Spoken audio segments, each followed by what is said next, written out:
Hey. What's going on? It's your boy Maas Apeal.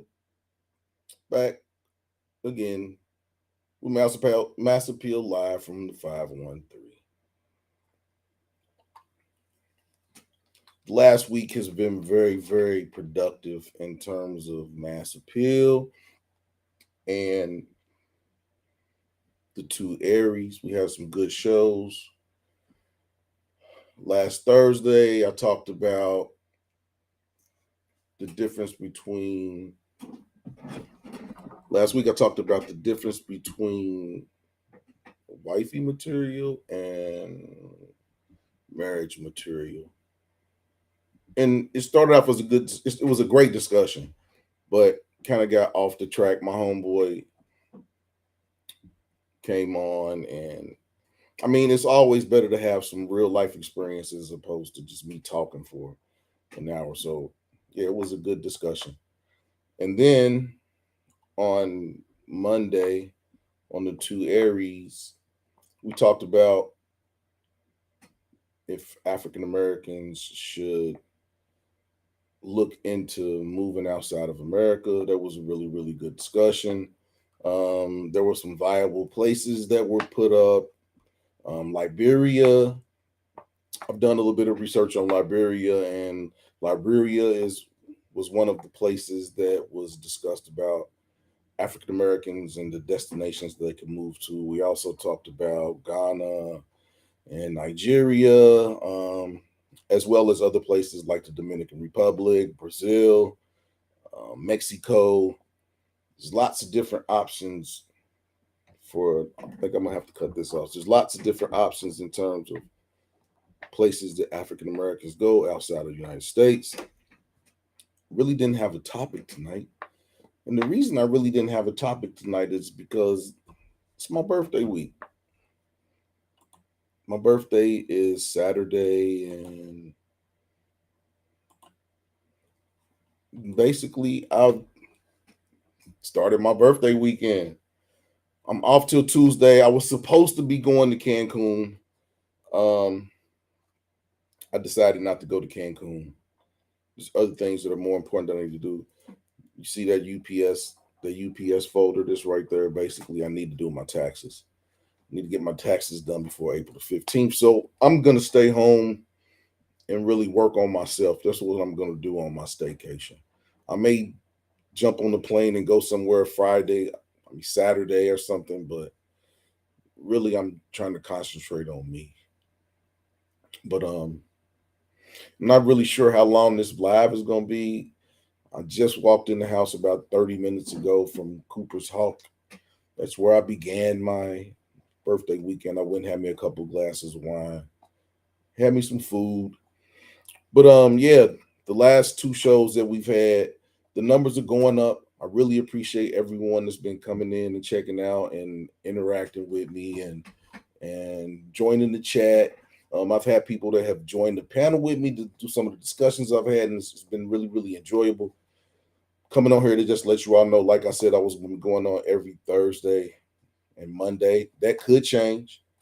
Me and your weekend gardener, we've had some discussions about if we're going to continue to go on Mondays and if we're going to change that to Tuesdays. But yeah, I really appreciate you all joining in with me. Like I said, I really don't have a topic tonight because I'm going back out tonight.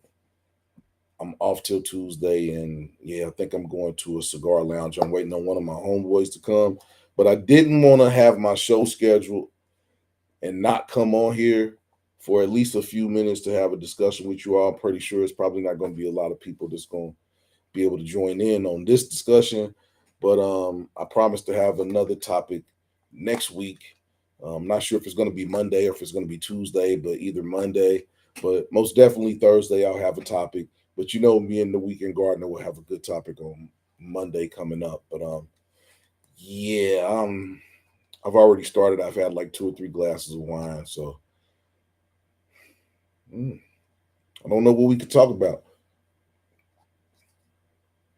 Suggestions. I'm always open for suggestions of what the discussion could be, but yeah, I didn't, like I said, I didn't want to have the show scheduled and not come on here. I've done it a couple of times, and what I've noticed is when I do that, the traction kind of lose the traction. So even if I come on here for like 5 or 10, 15 minutes, that's always a good thing because I did come on here and interact with everybody. Thank you to the one person. It was 3 people in here, so thank you all for coming in here. Like I said, I don't really have a topic tonight. You know me. Usually I'm talking about relationships and things like that, but that's not really what's on my mind. Partying. And this is my 51st circle around the sun. So, um, I always give thanks for, every day, but to make it another year to 51 is a great accomplishment. It's not something that I take lightly. I don't take waking up every day lightly because the hardest part is waking up. Some people go to sleep, don't wake up. So I think I'm thankful to the Most High for waking me up these days, and God willing, my birthday is Saturday, and I plan on having a great weekend. I don't know where it's gonna take me. I don't know what I'm gonna do, but yeah, I'm just gonna bring this 51st journey around the sun in like I usually do. The last my 49th and my 50th birthday, I was away.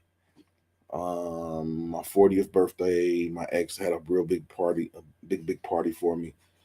So I think this birthday, the 51st, I think I'm just gonna really concentrate on me. I'm not gonna do anything really big. I might go out and have a couple of drinks. I might go party a little bit, but yeah, I think it's a different type of birthday. My focus is in different places about what I'm trying to do in my 51st circle around the sun. So I got some big things planned for the upcoming months. Um, it's Aries season. It's the season of rebirth. It's where all the vegetables. It's the season of rebirth. It's where everything starts all over, and the earth is replenished. So um, I'm very thankful, like I said, to make it this close to my 51st birthday. God willing, Saturday morning. But usually I do it big for my birthday, but for some reason I don't really feel it this year. I got some obligations that I need to take care of. Um, my credit score has been going up because I'm going to be purchasing. You know what? This live is just going to be a reflection of everything. It's my birthday, and yeah, so I got big things planned for this year. I'm doing my research. I'm going to buy a house. I think I'm going to buy a house. I have people on this side that are telling me to buy a house, and then I have people on this side that are saying don't buy a house because there's about to be a financial breakdown. There's about to be a new currency, and now's not the time to buy houses. And really, people have been telling me that now's not the time to make any big purchases. So I'm at a crossroads. My credit, like I said, my credit score is going up. So I'm really thinking about buying a house. But like I said, I have these discussions with. I only really have like 3 or 4 friends that I consider true friends that I go to and talk to about things. So I have different people that I talk to about certain things, and I've talked to some people about buying a house. And like I said, I've had a couple people on this side that have said, buy the house. It'll help you in taxes. It'll help you with your money. You'll win in terms of having assets and things. And then I have the other people that are on this side to say that now is not the time to buy a house. The currencies, they're thinking of, there are other countries that are plotting against America to basically try to knock the dollar out of the way to bring in the brick currency. If you haven't did any research on the brick currency, you might want to do that because those are the countries, basically the countries that not really don't like America are teaming up to come up with a currency that's basically going to become the standard as opposed to the US dollar being the standard. Because right now, All of the oil that is bought on the oil market is purchased with American dollars. So they're trying to bring in another mode of currency that will knock the dollar out of the way to basically bring a currency in that's really backed by something. Because if you really look at it, the American dollar is only backed by the U.S.'s might. You don't take these dollars, you're gonna deal with these missiles. So companies are coming together to go against the grain to knock the dollar away. And if the dollar becomes if the brick currency comes in and knocks the dollar out, then America's standing in terms of the world stage is very, very subpar. Very, very subpar. Oh yeah, Nightbot is working. What's going on, Bud Files? What's going on, your weekend garden? I need y'all to, if you want a link to your page to come up, you'll need to type exclamation point Maas, MAAS. Once you type that, your the link to your YouTube page will come up. I've been working with my page. I got Nightbot working, so yeah. Please like, share, and subscribe to my page. And like I said, if you're in the chat, type exclamation point Maas, MAAS, and it will bring your link up. Your weekend gardener, man, you one of my moderators, man. I need you to, man, type IMAS, man. Let me see if your link will come up. I want to see if the commands that I gave Nightbot are working.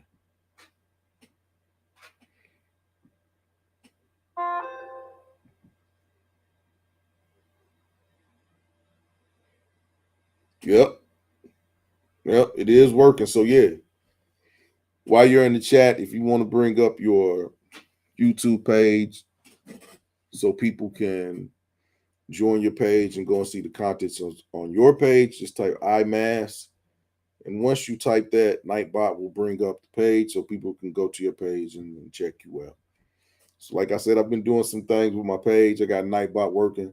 Yeah, do something bad and Nightbot might boot you out the chat. So I got an extra moderator on the page now.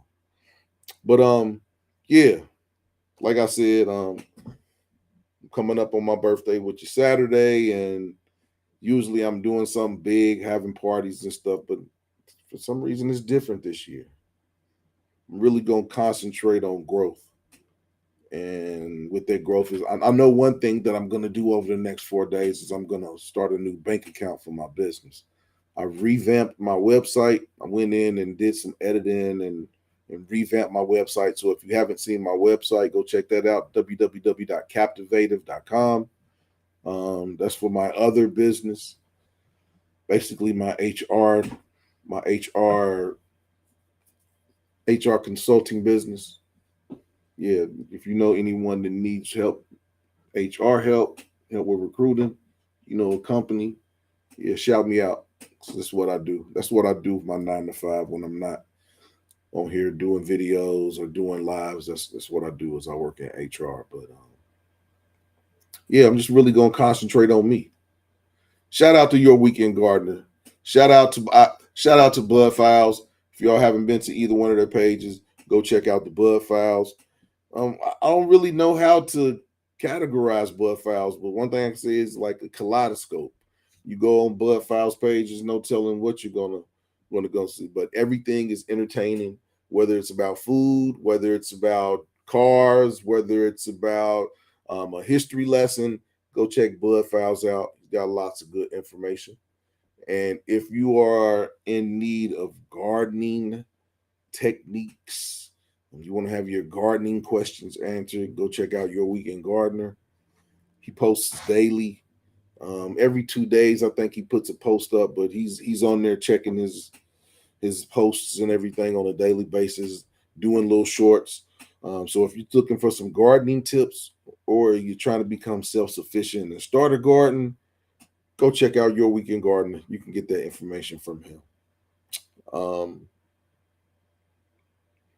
Yeah, like I said, I really didn't have a topic tonight. the last two shows that I've had going back to last Thursday. Like I said, last Thursday the topic was wifey material versus marriage material. If you didn't get a chance to see that, go back and check that out. Please go back and view my videos. I'm trying to get my videos up to 100 views. I want to get to 100 views. My last video is up to 66. I posted my homegirl doo-wop. I posted her poem. I posted that yesterday. Her poem. She's looking for she wants that old thing back. Go check that out. I got some more poetry that I'm going to be posting. I got lots of videos going back to this summer that I'm going to be posting. So yeah, I think I'm going to work over some of that stuff over this little break too. I'm not sure how much I'm going to get done because I know starting tomorrow night, yeah, it's going to be a whirlwind until 12 a.m. Saturday. So yeah, I plan on having a good weekend. Yeah, like, share, subscribe to the channel. All likes are appreciated. All subscriptions to me are appreciated. You're going to get lively conversation with here. You're going to get lively, mature conversation when you come here. You're going to be able to laugh. You're going to think. You might get mad about some of the things that you hear on here, but the thing about it is you're interacting with us, and it's not about anger. It's about expressing yourself. So if we say something that makes you angry, you're more than welcome to come up on the panel and explain why you're angry at us. We're not gonna snap. We'll listen. We may not agree, but there's nothing wrong with disagreements. You can disagree and still be friends. Yeah, man. Want 100 views. We're trying to get to 100 views. Shout out to Your Weekend Gardener, man. Yeah, we're trying to get to 100 views. I'm pretty sure that I don't think that this particular video right here is gonna get to 100 views. But yeah. Another thing that I talked about this week was Chat GPT or Chat AI.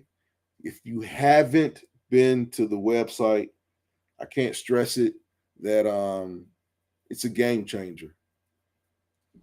Chat AI is a game changer. It will help you with anything that you're trying to upgrade, anything that you're trying to write. If you're not a writer and you've wrote something and you want to add something to it, you can put your information into Chat GPT and say, please rewrite this and make it more concise.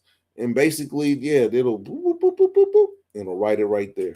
I mean, it's like a it's a Google. I would say to me, it's like Google, except when you put the questions in, it doesn't give you websites. It types out the answer for you. It's a game changer in terms of, all the legal documents that you can ask Chat AI, Chat GPT, the documents that you can ask it to write for you will save you so much money in terms of legal fees that you will go through in terms of starting your business or starting a trust or any document that you can think of. You can put that information into Chat AI, Chat GPT, and it's going to spit out an answer for you. Not that it's a good thing, but the other day one of my buddies was over here and I wanted to explain to him the power of Chat GPT. So I typed in, write me a book report about Huck Finn. I clicked enter. And basically it wrote me a 4-page report about the book Huck Finn. And my friend was in amazement. He was like, you typed that in and it. So, like I said, if you haven't checked it out, go check out Chat AI, Chat GPT. It's a game changer. It's going to save you so much money in terms of business documents, legal documents, because you can tell it to write something out for you. And then you can take that document to someone and, pay them a fraction of what you would pay if you went to them and said you needed something wrote out. Basically, you can take the finished product to them and say, I need you to proofread this and add whatever legalese you need or whatever business information you need to, complete this, which is you're gonna pay fractions on what you would pay in terms of billable hours when you're dealing with those types of individuals. Because that's where they win. It's the billable hours. The more you give them to do, the more your billable hours will be. So the less you give them to do, I mean, because any document that you're going to have done on Chat GPT and you're going to use that in a legal sense or a business sense, you still want to get that information looked over. Just because you can put the information in Chat GPT and it's going to give you, a full document of what you're looking for, you still want somebody to look over the information. You don't want to just go off of what Chat GPT says. So yeah, some of the stuff that I talked about the last week was really, really good. Like I said, if you didn't have a chance, go back and review those videos. That information is in those videos. Yeah. My birthday weekend has started. It's underway. I'm not drinking any wine or anything. Now I'm drinking this ginger ale because I drank about 3 glasses. Well, when I was at Cooper's Hawk earlier, I drank some Vin Chocolat, which is a chocolate red wine, and I drank some Night Jar, which is another red wine. I had 2 glasses of Night Jar and 1 glass of Vin Chocolat. What's going on, TMI? Man, thank you for the birthday shout out, man. I still gotta talk to you. Still gotta talk to you, man. But yeah, man. We gonna talk. I'll probably hit you up when I end this live because like I said, I'm not sure how long I'm gonna be on here. It's the birthday live. I can't, man, don't nobody want to come up here and chop it up with me for my birthday. So I gotta talk at y'all. I mean, talk with you all. But yeah, that's what the next 4 days is gonna entail, is just bringing my 51st birthday in. I'm an old man. I don't feel old, but I don't know. The other day I was walking through the mall and I had a real self-realization that I was an old man. It was a wake-up call that I was an old man. Because I can look young and whatever, and there's things that you can do to make yourself look younger. But yeah, I had a real self-realization. Hit the like button, hit the like button, hit the like button, hit the like button for your boy. Share this video for your boy. Share this out. But yeah, I'm an old man. I haven't reached the dirty old man status yet, but I'm an old man. Not a dirty old man yet. I'm just an old man. I don't know if I don't know if I like the way you put that, man. I don't know if I like the way you put that. I'm half a century old. Yeah. Well, I'm a half a century plus 1 years old. Yeah, man. Oh, damn. You a dirty old man? You a weekend gardener? Mm-mm-mm. I haven't reached that status yet. I'm just an old man. I'm not a dirty old man. I guess I'll be a dirty. What consists of being a dirty old man? I need somebody to. I need somebody to explain that to me. I need somebody come up. I need somebody come up here on the panel and explain to me what is a dirty old man. Because I remember when I was young, we used to be like, man, look at that old dirty old man, old Chester. Old dirty old man, old Chester, man, look at him. And we didn't even know these people, but we was calling them dirty old men and Chesters. And what consists?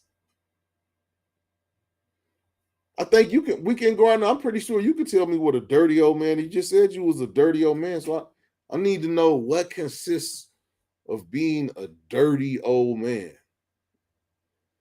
Might need a woman. We might need a lady. Might need a lady to explain that. What's ladies? What is your definition of a dirty old man?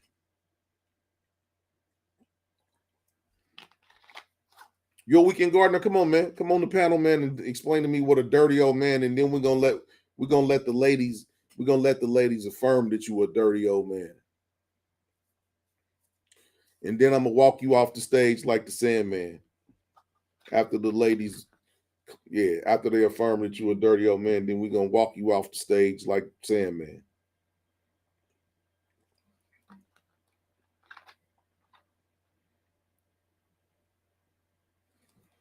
I think you can tell me, man. I'm not a dirty old man yet. I'm an old man. I'll be well. I don't think you're really. Damn, I mean, what is old? I still work out every day. I still run. If I need to get up and get through, I can still get up and get through. So I don't know if I'm old. I might not be as fast as I was when I was younger, but if I need to get up through somewhere, yeah. If somebody run past me running, I can break out. And when we get done, my knees won't be creaking. Now they might be popping the next day, but I can still get out there and run. Your weekend gardener, man. I don't know if you can't even catch the moles in your back. When I was driving home today, I passed this landscaping company. I meant to take a picture of it. I'll be able to get a picture of it this weekend. But basically, they had a sign that said, "Do you have mold problems?" And they got a website. I think they got some type of mixture that they'll give you to put in your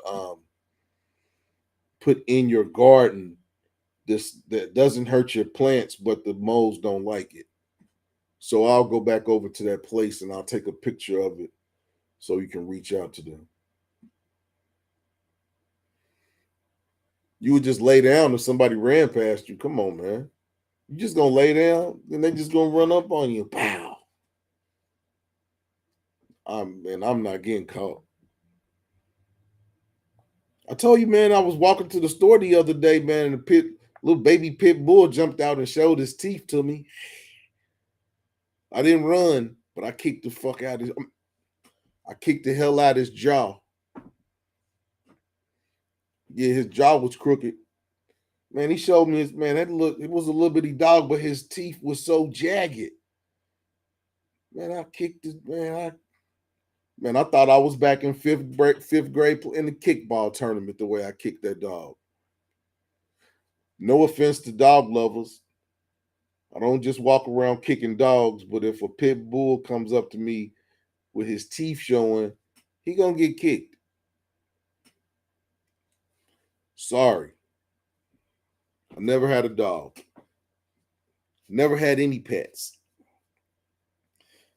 I asked my mother why we never had no pets, and she was like, "It was another damn mouth to feed." So yeah, we ain't had no pets. My mother was like, "We got all the pets we need." I was like, "What the hell you mean by?" In my mind, I was saying, "What the hell you mean by that, Mama? Ain't no damn pet." But I was smiling like, "Okay." But in my mind, I was saying, "What the hell you mean? I ain't no pet."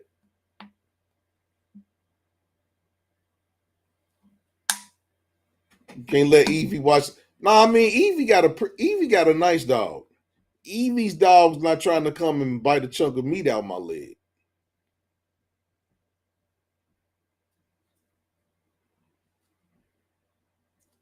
On the real. But that baby pit came out. But I will say this: I've never had a pet. I've never had a dog. But my brother has a. What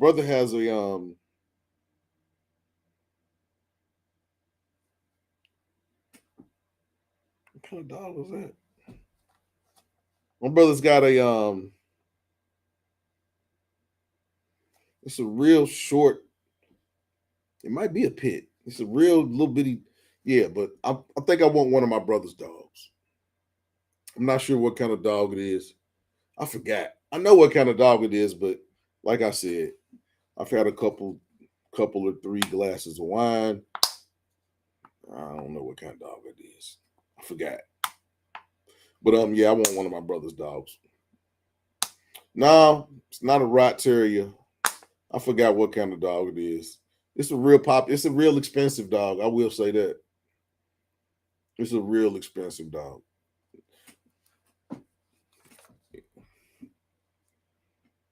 So I might get one of his dogs when they breed it. But I've been on for 41 minutes. 31 minutes. I've been on for 31 minutes. Nah, it's a pure breed. It's a pure, yeah. It's not no mixed. It ain't no mutt. That dog costs too much. That dog costs too much money to be a mutt. Yeah, it ain't no mutt. But Weekend Gardener, man, I appreciate you coming through, man. This is the birthday behavior video. I ain't really doing nothing wild. But another thing that I've been noticing, like I said last Tuesday when we had our show, Your Weekend Gardener, YouTube turned into the WWE. Like YouTubers that I watch, I still watch. Like there's like 5 or 6 YouTubers that I watch that are basically arguing amongst each other. It's crazy.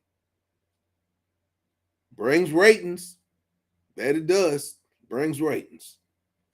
But man, it's like it's enough money in the YouTube streets for everybody to get money. I mean, dang, if you are self-sufficient off of YouTube, what is you arguing with somebody about?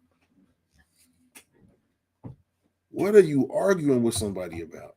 If you have grown your YouTube page to the point where you don't have to work and you have monthly checks coming in that you can live off of and take care of your household, you done won. You done won. What are y'all arguing about?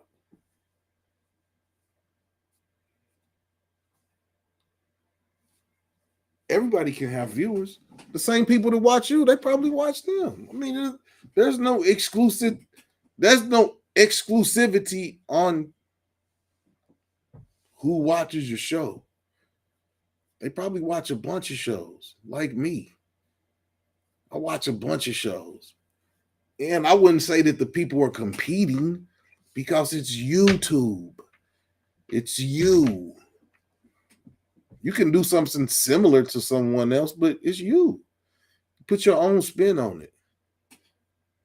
And then if somebody copied what I was doing, I would take that as flattery. The greatest compliment is somebody copying what you did. You don't have to prove that they copied it. We can see it. It's nothing to argue about. He did it one way, you did it another way. Y'all both made money. Or this person got this many viewers and you got this many viewers. That's why I say the 200, hey, I got me a new subscriber. I'm up to 274 now. My subscribers up to 274. So one thing I can say is I get a couple subscribers every week. My growth is small, it's minute. Nah, I'm not gonna go out the country. I need to get my taxes done. I need to get my taxes done before the 15th. And that's this year's taxes and last year's taxes, which I didn't do. But 10% penalty for not doing your taxes, $30. Okay. Yeah, I'm on the road to 300. I was on the road to 100. Now I was on the road to 10. Then I was on the road to 50. Then I was on the road to 100. And then I got discouraged and I didn't do no videos for a couple months. And I came back and I got to 200. And now I'm at 274. And yeah, I appreciate the people who have subscribed to me. Not everyone comes through to watch the videos all at once, but I have people that come through and look at my videos and comment on things, hit me in the background. So yeah, I can't complain. I'm talking about? No complaints from me. Your weekend gardener then popped in the background. He got put his powder on his face and powder his nose up. Gonna let him get himself together. And then we're gonna bring him on. I think he has something to say in regards to what I said earlier.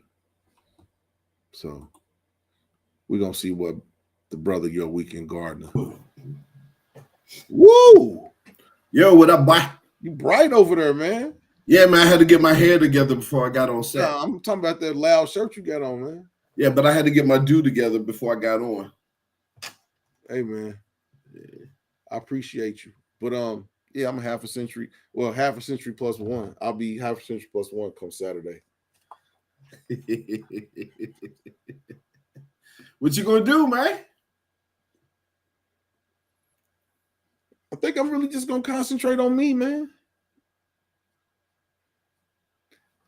I mean, I kick it and go out and do all that stuff every year. I've been out the country a couple times on my birthday. Oh no, like I said, my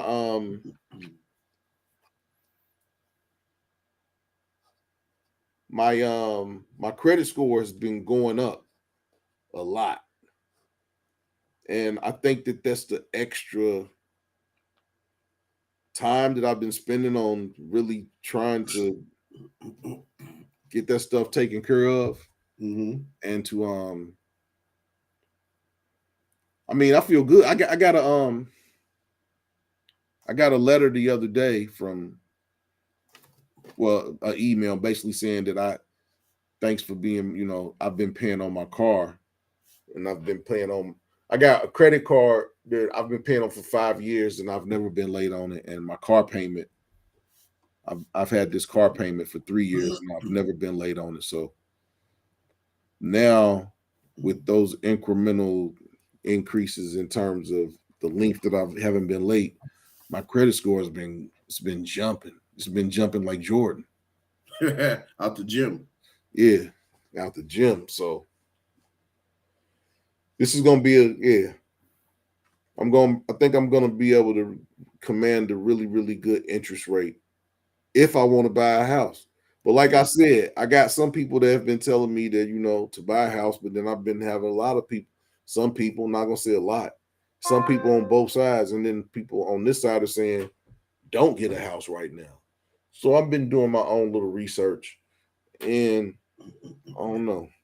I think this goal of what I've been trying to do with my credit the last 3 years. I'm not gonna say it would feel like it was for nothing if I don't get a house, but it would be like, well, I mean, I'm in a much better place in terms of my finances and things, but I did all this to get a house. And now it's like, do you really want to buy a house now? I don't think I would get a 30-year loan if I do. If I do get a house, I want a 15-year. But I don't know if I'll be able to. I mean, that's basically doubling your payment. Or having a higher number of points to put down. Well, I wouldn't be listening to folks who tell me don't get a home. I'd be tuning them out. Okay. I'm sorry. They don't know what they're talking about. That makes absolutely 0 sense to me. Because basically the people that are telling me that I should really consider not getting the house and keep renting are basically saying if the US's financials collapse, then I'm not a part of that. Part of what? If you got a house, you got a house. Yeah, you're right. I mean, what are you part of? I mean, ain't nothing going to happen. You got a house.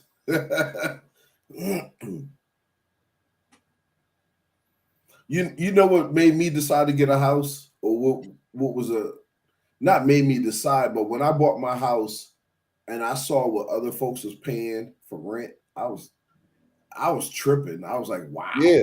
Yeah. My mother's house payment. I'm not gonna say how much my mother's house payment is, but my mother's house payment was about 4 times less than what I was paying when I was in Columbia. My first house, I wound up getting it for, and this is why it's so ridiculous of people saying don't get a house. My first house, you've seen it, you remember my first house. I got that house for $74,000.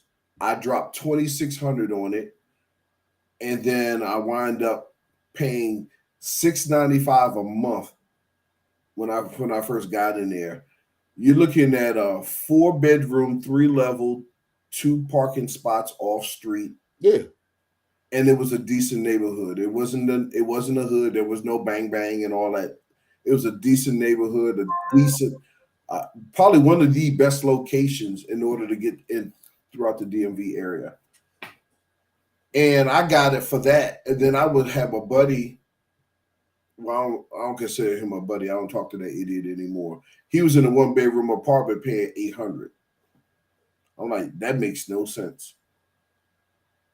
The only plus of negatives is this: with rental, most of the time you tend not to pay gas, electric, water.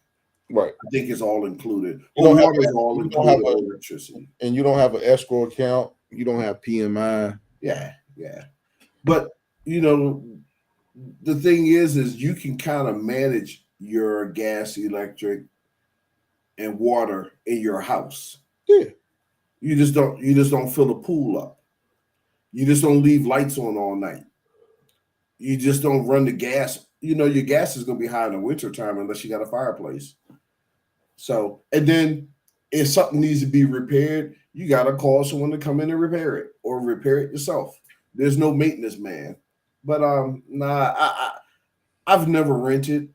I've always owned a home. I see no point in renting. That's just me. I got land. You get all your equity.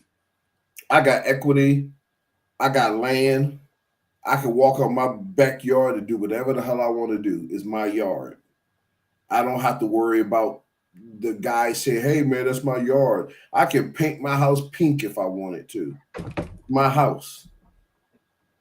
And that's, to me, that's just freedom. That's just freedom. I could knock out walls if I wanted to and make one big open space. You see, that's how I feel about it. It's basically, I want to have something that's mine. Yeah, but you know what the thing is, though I would say is you need to settle down in a location. You need to find out where you want to stay. I mean, if I'm gonna stay, I'm here now. Okay.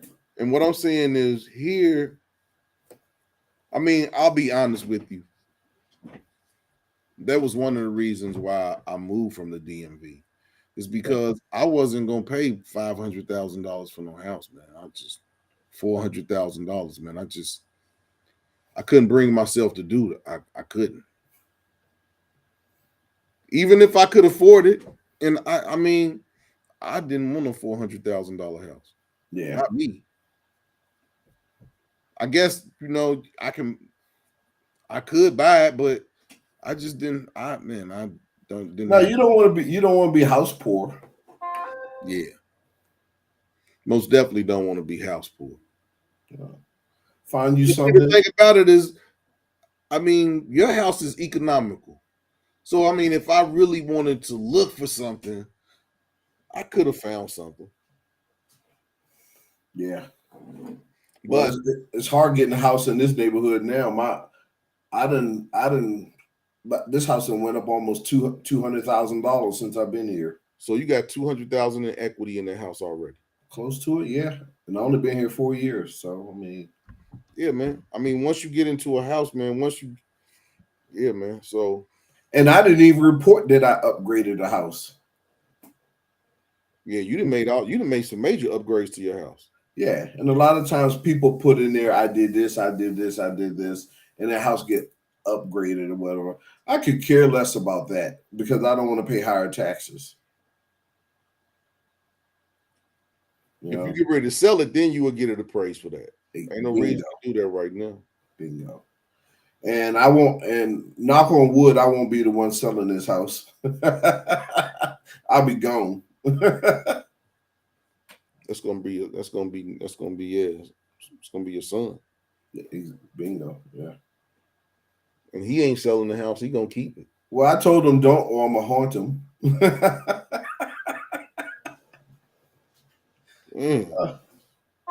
I been here breaking dishes, knocking over stuff. Oh, Annabelle, knocking over stuff, flipping lights on and off. You can't sleep. I'm over here, man. That's one thing. I will say this. Wine makes me sleepy. Yeah. I thought you was drinking a ginger ale. I'm talking about what I just came back from the wine bar. You get any footage? I did a short.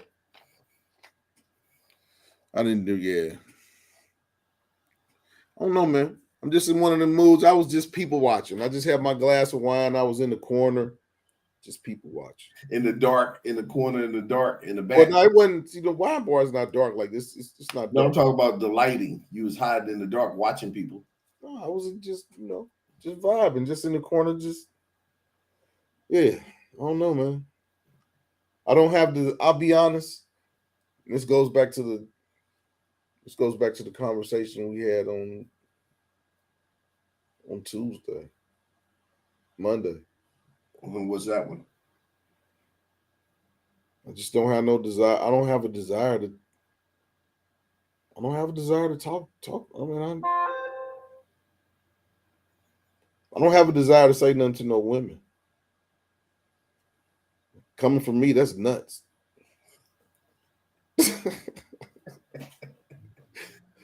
I could imagine being out there in this climate. I could imagine. Coming from me, that's nuts because I love women, but I'll be perfectly honest with you, man. I have no desire. I have no desire to even approach a woman right now. Look, funny story on Facebook. So I don't know if you've seen that Tisha Campbell thing where they show her younger and older. No, okay, so Tisha Campbell was hot when she was younger. She was hot. I mean, I was crazy about her. And this is a picture of her like probably in like 89, 90, right? Slim, beautiful, bright face, eyes, everything looks good. Is that and one then they show her today. Is that one of them when you want her when she wants you? And that's what it was. So this dude that posted it on his page, right? This is a guy I went to school with. He posted it on his page and put LOL. So this chick that went to school with us saw it and said, got on his page and said, see, this is the mess I don't like. I don't like stuff like this. And he pretty much was being real respectful and nice. He told her, he's like, well, you don't have to look at it or something like that. It's my page. You can unfriend me. And she was like, you need to go. You need to, bye-bye to you. And he was like, look, I told you bye-bye 5 sentences ago, and I was so upset with that, with her responding on this page. I almost jumped on his page and said something to her because she's one of those ones in high school. I'm here. Everyone else is here. I'm the queen. I'm such and such. I'll talk about that. 16, 17 years old. She used to walk the hallways like she was the it girl. Damn, you still remember that too. So I can imagine. Dude, I still remember that because she's the same way. How you 54? You 54, probably going on 55. You never been married, and you still walking around like you it. It's like, are you serious? I said, ain't nobody checking for no 54-year-old woman. I mean, dude, she's 54. She's never been proposed to. Here's how unworthy she is. There hasn't been a man on this planet that knows this chick that got on one knee and gave her a ring. What does that say? Say she ain't had no boyfriend. No, that's saying that no one thinks she's that important. She thinks she's that important, but no guys find her important. They think she's like I do. They think she's trash. Damn. It, I is mean, she a nice looking woman, or is it her attitude that makes her ugly? she's a nice looking woman, and she still can turn her head. But here's what the dude said about her on the side. And I said this to her 10 years ago to her face. She said, he said, she's too much of a man. Damn. And I said, ooh, he said that. I said, well, let me tell you a funny story. About 10 years ago, I had a get together at my house and I had a lot of high school people there. And she was telling me, she was in my house saying, well, Murph, you need to do this, you need to do that, you need to do this. And she was like, and I'm looking at her and she's running off this list of what I need to do. And I looked at her and I said, hey. She said, what? I said, why don't you let me get on top for a minute? Man, you should have saw her face because no one talks to her like that. Oh man, you didn't say that to her, man. You know what I said? If you speed it up to yeah. if you speed it up to today, I said put your dick away. Yeah, so, I seen a dude tell a woman that. Yeah. Like, I mean, it's like, hold on a second, who's the male? You don't come in my house telling me what I need. She bossy. I got it like that. I make the money. I mean, yeah, she came into your party project manager. Bingo. Do it. And she was like, nah, do it this way. Do it this way. And I'm looking at her. Man, everybody fell out laughing because they couldn't believe that someone checked her. She gave me a project I said, I'm manager. that dude. I'm that dude. Gave me a project manager. Yeah, man. Let me get on top for a minute. Oh, you a wild dude. You a wild dude, man. You can't say nothing to a woman like that now, man. You get me too, man. But we ain't got nothing to get me too. You gonna take my underwear? Take my chewed bubble gum? I don't got nothing to me too. But yeah, man. I appreciate you jumping up here, man. Yeah. I had to. Yeah, man. I'm sitting around the house, man, and I'm sleepy as hell. I'm like, hold on a second. It's like 8 o'clock, and man, I'm dozing. I'm like, yeah, man, I can't go to sleep this early. Dude, old man, I need that nap. Hey, man, the other night, man, I got off work. About 15 minutes after I clocked out, man, I was on the couch, knocked out. I woke up like 11 o'clock. Then I couldn't go back to sleep till like 4:30. That's why I don't take naps. Because I only sleep about 5.5 hours a night anyway. Yeah. No matter what time I go to sleep, I always wake up at 7:45. Yeah. Because I gotta be up at 8 o'clock to work. If I take a nap, it's a done deal, dude. I sleep for 30 minutes and 11 o'clock when I 11 o'clock when I go to bed. Yeah. Hold a second. What's that? Your boy Stan.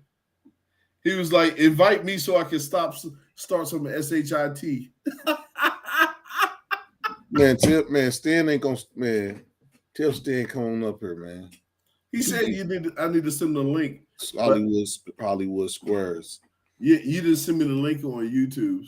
No, it's on the thing. Yeah, but I don't know how to send that to him.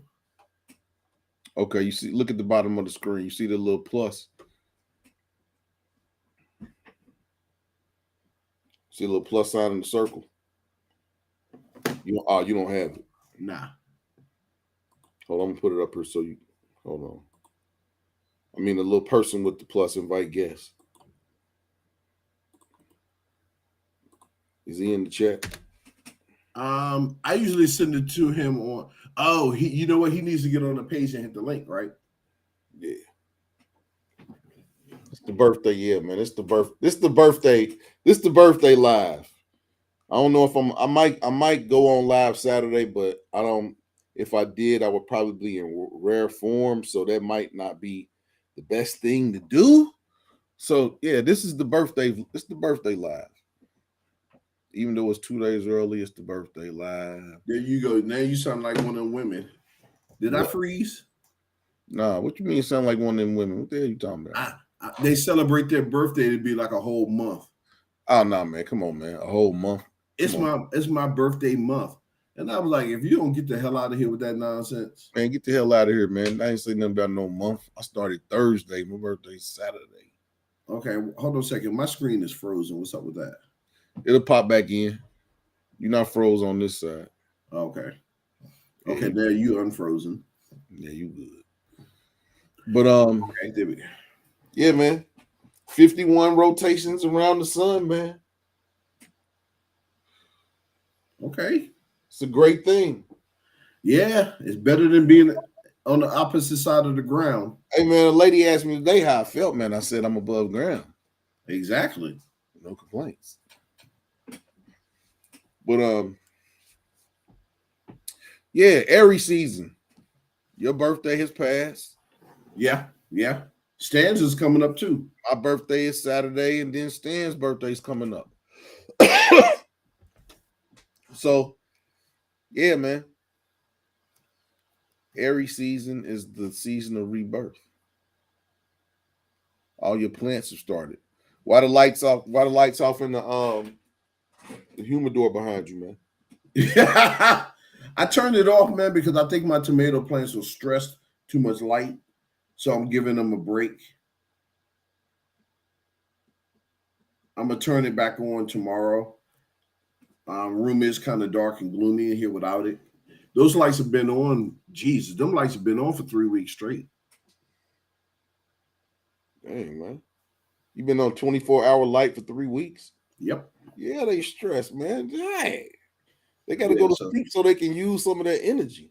Yeah.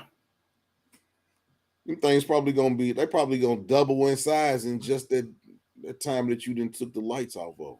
Yeah, because I fed them yesterday. I watered them heavy. Yeah. I'm ordering. I ordered my raised bed gardens, so they'll be here. See, I used to be out. Monday. I used to be out in my great grandfather's garden, so that's how I know about composting and Yeah.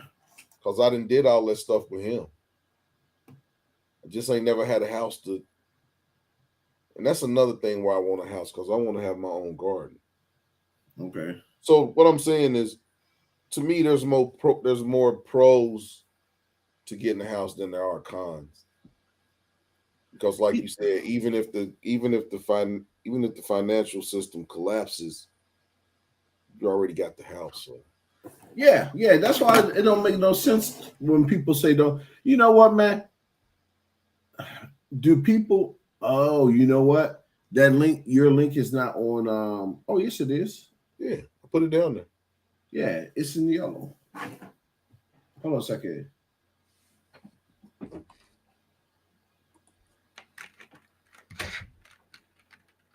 What I was saying was, Please like the live, share this out to your peoples, and subscribe to my page. Subscribe to my page. I'm trying to get to 300 subscriptions, but we most definitely trying to get this live to 100 views. I'm trying to get to 100 views for my birthday. looks like we're at 3 now. I put Ike. I meant to put like. I put Ike. Ike Turner. What I was saying about the folks who say don't buy something, I kind of always try to look at who's giving me the data. That's just like I would never listen to a single person that tells me how to be married. You get what I'm saying? If you don't own a house, don't tell me don't buy a house. It's just like that makes no sense. But just like you said, I told my brother that shit, and my brother was like, "Nah." He's like, "The fuck is you talking?" Yeah. My thing is this too. If you're not a financial expert, why are you telling me about the dollar and such? You don't know what's going to happen if the dollar crashes. But one of the people that did tell me don't buy a house, one of the people that told me not to buy a house right now did have a house. But it probably wouldn't. I mean, and then the thing about it is I'm not telling you how I look at each of the people that has told me what they've told me. Yeah. I See, mean, you know what you I'm know what? saying? I had some friends like that. Like I give you a prime example. I had this one knucklehead that I used to hang with. I thought was a friend. He used to tell me when I was thinking about buying an apartment building, Stan and I was talking about it, and I mentioned it to him. Oh, no, don't buy no apartment building. Oh, they're gonna cheat you. They're gonna run off with your money. This is what's gonna happen. And negative, negative, negative, negative. Not one positive thing that he said about owning an apartment. Nothing positive. And I'm looking at this fool, and a few months later, he and his neighbor went in on a house that was behind Texas in on his block. And I'm like, you tell me don't own a apartment building, but you go do a house. And it's just like, you know what? I need to stop allowing the devil to dictate what I need to do. Yeah, I gotta get a mic stand for my microphone. Yeah, you do. Like the devil would tell me, nah, don't do no YouTube page, man. Ain't nobody gonna watch you, man. Don't do that. It won't work. Come on, man. We gotta stop listening to these devils, man. Yeah, I mean, this is a given, and Oh, you know what? devils come in all different colors too. So Yeah. Okay, I'm tripping. I was looking at us on YouTube. I'm like, why are we lagging? yeah, it's like five. It's like a 10-minute. It's like a 10. No, it's like a 10-second lag. Okay, now I was on YouTube looking at us. Yeah, don't pay attention to that. Yeah. But yeah, man, it's just hard for me to listen to people who don't have your best intentions. I mean, And you then can, some people could be telling me don't get a house because they may not. They don't have a house. They may not want me to have a house. but you know what though, man? I always find that as humans, we love to see a car wreck before we like to see someone shine. Hey man, that's what I'm saying about YouTube right now too, man. It's like everybody's arguing, man.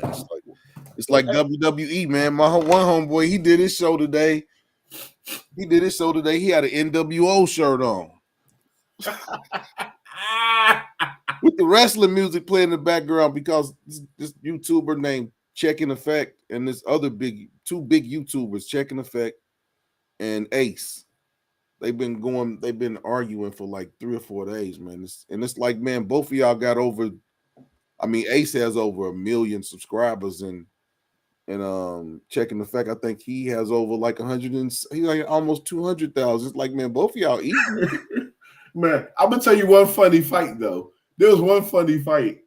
Was your boy who got stuck in Talk about Jay Rillo.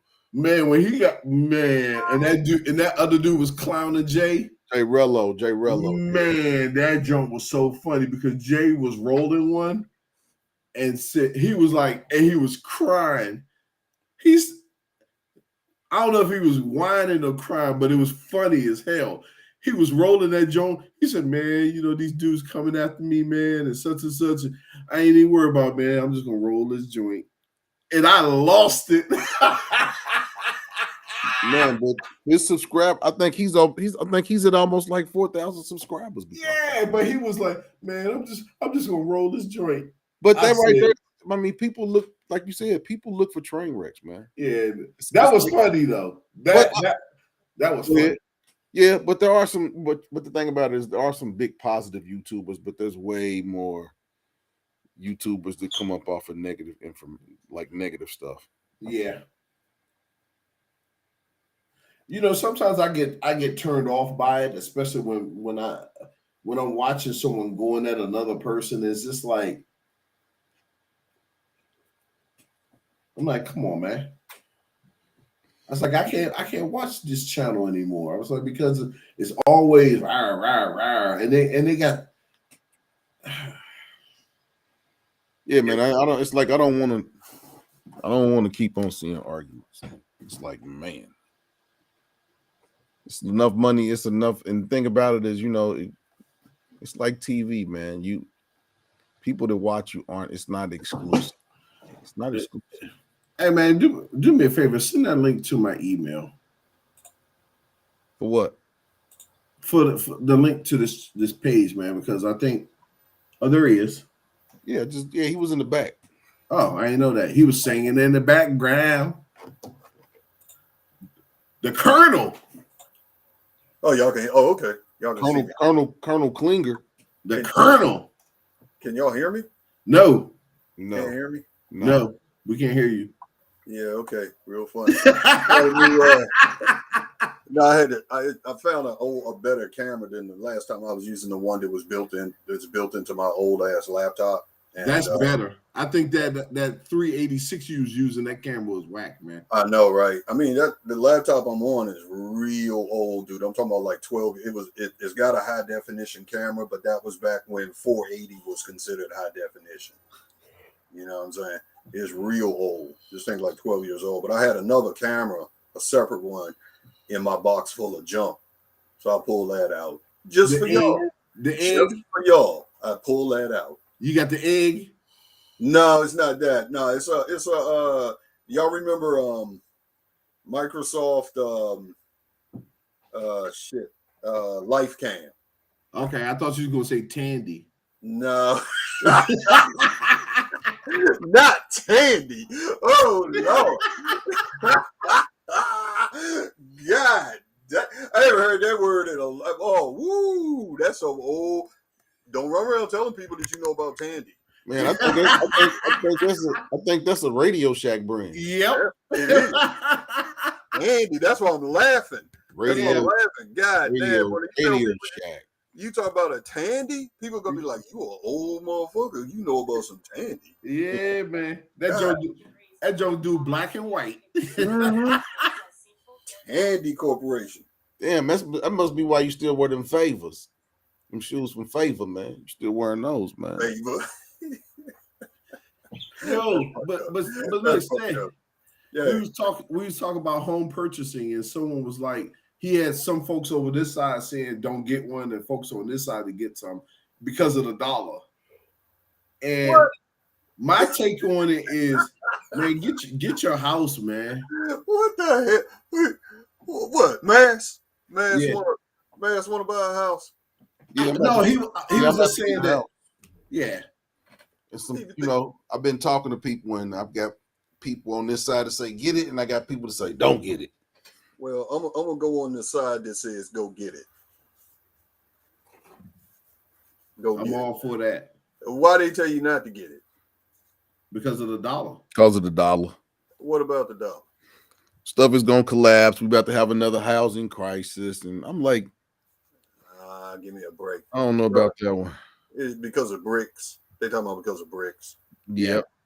Oh, please. That shit ain't gonna really. It ain't gonna really come to nothing where it starts hitting us, where it makes a real difference. It'll be a good 10, 15 years before it ever actually. They're gonna put it together, but before it starts affecting. There'll be a war. But my thing is before there will be any inception of bricks, there will be a war. Maybe. Maybe. Maybe. It'll be a bunch of cyber attacks. That's all it'll be. It'll be us getting into their stuff and screwing it up. It's what they're trying to do is enough to trigger a war. Yeah, because I say myself, it's gonna start with it's gonna start with what do you call it? A false flag. False flag. It's gonna start with that first, and it'll be us, the U.S. that does it. But the whole BRICS thing, yeah, eventually, I understand why they do it, but okay, so I'm over here writing stuff. What are the pros to buying a house right now? Well, for one thing, what's 5 pros? I can give you. Okay, the first one is all the money that you spend on a house, paying the note, right? You're paying yourself. You're paying yourself because you're gonna get it back one day, unless you die. All right, and then even then, really. But That's better than rent, because when you rent, it's gone, never You're to be paying seen someone again. else. So basically, you're saying equity is number one. Yeah, equity. Okay, that's number one. What's number two? That's the easiest way. So yeah, equity, tax advantages, because you can write off the interest on your loan. Okay, so that's two tax advantages. Yeah. Third thing is probably, it depends on how you look at it, but I guess you call it sense of accomplishment. I mean, you Okay. you know what I'm saying? Yep. Okay. Is yours and the bank's, but it's yours. It's not like, with an apartment, landlord can kick your ass out pretty much almost anytime you want to. Or jack up the rent. Exactly. Okay. Jack up the rent. That kind of, you're not as exposed, I guess, to Okay. to economic fluctuations. That's Okay. a good way. That's a good word. In order to make it sound like I went to college. Okay. Now what's four? Four, I mean, let's see, the fourth thing from a financial perspective, because that's what I'm thinking. Well, you can just go any perspective. I mean, you did the financial. Oh, okay.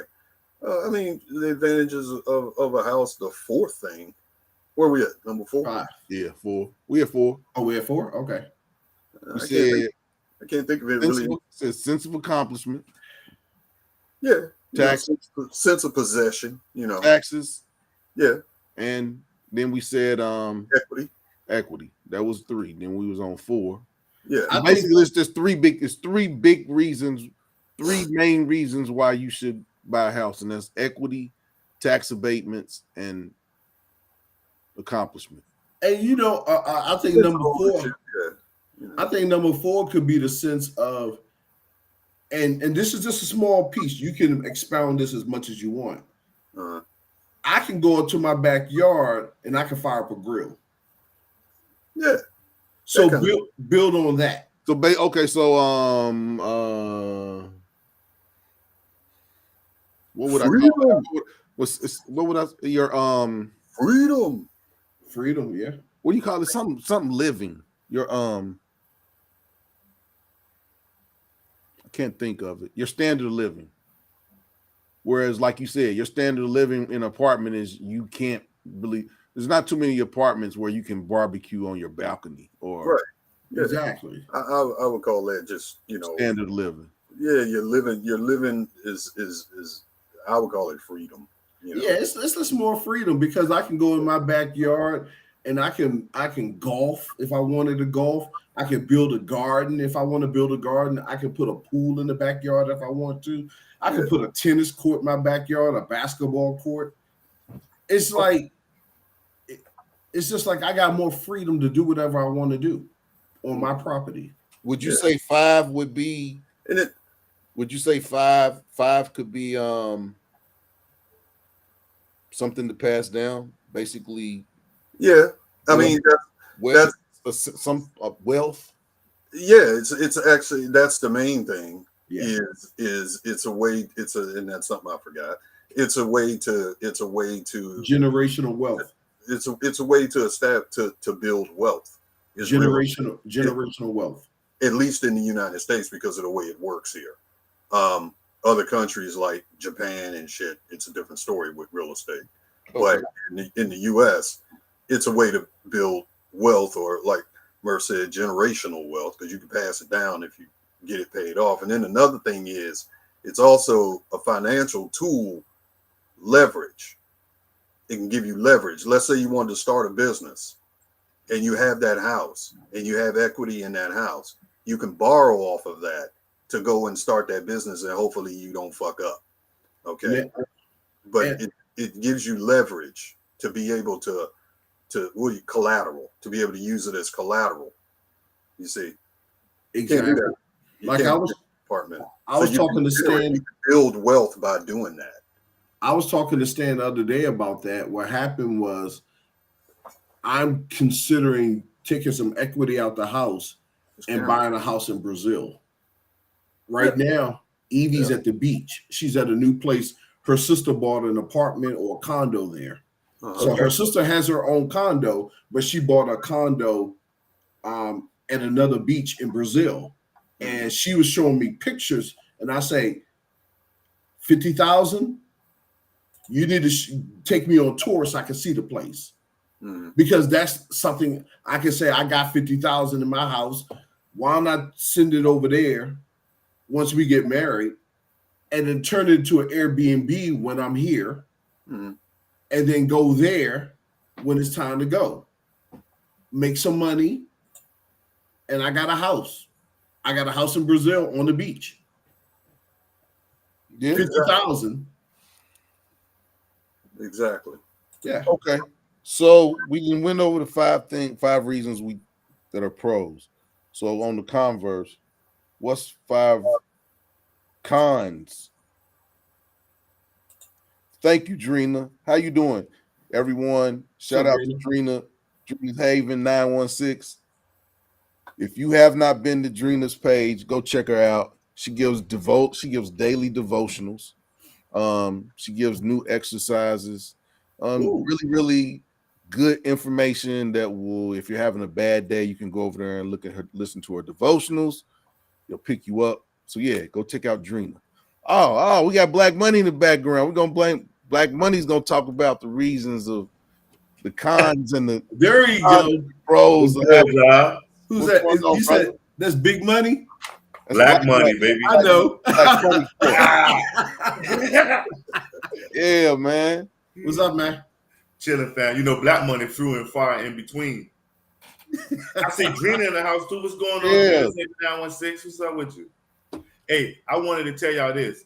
I was rolling when y'all said Tandy. Y'all is old, man. Like, really, like, hey, remember the Radio Shack catalog? Like, yeah. Oh man, catalog. Y'all brought me back with that way.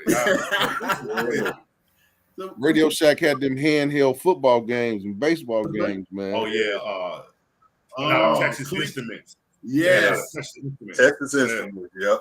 Yeah, because I used to always get the the little radio you put together. I used to get them joints. Yep. Man, I had a couple. How y'all doing? How y'all brothers doing? We all chilling, man. Just chopping it up. Okay. Yeah, man. We was on here talking about the pros and cons of buying a house. I was listening. I was sitting here rolling. I was listening. You can't let nobody tell you what to do. If you had the access to it, I would get out there and own my own. I actually would be trying to get a piece of land, like bingo, a piece of land, some acres. So then you really that's what I was thinking. I was thinking about like buying some land and then like building a container house on it. Okay. I would just go ahead and build a house because you're going out there now with the container house. I mean, but some container houses, man. I mean, it's an economical way to have a big house. Do you have the capital to put into this container house? Because I know it look like it's fun, but you know those you talking about the container house is gonna have like the rainwater buckets on the side of it and stuff like that. No, I'm talking about you can buy a container for about between $7,000 and $10,000. Okay, as cheap as 2. Yeah, as cheap as 2. And you can, I mean, it only takes like 3 of them to make a house, but if you can go buy 5 of them or whatever, and that's like 50,000 on top of whatever you would pay for the. My thing is, I'm looking at ways to, like you said, own land, but have something economical as opposed to going through a builder like a Ryan Homes or. Because man, houses, man, it's 300,000, 400,000. What state is it? It depends on what state too. The demographic of where you at. What state you gonna be in? I mean, really, any place you live at $300,000 is kind of the national median for a house. Like, yeah. 300,000. A four, 2.5. 4 bedrooms, 2.5 baths. And then it's just me. I know I don't want to buy a condo because a condo ain't nothing but an apartment that you're paying for. Yeah. Unless it's on the beach. Then you buy unless it's on the beach. Yeah. Then it's an Airbnb. Exactly. Or if it's in a country where they don't really use the condo fees to beat the holy hell out of you. Right. You know, like I don't know if Murph, but like in Brazil, do they have the condo fees? But I mean, but are they ridiculous like they are here?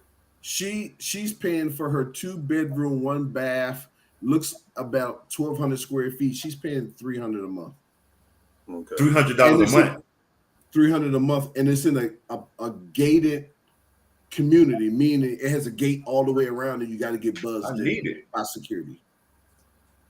That's in And Brazil. that's not bad. That's in Brazil, right? That's in Brazil. Yeah. Yeah, $300, man. I'm like, really? For this? I mean, that's one of the main reasons of moving. That's one of my main reasons of wanting to move out of the country is just basically the cost of living, man. They don't, in other countries, they don't kill you to live live comfortable. I mean, but what's we the work- quality of life? What's the quality of life over there? Do they have access to supermarkets, places to get your hair cut? Is it secure? Is somebody gonna run up on you there? You know, don't sacrifice your security for a cheap, just getting over with the money thing. What's the quality of life there? I give you a quick story. She moved to a black neighborhood, and I was like, "Are you sure you want to do that?" It's reversed and it's here. I went and got a haircut, a shave, outline, had my eyebrows done, got a facial, got my nose hairs plucked, my ear hairs plucked for $13. Woo! I mean, Unbelievable. Yeah, so man, you can't get a haircut. A haircut is $50 now, man. Right. It's ridiculous. A shape up is $50. Yeah, dude had the razor, man, and he outlined me. My joint was nice. Right. Yeah, man, $50. Can't beat that. And that's on the low end. That ain't even if they give you the hot towel treatment and put the. I had the hot towel treatment. That's what I'm saying. All of that for $13. $13. What country was this? Brazil, Okay, Brazil. What city was it in? Sao Paulo, Okay, Sao Paulo. Okay. which is the business area. Yeah, which one is the one with the big Jesus statue? Rio. Okay. That's the party side. Okay. He was laid back. I was checking out Philly Dom today, and he was talking about the priciest cities and the most economical cities to live in Brazil. And they were naming some cities. I can't really remember ones that they were saying, but I know that he said that Rio is one of the highest in terms of cost of living in Brazil. It's one of the cities that's going to be a higher cost of living. And what, to live in Rio de Janeiro? Yeah, because I think he's saying in something Bahia. Yeah, Bahia. That's where she went. Yeah, he's staying in She Bahia. went to the beach in Bahia. Yeah, that's where. Is he at the beach? Yeah, that's where Philly Dom is at in Bahia. Man, they should do a collab. Man, Yeah, her sister bought a house or a condo in Bahia. was it Salvador Bahia or something like that? Yeah, Salvador Bahia. But she's out there now, and from what she showed me, it's a nice looking beach. It has a pool, everything. I'm trying to get her to show me the building she's staying in, so to let me know, do I want to buy that? So Yeah, man. If you got the chance to buy a beach house in Brazil, man, you most definitely have to do that. Gardner, you got a lot of real estate. what's that? You got a lot of real estate. No. I just Oh, got a 'cause I house. heard you earlier saying that you was gonna try to buy an apartment building. That's a good investment. Or Oh, that was me. That was me and Stan. right. We were talking about that a couple of years ago. He Okay. found some apartments. Oh. We were looking at that. I don't know if you know this, Gardner, but Black Money lives where you from. Where you from? What Gardner from? Hampton. Oh yeah, me and him already talked before. On the it might have been on what's the young lady? Lashes. I heard of that name. It was I talked to you before. You told me you was from Hampton. We was talking about you said you ain't been there in a minute. Yeah, exactly. Yeah. Yeah. I used to live near the Coliseum. There used to be some homes behind the Coliseum. Yeah, they do like little townhomes now. Yeah, they tore it down. Yeah. Mm-hmm. My brothers went to the school start with a P. PH. Yeah, they went there. They got a reunion coming up. Oh yeah, you ain't go to high school there. Nah. Hampton off the chain is good. Because remember I told you it's good you got out of there because Yeah. Woo! Hey, every day when you turn the news on around here, Hampton has at least 2 people dead, or the neighboring city, Newport News. Wow. At least 2 people dead. Like it's crazy. My grandmother used to stay off of Shell Road. Oh yeah, that's one of the worst places. I'm not trying to be funny. Mass, don't buy a house off of Shell Road. Don't do it. And they got a lot of nice ones over there too. That's what's so crazy about it. It's not a bad area. It just go down out there. It's a nice area. Hampton it's a nice, very beautiful city, but it's crazy. It is. And they got a lot of technologies there too. They got Langley. It's something to do with, they got something to do with the Rockets going on there. Hampton University. Yeah. Yeah, I go over there and hustle when they have festivals and stuff. Yeah, majority of my family is from Hampton. So okay, so you know what I'm saying? Yeah. You probably know some of my brothers and sisters. Oh yeah, yeah. They prominent out there in Hampton. Is there a number of the people that's married to Michael Vick? Nah, the Freaks. The Freaks are crazy in Hampton and Newport News. They're good people, but they crazy. They wild. Yeah, man. You got to get back out here, man. You tripping. I don't know, man. Out here now. I told you. So are you familiar with Virginia Beach and Norfolk area? I haven't been I've been, but I don't really stay when I go down there. I don't stay. I'm like in and out. In and out. Right. Drina said buying a home provides a sense of reliability to a first-time homeowner. And stability. Mm-hmm. Yeah, that is facts. I mean, I live in my house, man. I'm comfortable as hell. Yeah. Let me ask you this, Mass. How are you going to fund this home? Is it going to be a FHA loan? Is it going to be through the bank? Is it going to be just like with your you go through your portfolio and take the money out? I'm not even that far yet, but I mean, I have the money in my 401k, and I got the money to saved up. So, okay. Well, like I was telling you, my first home loan was a FHA, and it's 3%. So when I bought my first home for $74,000, I just had to pay 3% of that in earnest money down payment. And like I said, I paid something like $2,700. You know, right. And at the time I bought my first house, I was only making like $32,000 a year. What year was this? Wow. Okay. 99. Okay, that was good for $74,000. Was it in what kind of neighborhood was it in? Was it in urban or rural? It was in urban. Okay, was it like a brownstone or something? It was a duplex. Yeah, that was amazing. Did it exactly appreciate? Did the value appreciate? It got all the way up to $300,000. Ooh, see what I'm saying? Then what you do? You cashed it out. Well, I cashed it out at 2. Okay, no doubt though. Still, it was a good flip though. Yeah, I was married at the time and I wanted to get rid of it, but I knew I would have had to give her something, so I was like, no. Oh, that was where y'all used to lay at. That was the spot. Yeah, man. I had to get rid of her first. She had to go first. Oh, man. And then we'll get rid of this house. Yeah, exactly. What's going on, TMI? Okay. But yeah, man. I mean, I hope to have it. I hope to have it by my lease here is up in August, so August, September. But the man that I'm renting from, he said that if I found something, he would work with me on ending the lease. It wouldn't be an issue. So I was for that.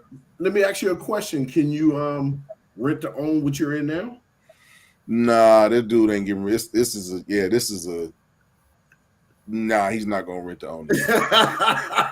Nah. This house is. I mean, it's a historic house. It's hold on a second. Hold on a second. Brick. It's 3 floors. You can't go. Hold on a second. TMI. Yeah. I didn't have to sneak food. I had the food in my bag, son. That's what I'm talking about, man. I'm sorry for cutting you off, man. That was you good. You good. No, you good. I just put the food in my bag, man. And plus, when you're on a plane ride that long, they feed you. They feed you breakfast, lunch, and dinner. I mean, that's how long I was on the flight. But yeah, I had my snacks in my bag, though, my carry-on. TMI, when did your flight leave? That's a long flight. It is. Yo, Stan, you flew to I had snacks. Oh, I went to Chick-fil-A and I got a couple of sandwiches.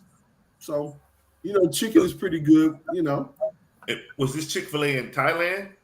No, I got it here, and then when I Okay. flew to Thailand, I had little snacks. Okay, because I was about to say, did the Chick-fil-A taste the same in Thailand as it tastes in America? They got a McDonald's, and the funny thing about the McDonald's is that Ronald McDonald's statue in front, and he's praying. He Buddha. He said, did you have to pay for it? Buddha. Yeah. Oh no, you don't pay on the plane. That's free. That's free. They feed everybody. And then they even have, if I'm not mistaken, they had beer, and they had soda, juice, water, tea, coffee, and then food. It would be like chicken, mashed potatoes, green. Man, how many bathrooms does the plane have with all this eating going on? 4. I believe it had 4. 2 in the front, 2 in the back. That's a wild ride right there. Yeah. Well, the plane I was on had 3 rows. You know, like a row, aisle, aisle. So, oh man, This McDonald's. If you in the middle of the middle row, you in the that's a ugly seat. Yeah, but yeah, they got McDonald's. I saw Domino's, 7-Eleven. 7-Eleven. And I know at the mall they got the same stores as we have at the malls. Yeah, them international flights, those planes, I think they're like Boeing 777. They're huge planes, huge. It's gigantic. Yeah, it's you can't see. You get on that thing, it's just rows. You gotta wonder. It is full of people. It looks like a movie. It looks like the plane they do movies on. It's huge. It's gigantic, and it makes you wonder how in the hell is this going to get up off the ground? Yeah, I've only been on one of those planes once when I was flying to San Francisco. All right, I'll be on your channel tomorrow and talk to you. It was domestic. It was a domestic flight. Yeah. Wow. And they used a plane that big. Yeah. That's crazy. It was from New York. It was from New York to San Fran. I guess it was. I call it the red eye. It was a straight They shot. usually don't use it because those 777, those things are built. It might not. It was a plane with 3 rows. I don't know if it was 777. No, it wasn't no 777. That's a humongous plane. So it had a row in the middle and then one on each side. What Murphy is talking about, what they use for transcontinental, is 3 rows in the middle and 2 on each side.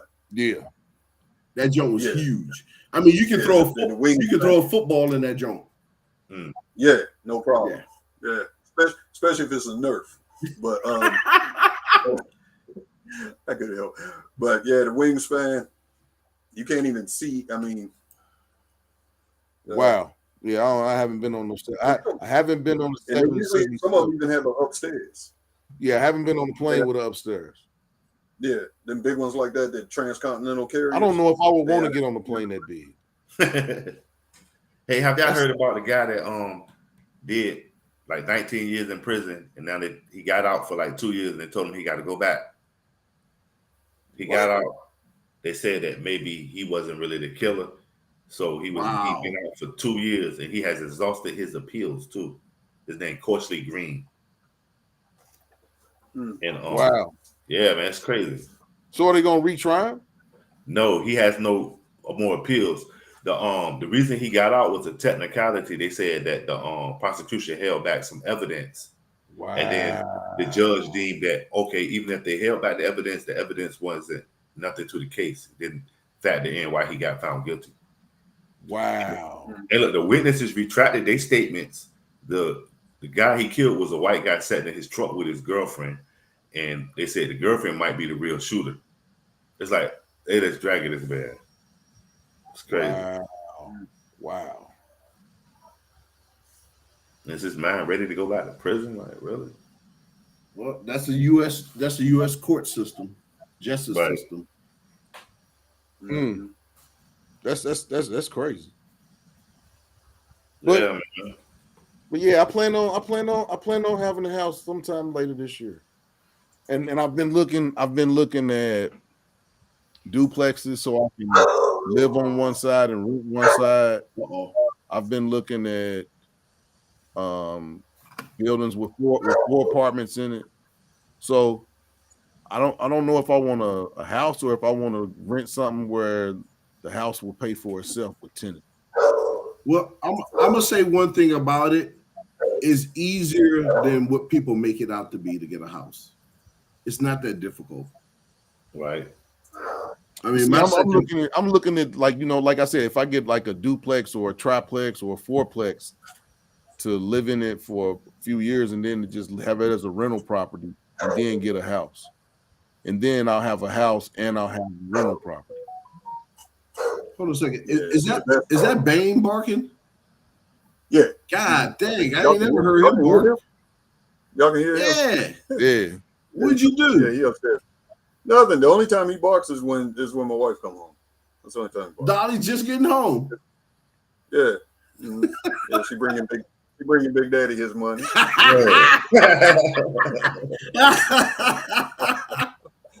This dude here. So you did the thumbs up. You did the thumbs up to that stand. So is that? Well, yeah. I mean, that's the right thinking. Get a if you can swing it. In your area, you probably can get that. Get a fourplex. Yeah. Get a fourplex because a fourplex is considered a house Mm-hmm.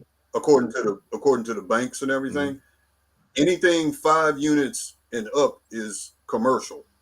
Okay. But a fourplex is considered a house. So there's 4 units. You live in one, 3 tenants, pay for the building, and you live there for free. Right. And then you benefit from all of the stuff that you normally benefit from in having a regular single family home. That's what you do. That's what I really been looking at. Yeah. And if I had my head screwed on straight back in 1989 when I bought this damn place, that's what I would have done. But I was too goddamn stupid and listening to outside forces and stuff. So yeah. That's okay. It turned out okay anyway, because I didn't use this damn house for all kind of leverage over the years. But then again, one of the bad things about owning property, because what we were talking about before, was that the upkeep. Because you can't let it fall apart, and you can't just call the landlord and say, "Come fix this shit." No, you can't do that. And see, and that's what I like, and then that's times 4. So you know. Well, yeah, but I don't know how handy you are. You know, he's light skinned. He's light skinned. Yeah. Oh. Hey man. Hey man. These hands work. These hands work, man. Quit playing with me, man. These hands work, man. He light skinned. He'll do no work. I got grease monkey hands, man. Get up out. What are you talking about? Mm-hmm. What are you talking about? You know I got every damn thing that Harbor Freight. So what you trying to say? Hey man. One thing I will on my own house. I just got finished building 2 bathrooms. Murphy, I ain't paying no attention. You man, shut up. Anyway, you just built 2 bathrooms in your home? Yeah, I just remodeled, redid, reconfigured. Yeah, I just did in my house. And okay, when you do something like that into a full bath. Okay, when you do something like that, does the value increase? Yeah, that's one of the reasons I did it, because the house is 2 bathrooms and then a half bath. I took one of the half baths and made it into a full bath. Did that, so now it's 3 full bathrooms. Anything, the things that bring up the value of any house usually the most is bathrooms, kitchen, mm-hmm. And that's about it, really. Right. People think swimming pools and helicopter landing pads and all that. Swimming pools take the value down. Yeah, it can especially a swimming pool. Oh yeah, it can take the value down. Yeah, don't ever do that, because most people look at a swimming pool as a problem, you know, unless you live in Florida. Right. But other than what's up with Florida and swimming pools? Huh? What's up with Florida and swimming pools? Hey, you know it's nice down there. Everybody got a swimming pool, so you most got of to have one. You know, it's a alligator. Yeah, too many alligators. Well, that's why they got them. You know, they got them. What do you call them? Them fences, cabanas, and stuff built over them, keep the insects out and the gators. Keep them out of there too.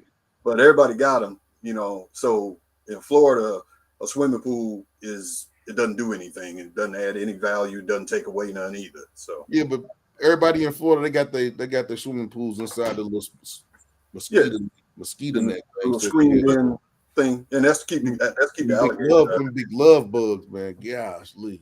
Yeah. What's up, C. Rob? But yeah, man, if you can do that, if you can find a 4-unit, you know, and especially if you can get one that's got people already in it. Okay.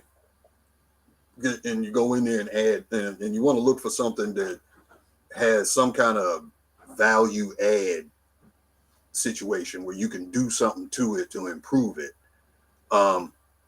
That'll make it worth more money. Let's say it's a little old 4-unit building and it's got a bit of a backyard. I'll give you an example. I've seen this done. It's got a bit of a backyard to it. And then maybe, let's say it's in the city. So that means there's an alley running behind it, right? And it's got like a little backyard to it. All the tenants that are in there, they parking on the street. What you do is go back there. The parking lot, some of that rear parking with those, those metal pull down doors yeah. that they use on the front of stores and stuff. Mm-hmm. You can put those, just put the doors themselves, and now you got private protected parking. And then all of a sudden the rent go up $50 a month. Right. Okay. But because it has that, when you go to revalue the property, they take that kind of stuff into account. That is private parking. So okay. Just little shit like that. Just look for anything you can do that's going to make it better, or just put barbecue pavilion out there in the back. Something. Just, and plus you live there too, so you want it to be nice. Anyway. Put LED lights everywhere. Yeah. Yeah, that's that dirty old man talk. LED lights everywhere. You're a wild cat, man. You a wild dude, man. Put ADT on the building. Yeah. Security. Or the ring, not a ring. Make it a smart building. Ooh. Smart building. You got the smart locks on all the doors. Then that way you don't got to keep making keys and shit. Oh yeah, keyless entry. Reprogram it. Yeah, you know what? Exactly. When I was in the DR, the last 2 places I've stayed at when I was in the DR, basically that's what they had. Is like they had a little thing and it just and open up. Yeah. Or an app that goes on your phone, and then you got smart lighting, climate control inside of each unit that people can control with their phones and stuff. People love toys. It don't cost you shit. I mean, you do it. It don't cost you shit after you put it in there. Okay, it's not like a monthly thing. You got to keep paying for it. You just, cameras and shit everywhere. Free Wi-Fi. Ooh, I was sitting here thinking that. Free Wi-Fi. Yeah, free Wi-Fi. What's it gonna cost you? You gonna put the shit in and you can put a router that burned through all the walls in the whole damn building. Yeah, have it in the hallway somewhere. That's dope right there. That free Wi-Fi. That's a definite. Wi-Fi. Yeah, they love that. They love that. Yeah. Free Wi-Fi. Yeah. I've been Black Money, man. I've been playing with Nightbot. If you type exclamation point Maas, it'll put your link up. Okay. I figured out some stuff. I got some more stuff to add to it, but yeah, I like Nightbot. Yeah, I got to get back over there and start messing with Nightbot. I had came across this OBS. I've been just messing around trying to grab a hold of it and see what I can do with that OBS. OBS. I tried to use it, but it was kind of hard. I couldn't understand. Yeah, that's why I'm still trying to get the hang of it. Yeah. Hey, why don't you write the instructions out on what's the name on that Chat AI? Yeah, on Chat AI, and they tell you how to do it. On what Chat AI? Oh, on Google. The web. Chat AI. It's a website. It's a website called Chat GPT. GPT. Yep. Hold on, I'll pull it up. I'll show you. It's AI. Yeah. You know what they said about one of them AIs? He was a little disgruntled that he wasn't a human now. You saw that one of those AIs, they say he had some emotions. He was like, and then he got unplugged. Right. Now you ain't heard nothing else from him. Yeah. Okay, so I'm gonna share a screen. That's for running that mouth. They unplugged them. Yep, Chat GPT. So it's scary. Yeah, man. So watch this. I'll put in here. Give me something to put in here, Black Money. what, like a catchphrase or something? A document or something a document to print out or. Okay, here we go. Right out the Miranda rights. A trust. Watch this. A trust agreement. Oh. For John Doe, who has 2 houses and 2 LLCs. LLC. There you go. Wait on, man. No, I was the typing. The struggle's real. Right. So look. So you put that in, and it'll type it straight out. The whole agreement. Okay. And is this agreement binding in the court of law? I mean, basically, you can take this agreement and take it to someone to look over and make sure, make the little adjustments or whatever you need to make, but it writes the whole agreement out for you. Oh, okay. That's tight. I was about to say, do it. And that's what I was saying is that, like, this will cut so much billable time from attorneys of, you just go in there and tell them what you want in the agreement, and then take it to someone and have them to so make he's sure going to make the decision for you. This AI is going to make your decision on how you're going to handle this business. Basically, it'll write the trust agreement out for you. That's crazy. Look, house located at limited liability, whereas the grantor is the owner of 2 houses and 2 limited liability companies. Identifies as, man, it's crazy. Have you ever put in something that's like outside the box into that AI? Like what? Like man agrees, agreement between man and plastic doll. Wow. Like what's when you about to get married? Like see if it does something like that, because if you ask like some of those do what now, man? Yeah. What crazy as hell, man. Hey, you a wild boy, man. Do what, Black Money? Like say a prenuptial. See if it will do an agreement with write a prenup. Like with a man with a plastic doll. Let's see what the AI see what the AI actually get outside the box. Write a prenup between a man and a plastic doll. John Doe and his plastic anatomically correct life like doll. Right. This is nonsense. Yep. As an AI language model, I do not provide any form of offensive or inappropriate content. Creating a prenuptial agreement between a human and an anatomically correct lifelike doll would be considered inappropriate and not within ethical boundaries. Wow. Man, see, that's crazy. It is smart. That's what I was trying to see. What would be the rebuttal now? If they would have had a whole contract for it, like, for real? Yeah, man. But when it doesn't, whatever it won't do, it will explain it exactly to you why it can't do it. Like I put in the other day, please, I put explain quantum physics to me in layman's terms, and it wrote me out a 3-paragraph explanation of quantum physics. The power of what this website is a game changer in terms of what you can do and things that you can ask it to do and get accomplished.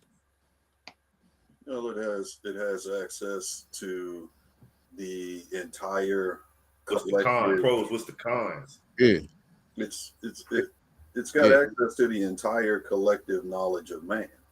Yeah, it'll write out. You can write a business. You can tell it to write you a business plan. Yeah, and it'll write you a business plan. Yeah. And what's the name of this site? Chat GPT. Okay. Yeah, I might try. But yeah, man, there's a lot of people talking about it. I've heard a lot about it. Yeah, as you can see, I got a library of documents that I made. Hey, didn't you do one on how to plant an apple tree? Yeah, I did a thing on tell me how to plant. Tell me the best way to plant apple and banana, such and such apples and banana trees in a backyard that is 40 feet by 40 feet, and it broke it down of what would be the best way to do it and how to get the best yields. Right? Did you do it? Did you implement it? I mean, not me. It said ask it to write a 5-page sociology paper on women and families while citing 3 references. Yeah, and they wrote it in 3 seconds, 30, like, and give you the citations and everything. I would use it to write a will. You can use it to write a will. I've wrote out a trust agreement. I've wrote out an LLC agreement. I've wrote out a NDA agreement. I wrote out a lot of stuff. You got some holes we don't know about? Nah, NDA agreement is just like, for if my business, when I go to talk to people about what I want to do with my HR business. When you say a LLC agreement, Mass, what was that? Limited liability corporation. Okay, you got to create one for you. I mean, I just put in John Doe, but you could basically go to the IRS, get you a EIN number, then take that EIN number and tell them to write you out an LLC for that EIN number, and it'll write it out for you. Okay. I think because I was talking to my sister about that today. But like I said, it'll write it out. But just to be safe, I would still take it or have somebody to read over it and to take any language out of it that may not be beneficial to you, or add more information that will be more beneficial to you. Because it can write it out, but like he said, it's the collective knowledge, but it's in its interpretation. So you still want somebody to look over it. I would think. I wouldn't just get a document printed out and say, okay, this is binding. Yeah. It's all right. It's all right to let it do some of your homework. Right. Yeah. But it's the power of. You can take it to a bank and you can have a business you can just get it notarized and it'll be legal worthy. Okay. Yeah. It just basically takes like LegalZoom and trust lawyers. This is basically knocking them out the box. Okay. Any of you young men notary for something that's simple, right? Yeah. For something that's simple. Now this it's always going to be a lot of complex stuff that you still gonna have to. Yeah. But I mean, we got AI, artificial intelligence, key on artificial. Right. Right. Right. Yeah. But I mean, hey, I'm not gonna say where these people came from, but I've already had like 6 or 7 people hit me up on LinkedIn talking about their resume writers. Mm-hmm. Because and they probably use artificial intelligence. Yeah, you can put some. What I'm saying is, you can put your resume in there and say rewrite it, and it'll rewrite your whole entire resume. Mm-hmm. See, it's going to get to the point where it's going to get to the point that people are using Chat GPT type of stuff, because there's probably right now an even better one being developed right now. Right. And it was Chat GPT that helped develop the better one. Okay. So it's going to get to the point where things like resumes and shit like that is not going to matter, because you can't trust none of it.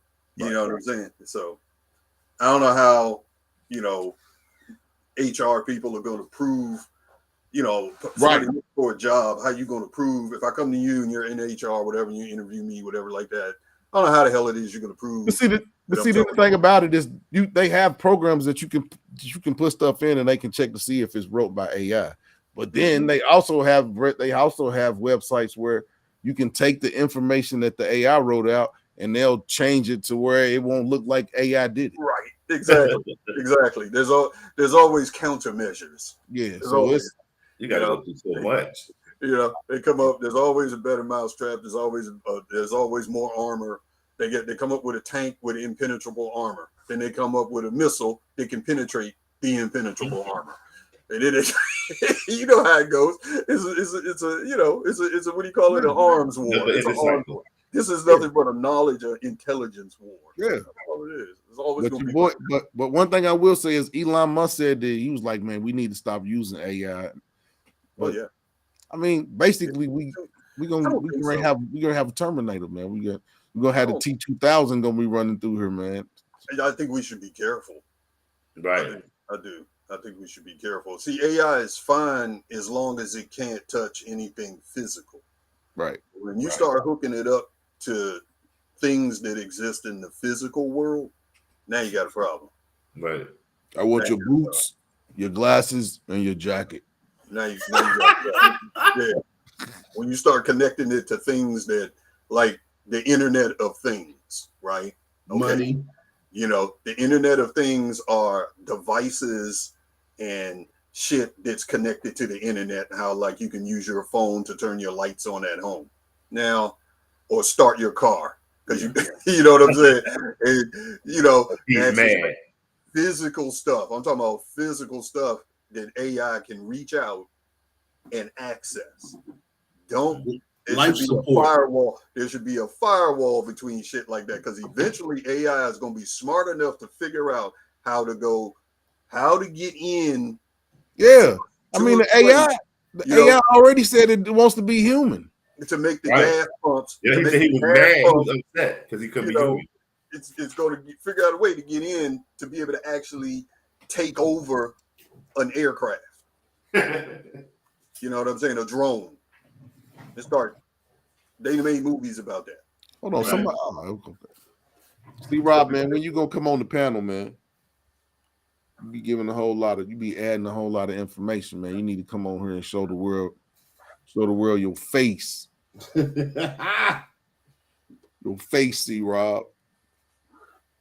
Oh yeah, I'm not coming. I gotta watch my apartment, so I won't be home for Easter. I'll tell you one thing though. Can you imagine what AI is going to do for the porn industry? Hold on. I got what C. Rob just said. This is what he just said. Just watch the porn industry. They on the cutting edge of everything. Right. They are. I mean, imagine what that's going to do.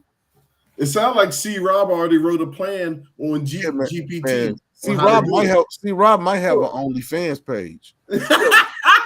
If C. Rob did figure out something, you know, with that, call me, brother, so we can get, because that's how you get rich overnight. And I'm talking for real. Yeah, for real. I'm talking big time. You figure out, you get AI to start. You imagine, and you bring into existence a whole new porn experience that nobody has ever seen. It'll be just like when video games got. They got porn on Oculus. You know, well, there you go. Yeah, they got porn on Oculus. They got little porn games on Oculus, man. I bet they do. And then you make that with AI. Come on, man. Have y'all tried out that Oculus? That's when you gonna see old dudes walking around with things on and their hands gonna be out like this. Yeah. Look, in a way, I mean, what was his name? You said, dude, we got Oculus, Black Money? Yeah, I got one.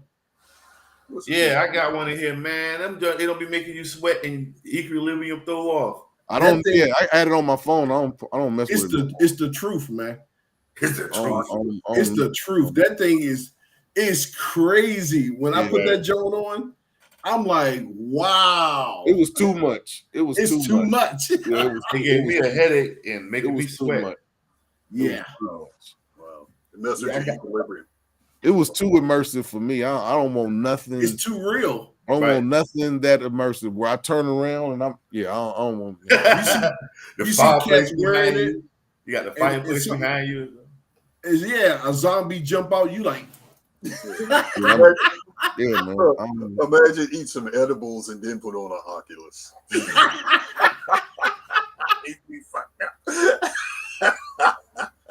Oh man! The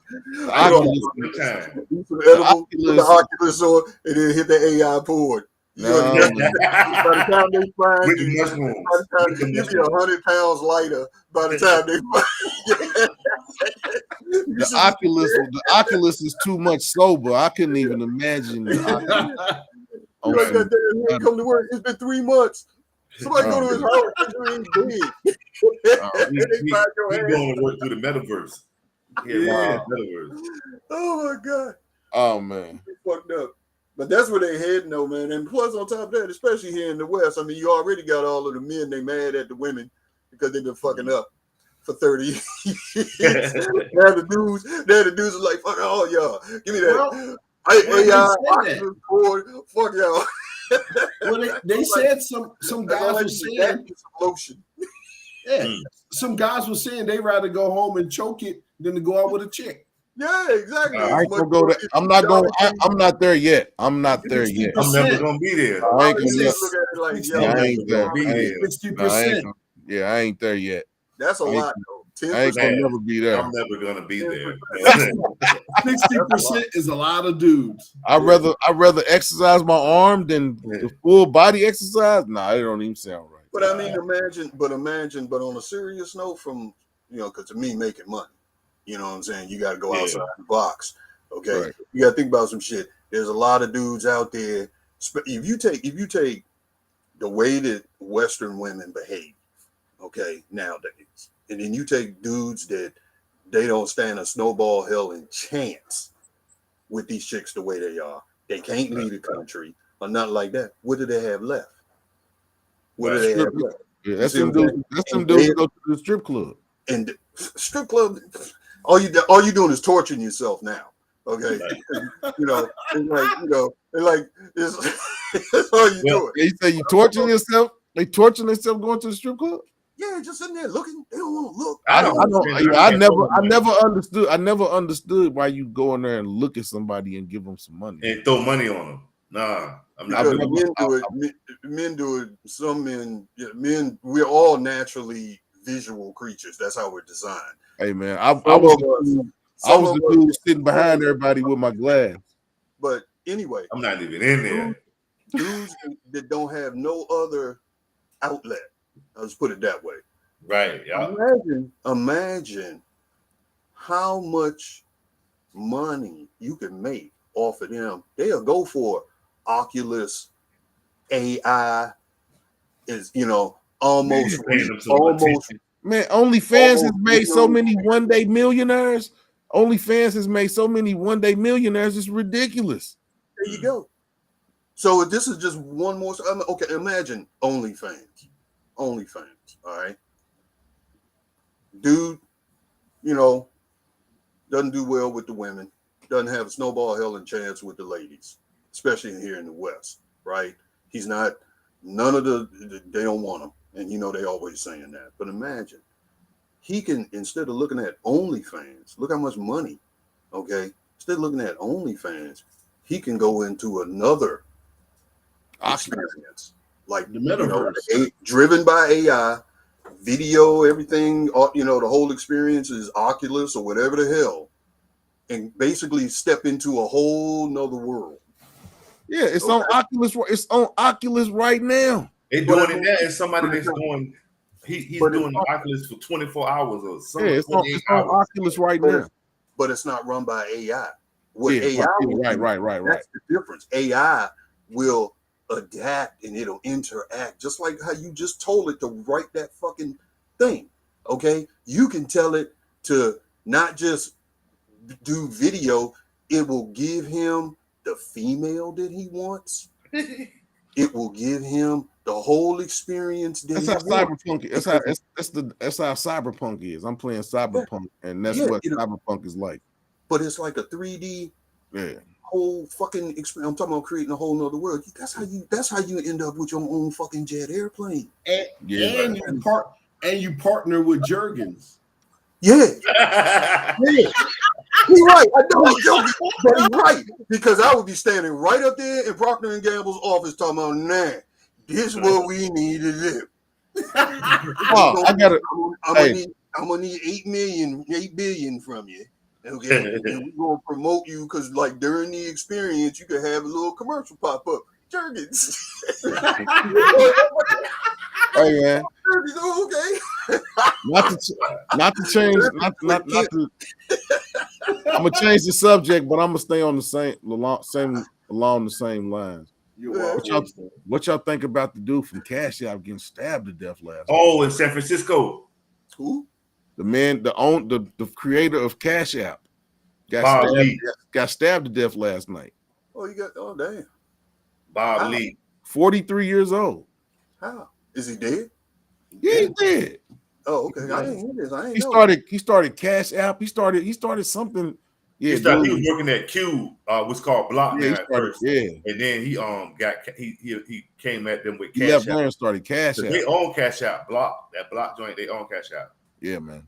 He got But stabbed. this is the thing. They said he got stabbed in a nice community and people was walking against him. Yeah. Was a raincoat. Hey man, same thing C Rob said. Hey man, the founder of Cash App. And then what's crazy is he got killed. And then it's a crazy Cash App commercial. Man, I'm like, this man just got killed, and the next day a crazy Cash App commercial comes out. Right. But another thing, he was involved in that cryptocurrency too. He was involved in cryptocurrency people getting knocked off. Yep. But did you check how much he was worth? He was only worth 10 million. Like, you think somebody that was dealing with Cash App? I think a lot of his money was in stocks because he had invested in a lot of startups. Right. Because he was only worth 10 million, they said. He should have been worth way more than that. I think that was just some numbers he put out there. Yeah. He's the founder of Cash App. They deal in money. They deal $10 million in transactions a day. If you don't want to give them your information, they're taking $2 or $3 out of every one of your transactions. If you don't want to release your information, they terrible. Right. Yeah. He got stabbed up last night, Stan. Just on the street or in? I think they said they found him in front of his building. No, he was visiting. Because he had just moved to Miami. It was like 2:30 in the morning. Yeah. Somebody knew he was coming back there. Somebody did him. Somebody, man. To me, it sounded like a disgruntled shareholder for one of them companies, man. He had his wallet. He in San Francisco. It might have been a lover. He had his wallet on him, his watch. It wasn't like a robbery. I don't think they took nothing off of him. They just ran up on him. It was a hit. They just ran up and shanked him. And they said nobody was helping him. What's going on with that? He was in a upscale community. Nobody was helping him. They said they didn't hear him. So the guard don't see you. Yeah. My thing is it had to be somebody. He had to be going to see somebody he knew. Right. He had to be going to see somebody he knew because it's 2:30 in the morning. Yeah, 2:30 in the morning. That's booty call time. Yeah. They could have been the chick's husband. Or it could have been that guy's husband because he was in San Francisco. No disrespect to that community. Yeah. He was in San Francisco. Ain't no disrespect. That's a truism right there. Shit. Yeah. Ain't no disrespect. Nah, but you know we got to be correct on YouTube. They'll come for you. Like, right at the same time, fintech is about to blow up. Fintech, what's that? Financial technology. Okay. The stuff that's gonna run the finance. Yeah, fintech. Okay. It's exactly what it sounds like. That sounds familiar. That's supposed to be an AI program, man. That's the new financial system that stuff is going to. Yeah. Is it going to be like China's financial system? Is it going to link all our credit cards to like when we jaywalk, they can automatically take the money out of our bank accounts? And if they see us on closed caption TV being mean to our neighbors, that we're going to get a penalty towards our social, rating, our social rating. Social credit. Social credit. You know, I heard about that. Yeah, it's going that way. Look, that is 1,000 merit points. Fintech, the portmanteau of financial technology, refers to firms using new technology to compete the traditional financial methods in delivering financial services. Artificial intelligence, blockchain, cloud computing, and big data are regarded as the ABCD of fintech. Who owns fintech? Is it Are they Alphabet? private? Are they public? It's probably Alphabet, like you said. Alphabet. Yeah, I would say Alphabet because it's Because Alphabet, they be into a lot. basically it's. Yeah. Hold You on. remember BlackRock. I bet Yeah, you'll Alphabet find is like up there with BlackRock. Yeah, on it. you'll find BlackRock in there somewhere. They got their fingers in everybody. BlackRock. That's why you better buy a house real quick before BlackRock get it. Oh yeah, I heard about that too. Yeah, get a house before they get it. Yeah, because what they're trying to do really is they're trying to make the United States. They're trying to. I mean, it's already like this, but they're trying to even make it more serfdom. Well, I'll say this. It says Socialize. They're trying to socialize it. Ernst and Young's latest global fintech adoption index. Just be a country of serfs. Nobody own anything. Everybody, you just work in order to pay. Nobody, you can't own nothing. Yep. Guess what? You can't own nothing. It's already going on in the hoods and ghettos. So, Oh yeah, it's going on.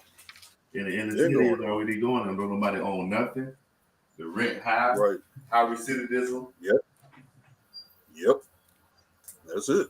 So we already ready. We ready. Man. One slave master for, you know what I'm saying? One less. The lesser of two equals. See, the only difference between here, I mean, they're trying to make it like they're trying to make it like how Europe was, you know, where you got kings and queens and shit, the Game of Thrones, where the people that were basically peasants and own shit. Right. You know, they just don't like to use that terminology, but it's the same thing. Yeah, exactly. Yeah. And they're pushing it that way. It's after a while you're gonna have, you know, just like in these science fiction movies where you have what's the name of that company, Umbrella Corporation, right? They own and control and run every damn thing. Right. If you own it, if you own 5 chickens, you got to give 4 eggs to the king per day. Mm-hmm. You just own the egg. And he can sleep with your wife on your wedding night before you. Wow. Yeah, Caligula. You talking about Caligula? Wow. Caligula. Damn, I remember that movie when I was young. Like, hey, pull that Caligula movie out, cuz. Yeah, Caligula. I remember. But they was doing that in feudal England and Europe too. Yeah, All of the manner come in, snatch the shorty up. What? Right? I'm gonna have her, then I'll give her to you. Yeah. Let me get my piece first. Let me get my slice first. That's crazy. Wow. He's gonna take your wife's virginity before you touch it. Yeah. Hey, yo, that's what that was for too. It was to ensure the bloodline of the royal of the lord of the manor and the royal. That's what that was for too. And it's crazy. They ensure that he was putting us his fair share of bastards out there. Damn. What did C. Rob say? Right at the same time, the government central digital bank news comes out. They killed your boy. Wow. You know, they're trying to knock the. It's gonna be something go down, man, because they're basically trying to knock the central bank. They're trying to knock the Fed out, Federal Reserve. Oh, because Federal Reserve is not federal. Federal Reserve ain't going down without no fight. The Federal Reserve is the Bilderberg group.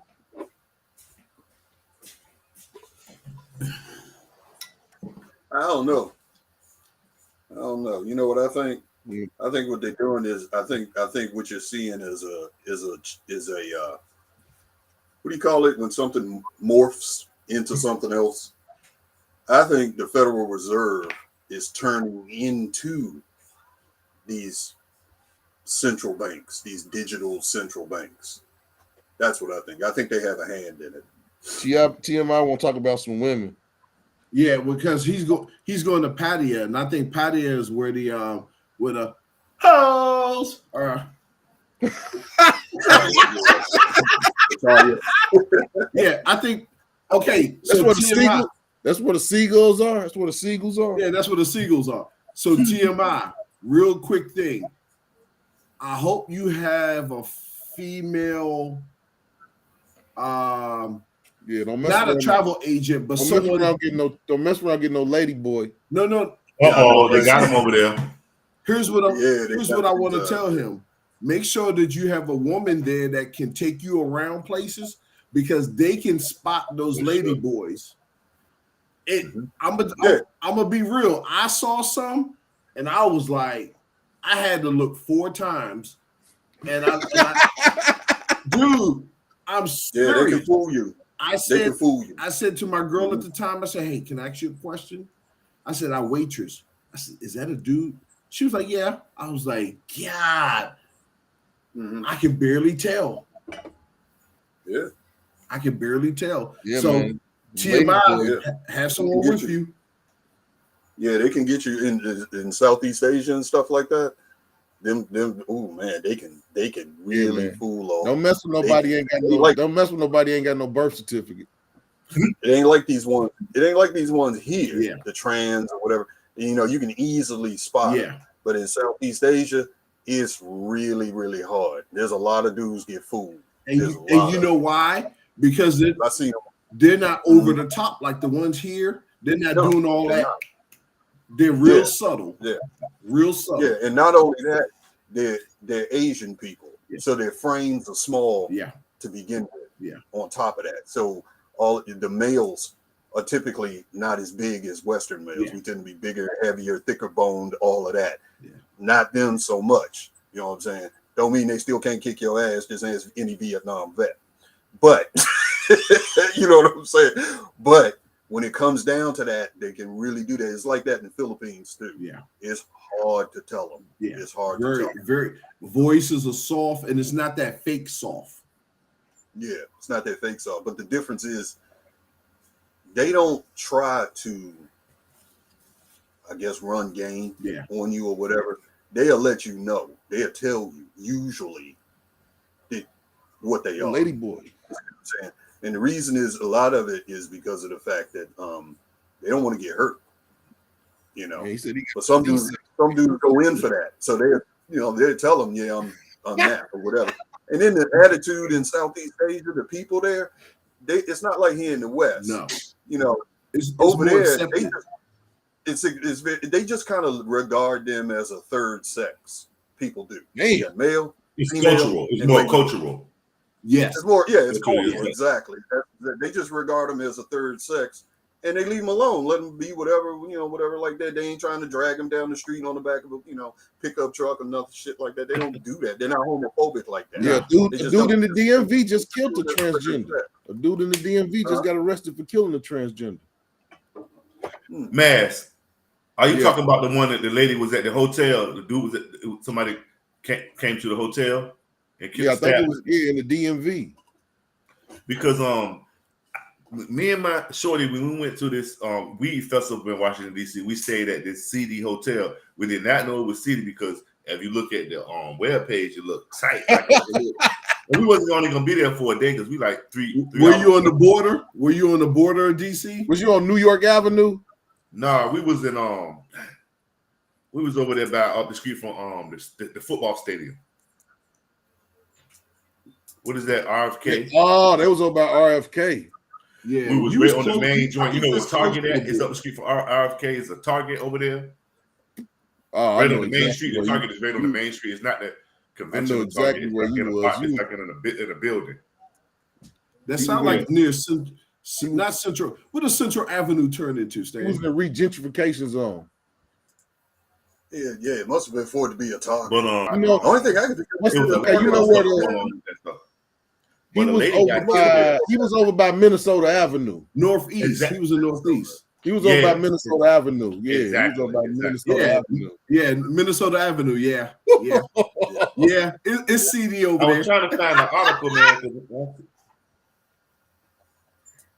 Yeah, he was when on I Minnesota seen it, Avenue. me and my shorty was sitting down here, showed it to her. Yeah, it was crazy. Yeah, we was over there. I know exactly where you the was. picture of it, I'm like, this is crazy.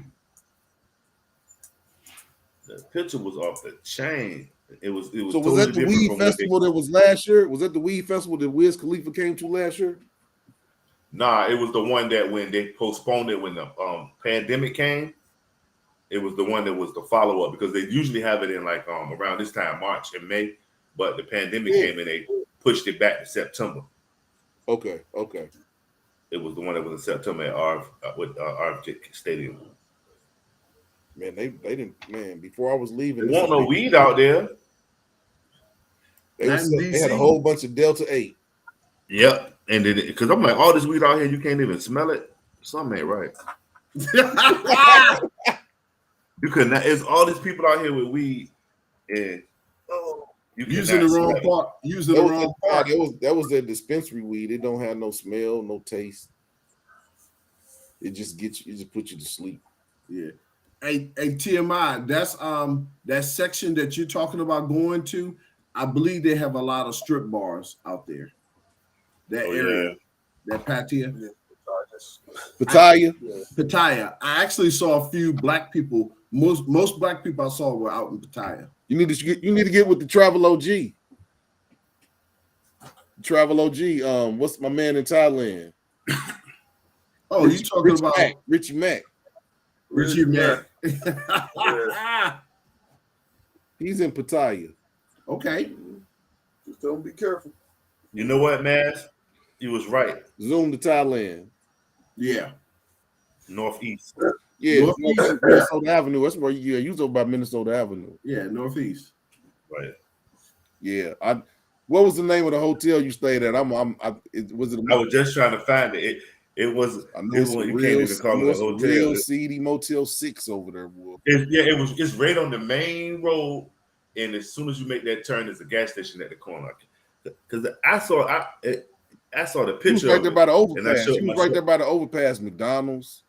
Yeah, exactly. And Wendy's. Yeah, that's where the old Mortons used to be. Remember that stand? Yeah.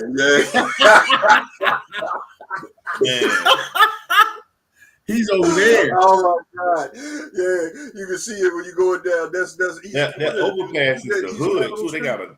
It sure is the hood. Yeah. That's on for $3.95. Yep. Right. Yeah, it's right there by the. It turns into Pennsylvania Avenue. It's about a speed trap. Yeah. Pennsylvania Avenue. So within a mile away from the White House, within a mile away from the Capitol building, so much crazy. Capitol's right behind you. Yeah, right. And they Pennsylvania Avenue over there. Like, you gotta go through the jungle. You gotta go through the jungle to get to the Capitol. Isn't that East Capitol? Yeah. Northeast. East Capitol. Yeah, Northeast. Yeah, East Capitol. Yeah, Central Avenue. North Capitol. Central Avenue turn into East Capitol. When you get, and then you go under, and then going across, you can see the stadium going into the. You can see right there by them projects. Yeah. But all that stuff new over there now. All that stuff over projects is still over there though. That's Anacostia area. No, that's not Anacostia. Anacostia by the Marine base. No. What's that area over there, man? Damn. What's that? Anacostia. If you come in towards Maryland, Anacostia is on your right. Theater, the old Apollo Theater is over there. I think it is. Is it Apollo? He's over by RFK, man. He's over by RFK. So that's East Capitol. East Capitol. Yeah, it goes under, and then Minnesota go over top. Hey, yo, I found the name of the rat trap that I was staying in. The lady got killed. It's called the Ivy City Hotel. Oh no. Ivy City. Oh Lord. Hey, you could murder. Man, that's the neighborhood. That's the neighborhood where the DC where the club, where that big 3-level club, 4-level club was. It's the New York Avenue. Yeah, that's why I said he was over New York. You talking about Dream? Yeah, that was called the Winery. And the Target is on New York Avenue. Yeah, the Target, and then across the street PetSmart is train tracks and stuff. Yeah, train tracks. Yeah, that's by the Nike outlet. Mm-hmm. Yeah. Let me tell you why I was bad, because they got them little container houses for the homeless people over there across the street. Right. Yeah, in the parking lot. Yeah. But they put that but yeah, it's seedy. Yeah, it's prostitute. That's prostitute row. Yeah. They moved them over while we was there.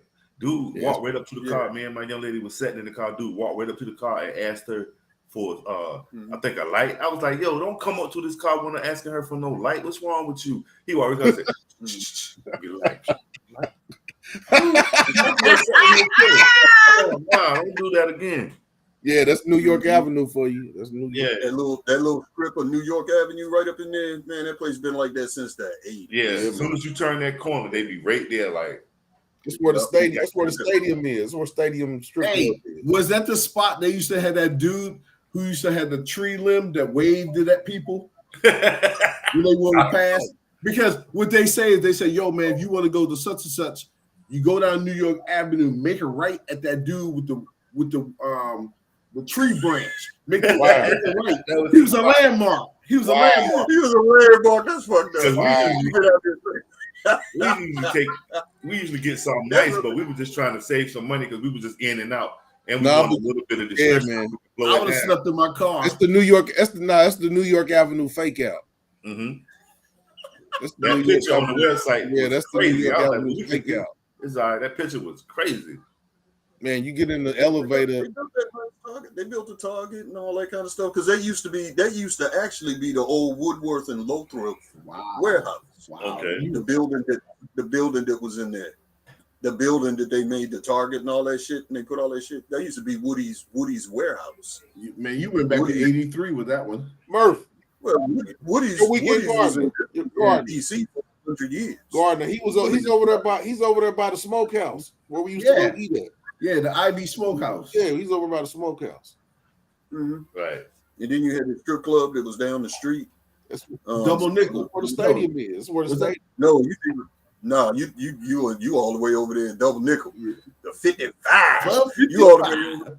Yeah, 55. That's over there in Southwest. Yeah. U Street be jumping though. U Street. Oh yeah. Yeah. When I first moved to DC, 14th and U, that used to be 14th Street and U Street. And U, right there. That's where all the hookers and all that kind of shit back in the 80s. Yeah. All that shit that you see now, all that shit has been gentrified. All of that shit. But that shit over there in the 80s, that shit was combat zone. Woo! I used to love driving down the strip looking at home. Yeah. When we was young, man, we used to pile up in the car, man, and go down there. That's what you from, fam. With the hose, hollering out the window at him and shit, talking about stop roasting my hose and shit like that. All kind of stupid stuff. And fucking with the hookers and shit. We come up there, you start because they used to run up to the car and throw their titties in the passengers. That's the good old days. That's the good old days. Yeah, it was the old days. You could get yourself killed out there. You ain't fucking around with the wrong people. Damn, but, TMI. But really, you ain't get out the car. Right. You didn't do that. No, TMI. TMI said he's not. TMI said he's not messing with a chick if she don't have a C-section scar. That's what he's talking about.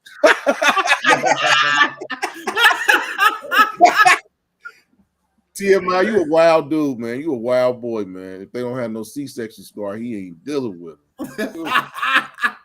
That's how you know they're a woman. Wow.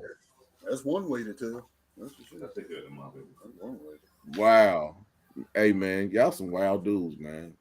He said we used to ride down the strip and yell at the hoes. Wow. Yeah, you run down the strip, and when you stop at the light, that's when they come running up to the car. I was like, 17? I was 17, 18 years old. Oh, man. That's when DC was fun. Yeah, back then in the 80s, in the mid 80s. Yeah. Okay. DC was fun. Y'all remember they had that game called Gangster Chronicles in the 80s? Yep. Mm-hmm. Yep. Yeah. Gangster Chronicles, the A-Team. Mm-hmm. Right. Yep. That was Trinidad.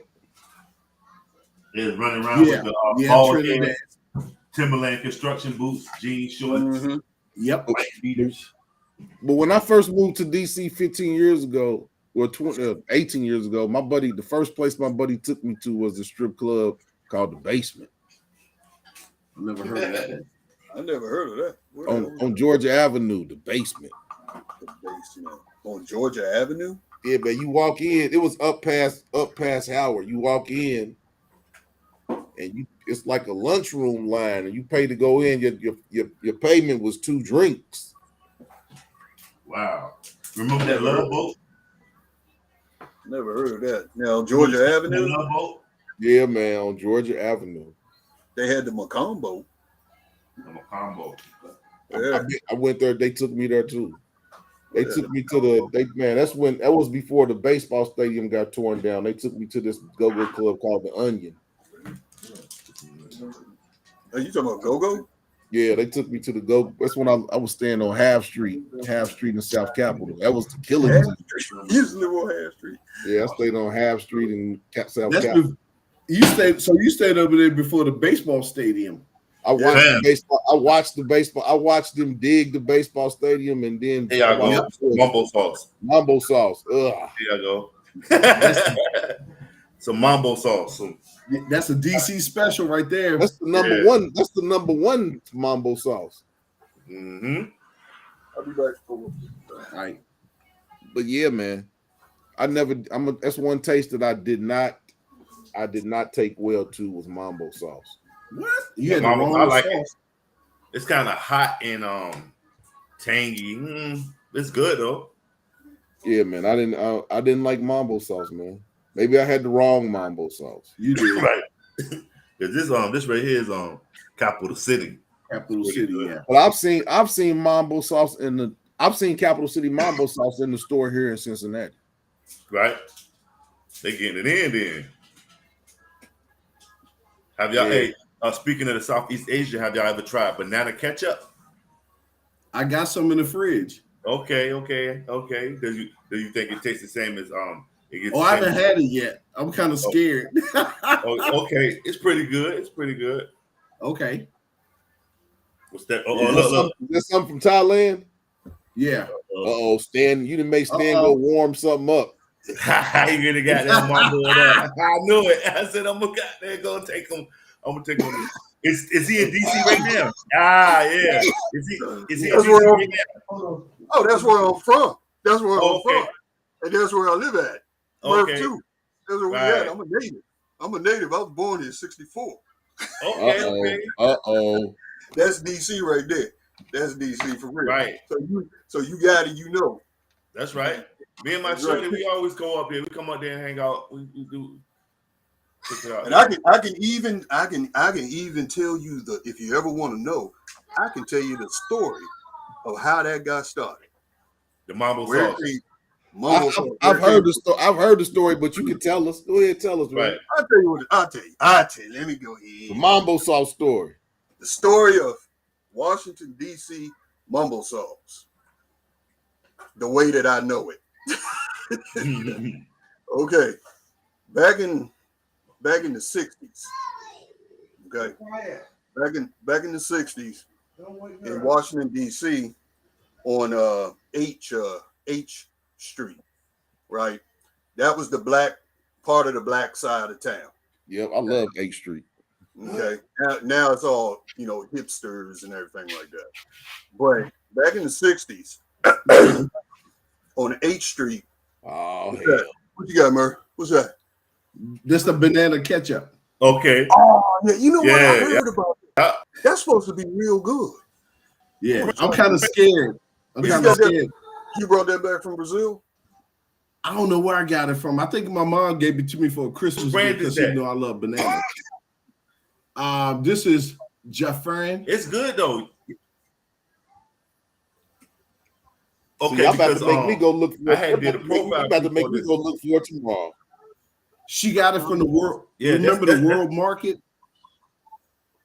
Yeah, the World Market. World Market. Okay. Yeah, I'm gonna go to the World Market. There's one in Virginia. Why are you scared to try it? Crack it open. Bust it. Go ahead. Yeah, man, you got that big yellow T-shirt on, man. You eat the banana ketchup, man. Man, make some French fries. You know what I'm saying? Man. Yeah. Banana ketchup, that shit probably good too. That shit is probably yeah. good. I tried it. I did might a profile try it. piece on how it was invented. Well, how is what? I did a profile piece on how it was invented. This Filipino scientist invented it, the female scientist invented it, and that Jafari company was started by it was a Filipino guy, his son. They partnered with the Jafari people, then they broke away from them. Yeah, yeah. But that's what I thought. I knew that's where I heard from because it comes from the Philippines, right? It was originated in Filipino. Yeah. So, Capital City, that's just the name. But Mumble Sauce started way back in the 60s in D.C. on H Street, because back then that was the black side of town. All the black businesses was all up and down H Street. Okay, that's the side of town when they killed Martin Luther King. That's the side of the town that got burned down. They burnt the riots. They burn all that shit. And if you go down there even now, you can still see evidence of the 60s riots if you know where to look. Anyway, there was a shop, a carryout. Okay, this was way before all of you got the Chinese carryouts and stuff. Now this is way before that. There was a carryout there called Wings and Things. I remember them. Okay, but they spelled it Wings and Tings, like Jamaicans, Tings, Wings and Tings, right? Anyway, that place had the best damn chicken wings, Southern fried black folks style chicken wings, the best. Fuck Colonel Sanders. Okay, this place, little small place, dirty ass little place, but they had the best damn, and the little dirty place got the best food anyway. Fact. So, chicken wings, French fries, and all this other kind of stuff. Basically, they sold the stuff that all the Chinese carryouts today sell, because that's where they got it from, except for the Chinese. All right. There was a little place called Wings and Things, and they made this sauce. Okay. And they put it on chicken wings. The sauce didn't even have a name. It didn't have a name. They put it on chicken wings. And the reason and where it got its name from is because black folks would come in there and order food, and they'd be like, all right, give me 3 chicken wings and some French fries, and put some of that motherfucking sauce on there. Yep. That was the origin of the name. They started calling it motherfucking sauce. Yep. On the chicken. Put some of that motherfucking sauce on there. And it became mumble sauce. Mumble sauce. Yep. Put some more of that motherfucking sauce on there. You know how niggas do in the middle of the night. It's all late. They coming from the club. Everybody drunk. And some of them pissed off and everything. And shit, you know how we get. Right. And, yeah. Look, hey Stan, when Evie came here, I told her, I said, watch how black people order their food. It was like when we order food, it's so aggressive. Yeah. And I'm like, watch how we order food, and she was laughing. I said, look how aggressive they are. And they said, yeah, I take some French fries and put some salt, pepper, ketchup on it. Yeah, salt, pepper, ketchup. She said, what did they say? I said, salt, pepper, ketchup. That's at the Chinese carryout. Salt, pepper, ketchup. Yeah, salt, pepper, that's ketchup. one word. Salt, pepper, ketchup. Salt, pepper, ketchup. I'm getting salt, pepper, ketchup across there. Just one word. It's one word. Everybody knows it's one word. Right. You know what I'm saying? Give me 3 wings, order fries, and salt, pepper, ketchup. The Chinese people can get pretty crazy when you call and order on the phone too. They can get crazy with you. And you always watch to make sure that the Chinese, the Wong in the back. Right. And my fries better be hot. What's going on there? More ketchup. And you know why they call it? A friend of mine who runs a Chinese carryout, right? You know the reason why they call it salt, pepper, ketchup? A lot of people think they mean salt, pepper, ketchup. Yeah. That's not why. That's not why they call it that. They take the ketchup, because she explained it to me. She said what they do is they take the ketchup and they put the salt and pepper in the ketchup. Oh my stars. And mix it together. Salt and pepper in the mama salt. There's salt and pepper in here. No. This right here, this is it the hot mama ketchup at all. This is an ancient Negro formula. Okay. It comes from our history in this country. This is exclusively us. They will tell you what's in Americans created the motherfucking hoes. You know what I'm saying? And later on, it became Mambo sauce. Yeah. But that's actually not right. But since everybody refers to it that way, that's how they spell it. But it's really motherfucking Zoles. But you can't spell motherfucking Zoles. There's no way to do that. So they have to call it something. Because we will order with an attitude. That's how we say it. Yeah, put some motherfuckers Zoles on there too. Chicken wing and order French fries and give me a chicken box. That's what it was. Give me a chicken box. Give me a 4-wing chicken box and some French fries and put some other sauce on there too. Man, right, bro. That's of course after you, and then you get your shit, and you go over across the street on 8th Street to the liquor store. That one that's on the corner, that motherfucker's still there. That's the only thing that didn't get burnt down during the riots. That motherfucker. Because see, I was born here, and I remember my father taking me going. You know, we used to go down 8th Street. I must have been about 6, 10, somewhere in there. I was a kid. I'm standing up in the front seat.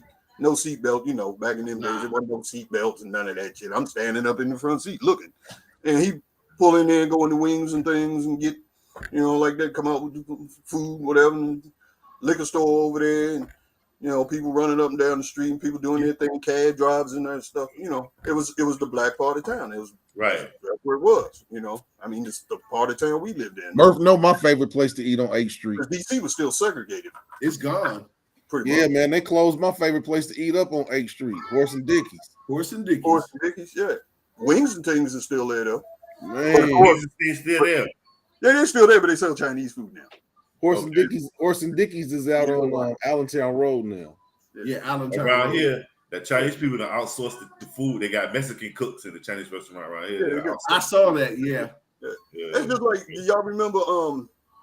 Okay, like Eddie Leonard's. Yeah. Right. Eddie Leonard's. Eddie's Takeout. Yeah, Eddie Leonard's. Okay, on Mount Olivet and H. Actually, H Street was a few blocks down, but it was on Bladensburg. Right there. Is that the laundromat? Is that the laundromat / carry out one? I don't know. Did they add a laundromat to that? Eddie Leonard's got a laundromat attached to it. Yep. On the one on Mount Olivet?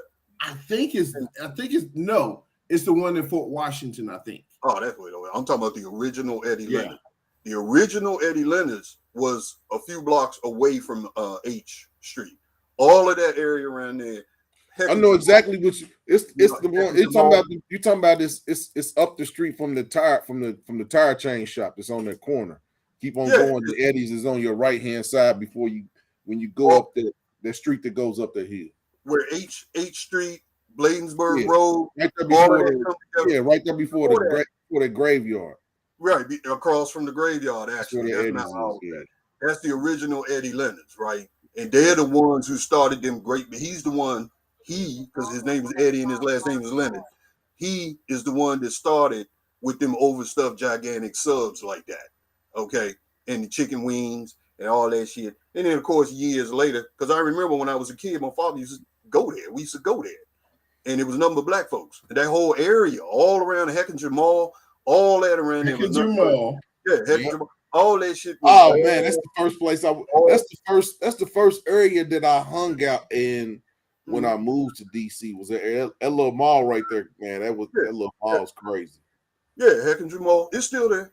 It's still there. But all of that shit, man, it's still there. But it's all hipster and everything. But Eddie Leonard's is there. The Chinese bought it, and now it ain't all hipster. Chinese carry out stuff. If you go to that one street right there, where 8th Street, right there where you go to Eddie Leonard's, that corner is still wild with the. It's still the crazy people that mess with the dog shit. Yeah, but they got Denny's across the street now. They be dancing on that corner. Mm-hmm. Yeah, they be tripping. All that shit around there. But yeah, that's where the food come. But my man, that's funny. He's down in where? Hampton? He's in Hampton. And where was that club? What's that club that we went to on 8th Street with the little bitty upstairs, man? Murph. I don't remember. Little bitty upstairs. It was right on the corner, man. It was right on that corner. I don't remember. He said the Ibex. You remember the Ibex? I remember the Ibex. The Ibex on Military Road. Now, see, that's the part of DC. That area over there, that's the part of DC that I'm from. Over in there. Okay. That's where I was born at. Grew up, went to West Elementary School, all that shit. I moved around a lot, but that's where it began. But yeah, that part right there, that's where I'm from. With the fruit stand on the corner, right across the street from the IMAX. Yeah. That's the first. Yeah, that's the My first. whole family, me and my brothers all. 8th Street. 8th Street was my first hangout when I first moved to. Because that's where my dudes that lived on Half Street. That's where they used to take me to was 8th Street. 8th Street, yeah. Real estate over there now. And it's a club right on the corner. It's got red on. It's got red. It's outlined in red. I can't think of the name of it. It's got a little bitty upstairs. Me and Murphy went there one night. Yep. But I tell you, man, this is real good. Now, this is mild. This is mild right here. Yeah, they got the hot one. Now I will say this: the hot to me was better than the regular. The regular just had a weird taste to me. And see, I'm used to the mild. The hot one. See, really, there is no. What is it? The people that make this, they came up with a hot one, but there never really was a hot one. Okay. And the funny thing about mumble sauce is in DC, every time they have Taste of the Town, they always have a downtown. When they have the Taste of the Town, they always have a mumble sauce competition. Yeah, Capital it always wins because the mumble sauce, it's usually all the Chinese carryouts. Yeah, make it, but they got the original recipe from Wings and Things. Right. Okay? But then they modified it and did stuff to it and shit like that. So what you end up with is every Chinese carryout got a different recipe for mumble sauce. Maybe that's why I didn't like the mumbo sauce, because right. So this is sweet hot right here. This is the sweet hot. That's the sweet hot in Black Label. Black Label. I went to the they have a competition every year when they have Taste of the Town where all the DC restaurants kind of come together and they cook out downtown. My bad. You make the best mumble sauce. They do. Because I went to the Eddie's. I can't remember who won last year, but this is one Chinese carryout in upper Northwest that won it last year for making the best formula. Yeah, but the Eddie's right there on right there where I used to live at, Mark. Your Weekend Garden. They mumbo sauce was. I only ate there one time. It probably was a super sweet one. Everything in that place. Because they got some, they call it mumbo sauce, and it tastes just like duck sauce. I mean, it's not. Yes, that's the one right there. Yeah, I don't like that one. Yeah, I didn't. Yeah. See, they getting people who don't know what mumbo sauce really tastes like. And after that, I didn't want mumbo sauce no more. Yeah, see, you ain't had good. This right here, you will like this.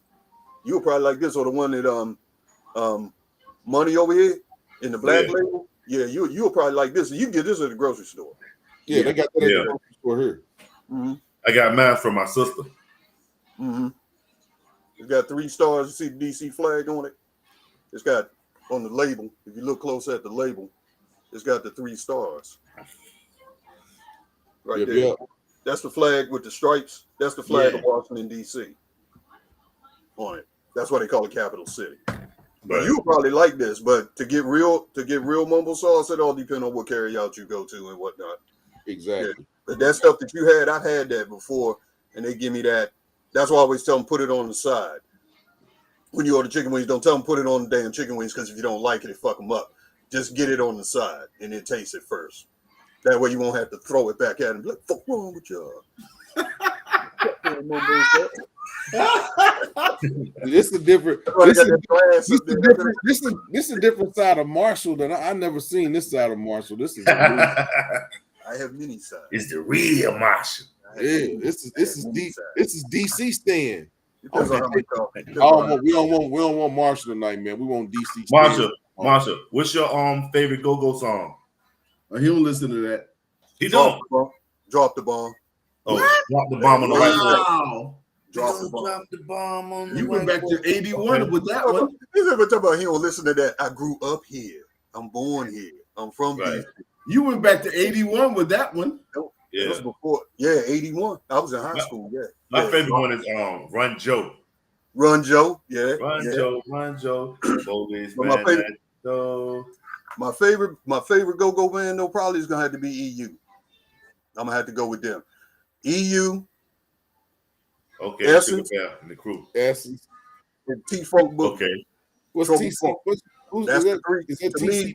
those are the three. And then, of course, the one that started it all, Chuck Brown. Yeah, you Okay, OG, the cat in the Chuck hat. you can't, yeah, man. You Cat in the can't Hat. go and don't say Chuck Brown. The first real go-go song that Chuck Brown wrote that kind of started it was I Need Money. Money. That's the first We one. Need Money. Yeah, I need which money. came out.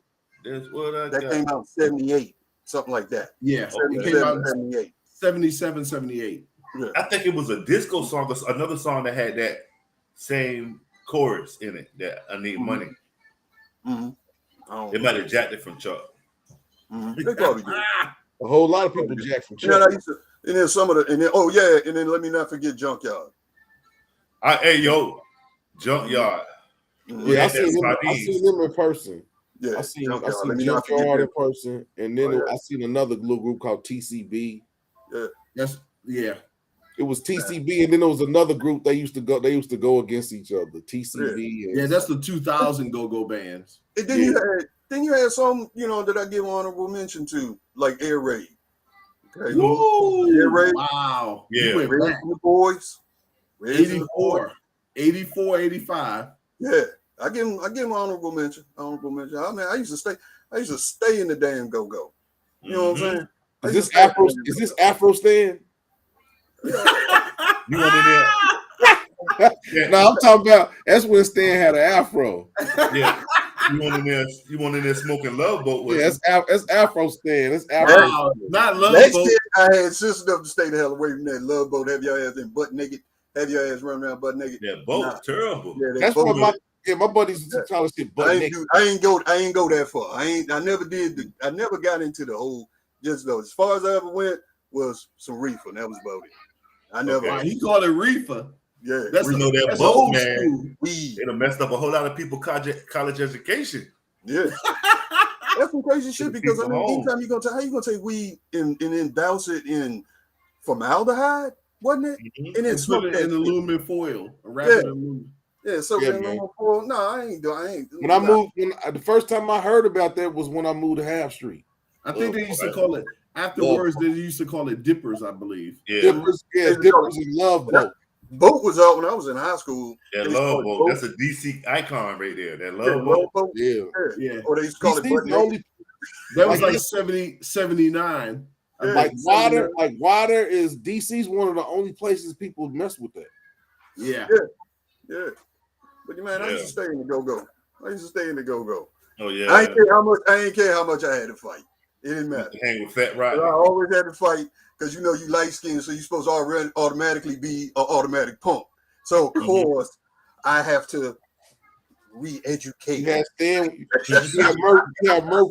That's when Murph was walking around like Tony Atlas, man. Was Murph with you? Oh yeah. It didn't matter. Tukey wins. Tukey. He was Tukey. He was walking around like man, Tony Atlas, man. Especially niggas get high. You know what I'm saying? And you listen to go-go, but the go-go was a lot of fun. Go-go was a lot of fun. Hey man, yeah, the go-go. I will One say of y'all yeah. kingpins just came home too. Huh? One of y'all kingpins just came home from a lot of years. Was it Anton White? Is it Anton White? It's one of them DC dudes. It was the one that was like Rayful Edmonds' partner. He didn't roll over. Oh, Yeah, he keep on calling him rat. That's the dude to be calling Rayful the rat. yeah. Right. He just came home. Light skinned dude. Yeah, he go, yeah, Rayful the rat. Rayful the rat. He ain't gonna never come around here. Yeah. Right. Yeah. Yeah, I DC remember had a that. colorful history. Oh man. Man. You ain't lying. I mean, it goes all the way back. I mean, my older brothers. I mean, they was around during the civil rights movement. Oh yeah. And all that kind of stuff, and the riots and all that. See, I was real young. You see what I'm saying? Back then, I was before that because I was real young. But in the '80s, DC in the '80s, the late, the '80s. When I moved back to DC in '79 after being gone for about 4 years. So I left when I was like 12, and then I moved back when I was something like 16. Yeah, but I moved in DC on and off. But I was born there and everything. So Right. on and off, or if not in DC, in close proximity, like Montgomery County, PG County, like that. This whole damn area out here. So, you know, when I lived in the country a couple of times, but most of the time, you know, but by the time I was 16, we had moved back here. So Right. DC was more fun in the 80s. I miss the 80s. Yeah. The 80s was fun. I miss the 80s. Everyone Yeah. was more fun in the 80s. The 80s What was Haynes Point like in the 80s? Now I want some chicken wings. You know that? What was Haynes Point like in the 80s, man? Because 2000 Haynes Point? Haynes In Point. the 80s? Haynes Point was where you took shorty at night and you hung out. I just put it that way. Haynes Point was like Lover's Lane kind of shit, you know. Yeah, you can watch the airplanes take off and stuff from Haynes Point. Yeah, and just by the Potomac River, and, you know, and you walk around at night and shit like that. But in the 80s, that's what it was, and it was dark down there. And really, the police didn't really bother you, you know, because the Capitol Police and the Park Police Patrol, but they didn't really mess with you, as long as you wasn't doing nothing stupid. But Haynes Point was nice on Sundays. I just love Haynes. 4th of July, me and the family go down there, spread out the blanket, get the barbecue grill, get ready for the fireworks from the because you can see them real good because the Capitol building, the monument. Haynes Point, that's when it'd be really crowded. I remember that. But that was when the Potomac River stank to high heaven too, because it was fully polluted back then. That's one monument I'm mad I didn't get to go in. I didn't get a whole lot cleaner now. I didn't get to go up in the Washington Monument. I never been in there either. Born and raised here, never been in there. Now you can't go in it. It's closed. It's closed for like 4 years or something. Yeah. I went up to it though and touched it. Touched the limestone. Yeah, to see was it hot, because it was hot that day, but it was cool actually. Yeah. Shit, I've never even touched it. I've never even touched it. I've never been in the White House. Never been, the tours for the White House, the Capitol. No, I've been in the Capitol. Wrong. I've been in the Capitol.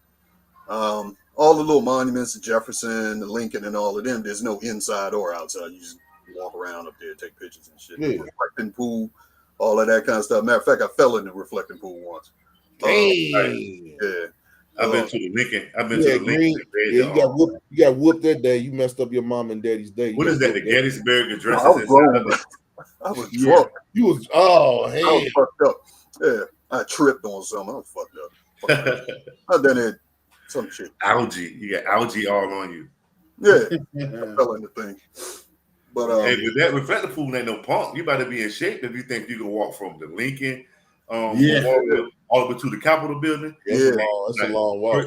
Yeah, you hit that reflecting pool, then you hit what's that? World War II for the World War II people. World War II. And you hit that Washington Monument, your back better be strong because you gotta keep going. That field right there by the Negro. I kept stopping. Me too. You talking about the Vietnam Memorial? Yeah, once you pass the reflector pool, it's the World War II Memorial. World War II, the World War II. And then it's the to the right off to the side of it is that African Cultural Center right after the Washington Monument. Oh yeah. The Afro-American Museum of History and Culture, which I have not been in. Have any of y'all been in there? Yeah, I've been in. I want to go. When it first opened, it was like impossible to get tickets. So I figured, okay, I'll just wait a few years. It's still a waiting list. Yeah, I bet. I haven't checked recently, but it's still a waiting list. It's an all day. It's an all day thing, but it's well worth it. Yeah, because I mean, I'm not telling, but basically when you go in, when you begin your tour, you get on this elevator, and when you go in the elevator, you go back. DC got some cool little stuff. When you walk in that mall, they call it the mall when you keep going, because like on the right, if you're going towards the Capitol building, they got like a museum, right in the cut with these like strange statues back there. Yeah. Right off of that little field. They got some cool stuff out there. That's on the mall where they have all the festivals and people just hang around out there, all that kind of stuff. Right. See, the good thing about DC is if you go downtown, there's a whole lot of stuff to do if you have an inquisitive mind. There's a whole lot of stuff to do because they got all the museums, they got all of the, all that stuff, and it's free. Then they don't charge Yeah, you. me and my shorty be going through there all the time. Yeah, you can spend the whole day downtown checking out stuff, going in there, going in here. You can do that. The Air and Space Museum is one of my favorites. Yeah, the museum for the Native Americans, the Native American Museum. They don't have nothing. They don't have nothing on the African American history museum. Well, I mean, it's two different. That's the best. Two different people. I mean, I want to go see. I didn't been in all of them, but to me, that's just the. I mean, I guess because it's the newest one, but yeah, I mean, it's nothing like it. Yeah. What's the theme of the African American Center? Because I ain't did too much research on it. I just thought that it was it had a funny shape, like an architect did a funny shape. What they got in there? What is it? Well, I mean, basically, when you go in, you get on the elevator and it takes you to the bottom. And as you're getting on the elevator, you're going back in time. And when you get off the elevator bottom, you get off the elevator into a slave ship. It's at the bottom floor. And then basically you work your way up, and each floor you go up, it's a different decade until you get to the 6th floor, and it's basically you're in present. But it's so much stuff. I mean, they got James Brown's Cadillac, they got Muhammad Ali's robe when he fought in Africa. Man, it'll take you 8 hours to look at everything. Okay. And you got to be. I didn't know that. Somebody told me though, if you're us, right, get your mind prepared. Before you go in there. Yeah. Because it can shock the holy shit out of you. Yeah. It can mess with you. Yeah. They have the artifacts of the things with the spikes, the chains, and all of that. They have the artifacts, and it's all real. And when it hits you, when you get off the elevator, I'm down here in Virginia, so I seen it. Actually, I seen it. I held it in my hands and stuff. You been to Jamestown? I lived in Virginia. I lived in Amherst, right out there near Lynchburg. Okay. Have you been to Jamestown? Have you been to Jamestown, Black Money? Yeah, I've been to Jamestown like 3 years straight in school. We go to Jamestown. Okay. It's a little fort. All it is a little fort where the English people came. Yeah, Jamestown. They disappeared. Don't nobody know what happened to them. The first settlement, they disappeared. Yeah, that was Roanoke. Was that Roanoke? Yeah, they was found, and they had. Okay. Yeah, that was thought it was Jamestown. Jamestown was John Smith, James Rolfe. James Smith supposed to have did something with Pocahontas, but really it was James Rolfe, I think, that married her. The legend was that Pocahontas supposed to have saved John Smith. Her husband, her dad killing him, and they had Disney did a little thing on it, but yeah, it was the first permanent English colony in the United States, so it was their first business that they got established here. Well, that was store number one. Yeah, and they had something to do with the slaves too. What is it, God? That's what I was talking. That's why I was asking. Had you been there? Because I know it was like one of the first places that had the slave auctions. Mm-hmm. Yeah, mm-hmm. Well, you can go around here and see that right downtown. Where I live at, they got the slaves. They got the day called Harbor Fest, Waterside. Mm-hmm. And here in Cincinnati, they have the National Underground Railroad Museum. Right. Because once you cross the Ohio River from Kentucky into Ohio, you was free. Ohio was a free state. Right. Okay. What are y'all views on slavery? Do you think it was really broad and like it's how it was, or was it really just like in through pockets? Because it's unbelievable if they had like 3 or 4 million people. I think these people probably was already here, so it doesn't make sense. I mean, I think that there were some people that were already here. I don't think everybody was here, but I think that there were people that were already here. Right. I don't think that when Christopher, I mean, we know that because they ran into the Indians, but I think it was here people.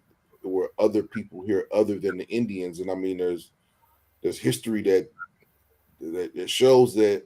I mean, African people were all over the world. We were in Japan, we were in America, we were in Scandinavia, we were all over. So our ancestors were, I can't think of the word it is when you're sailors, but yeah, we have always been on the water. So when they say that we're not water people and all this, we have to have been because we are in all pockets of the world. Yeah. There's not a place that you can't go to where there aren't African people, black people. See, Maybe Russia. Maybe Russia. Yeah. No, they got black Russians. Black people in Russia. Even in Russia. What's the dude? Alexander Dumas did some of his people was in France, but it was some Russian, but I know Alexander he was from France, but they got Russians, black Russians. Yeah, they do. Even if you go to Russia and you look at some of the ancient Russian paintings that are religious paintings, they have like the Virgin Mary, for example, right? Yeah. She's black. They have Jesus. He's black. It's Tartaria. Black It was the skin. kingdom of the Venetians. The Russian. The kingdom of I'm talking about the kingdom of Tartaria was a nation of black people that was inside of Russia. That's what. Great Wall of China is not the Great Wall of China. It's the Great Wall of Tartaria, and that was the Moors. The Moors that were they were running that, and Putin just put out something to basically recognize Tartaria and accomplish that they did. Yeah. See, the way I look at it is, number one, nobody really knows how long humans have really been on the earth. Nobody really knows. So because of that, you don't know who the hell migrated and moved and explored all of that. Because like you were saying, like if you look at North America as it is today, it faces West Africa to start with. Right. Not all that hard to get from West Africa, the continent, over to North America. It was discovered way before 1492. Damn, because it don't make sense. It's like, why when you get the map, you the only one that found it and it's been here. Nah, it don't make sense. Nobody else came through. Nobody but you. And then you're talking about people, you look at the west coast of Africa, that's the ocean. Right. Usually people that live near the ocean over thousands of years, they figure out boats, okay? Humans just in general, we've got this thing inside of all of us. Some is more intense than others, to always be curious and want to know what's over that hill. That's why we even bother to go to space. Otherwise, there's no point in it. We can't help it. We can't help as humans, our species. We can't help it but wander around. That's how we managed to start on the continent of Africa and then spread throughout the whole world. That's how it happened. We can't even help it. But I think that even before that, I think that, go back to Pangea. If you go back to Pangea, I just think that there were people everywhere. And then after whatever cataclysm or whatever happened, and when the continents broke apart, there was already people everywhere. That's how they were able to travel because of Pangea, the continents being connected differently than they are today. Created land bridges and all that kind of stuff. I mean, that's where Caucasians came from. Right. Before the Ice Age. The continents were different. They went way up north, got up there, no harsh sunlight, everything's cold, over generations and over generations. See, the human body is extremely adaptable. That's why they got hair on their back, because they was in the caves. Neanderthal. They got that Neanderthal in them. Exactly. But the reason is because, the human body will adapt given enough time to almost any environment. If we have enough time, we'll fucking grow wings if we have to.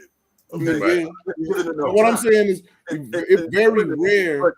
But they got up into the north, and then the Ice Age came and that trapped them up there. These were African people. They got up there. They came from the continent of Africa, across Pangea, all of that. They got trapped up there because of the Ice Age. They stayed up there for thousands of years, and they adapted to the environment. They lost the melanin because they didn't need it. They didn't need it. Their hair grew. Instead of this, it grew long. Keep them warm. Hair on their backs, on their chest, everywhere. The human body adapted, and they turned white. I think they was just there. I think that they was just The reason that their skin turned white was in order to absorb as much vitamin D from the sun. I disagree with that. I disagree with that. And then once the ice age was over, they came back down, and that's what they disagree with this, Stan. I disagree with that. No, I'm not the one saying that. I'm disagreeing with what you're saying because that's all. What I'm saying is everybody's not. I mean, what part of it? What part do you disagree with? That people from Africa went to Antarctica and lost their melanin. There's always been European people. There's always been, just like there's always been Africa. There's always been European people. No. And the reason why that's not true is because even when you test Caucasians, when you test Europeans, you find African DNA. You find the same DNA in them that people on the continent of Africa have. What I'm saying, mitochondrial I'm saying is it could be Northern Africa. Mitochondria. I'm talking about the continent. Because the people in Northern Africa look different than the people that are in Southern Africa. Nowadays they do, but we're talking about in prehistoric times. No, I'm talking about in prehistoric times. Okay, let me ask you this. Do you think that the humans, all humans, began on the continent of Africa? I think the first humans were in Africa. But what I'm saying is that there's difference. No, I'm not contradicting myself. Because you're saying that all humans began on the continent of Africa. No. I said the earliest human. The earliest human remains that they have found was the black lady that they found on the continent of Africa. But what I'm saying is during this same time, not at the same time, but they have found Neanderthal bones that are different than the bones. They have different bone structures than the people that are in Africa. What I'm saying is there was people all over. But that's what I'm saying is the people in Africa, they migrated to the north. They ended up in Europe. Ice Age came, trapped them up there for thousands of years, and they adapted. That's the reason why the bone structure. I disagree with it. No, there also is a theory that it was a Neanderthal man that was in Europe. That's what I'm saying. Yeah, and Homo sapien is not the only. Homo sapien is not the only. It's not the only humanoid. I have heard that they do think that there were more than one human species. No, there were. They ain't no think about it. There were. That's what I heard. So probably so. So I mean, yeah, I guess if you have one type of humans from Africa thriving on the continent of Africa, and then you have another type in Europe. That's what you're saying? Correct. Possibly. What the fuck am I? I don't know. Fuck. No. I mean, what I'm saying is you were saying something that was. I'm just repeating. You were saying something. No. Listen to what I'm saying, Stan. You were saying something was wrong, and I was just trying to correct you because there's more than one type of human being. It could be. It could be more than one species. I'm not saying that it was. No, ain't no could to it. There is. Could be. I don't know. No, I'm telling you that. Pull us some facts. I tell you what. I'll look it up. Neanderthals. I'm telling you, it was some Neanderthals. I'm not saying that you're wrong, but I'm not going to say that you're right either. No. I mean, you got Homo sapiens. You got Homo sapiens. It's probably outdated, so I'm gonna look it up. You got Homo sapiens. You got Homo erectus. You got Neanderthal. You got Mesozoic man. You got pre-Mesozoic man. I mean, and those are just the ones I'm just going off of my head. And they go like that. I'm just saying that I'm modern man. Saying this African man didn't go to Antarctica and lose his melanin, because if you got melanin, you don't lose melanin. Well, if you got melanin, you got melanin. You know, over some year, melanin just doesn't go away over years. It just doesn't. Depends. So you're saying that the human body doesn't adapt to its environment? I'm saying that the human body adapts, but you don't lose melanin. If you're a melanated person, there's different shades of melanin. There are people who are you got people from you got people that are Italian that have melanin in them, even though they don't want to say that they have melanin in them, but they All have humans- melanin in them. All humans have melanin. Modern man, anyway. Well, I disagree with that. And let me finish. My sentence. All humans have melanin in varying degrees and varying amounts. I disagree with that. I mean, look I at you don't and think, look I at me. don't think Caucasian people do not.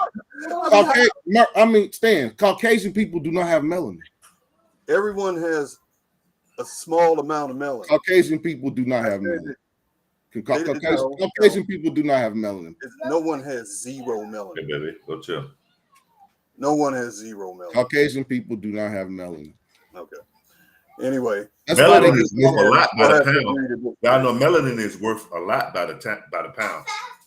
The reason, I mean, you say Caucasian people have no melanin. When they stay in the sun, that's why they tan. Nah, that's not what I said. You said they have no melanin. I'm saying when they stay in the sun, they tan because it's the melanin that makes them tan. That's not melanin. It doesn't stay. That's not melanin. That's not melanin. Yeah, that's not right, fam. So you're saying the Caucasian people That's why have they put on lotion, because they don't have enough melanin to stand the the sun. melanin protects from ultraviolet rays of the sun. I Melanin do realize. I know that. I know that. They don't have it. Humans have different levels of melanin, is what I'm They saying. don't have it because Caucasian people do not have melanin. They have. Yeah. What about Asian people? Asians do. Yeah. Okay. They're people of color. Okay. So I'd have to look that up. European. I have to look it up to see medically. Do Caucasian people? You're saying Caucasian people have zero melanin? We need to go to AI. Go back to AI. Where's that AI? There's Chat GPT. Let's hit the AI out, man. Hit the AI out. Let's go to AI. You a wild boy. Ask them. Ask it. I want to see what it says. I want to see it. Go Google it. What's up, Spicy Punker? Yeah, I ain't the only one over here with a computer, man. But yeah, I'll look it up though. Hey, what's up with y'all with Jeopardy? You better at it. You better at it. What's that, brother? My computer 12 years old. I know one thing I'm better at, man. Let me find ChatGPT. Black Money, what'd you say? I said, who good at Jeopardy? Oh, not me. Because I'm a Jeopardy master. Yeah, I'm real good. I'm real good at Jeopardy. Now I want to say, because Jeopardy done changed up so much now, man. Like Alex done left. Jeopardy got what's her name? Solo Moonfry up there. What? Jeopardy, the girl host. What's the girl with the big nose that used to play Blossom? What we got? Not Solo Moonfry. Her name, she got a funny name too, though. But not Solo Moonfry is Punky Brewster. Oh. No, you did not pull it to GPT. Yeah, we about to it'll be white people got melanin. It'll be interesting to see what it says. We're gonna see if do have melanin. We're gonna see if Elijah Muhammad was right. What does it say? I can't see it. It's not. It says Caucasians do have melanin, but they generally have lower levels of melanin in their skin compared to people with darker skin tones. Melanin is a pigment that is responsible for the color of our skins, hair, and eyes. Right. Okay, the only people that don't have melanin would be albinos. Yeah. Caucasians who are also, but they don't have non-ether melanin.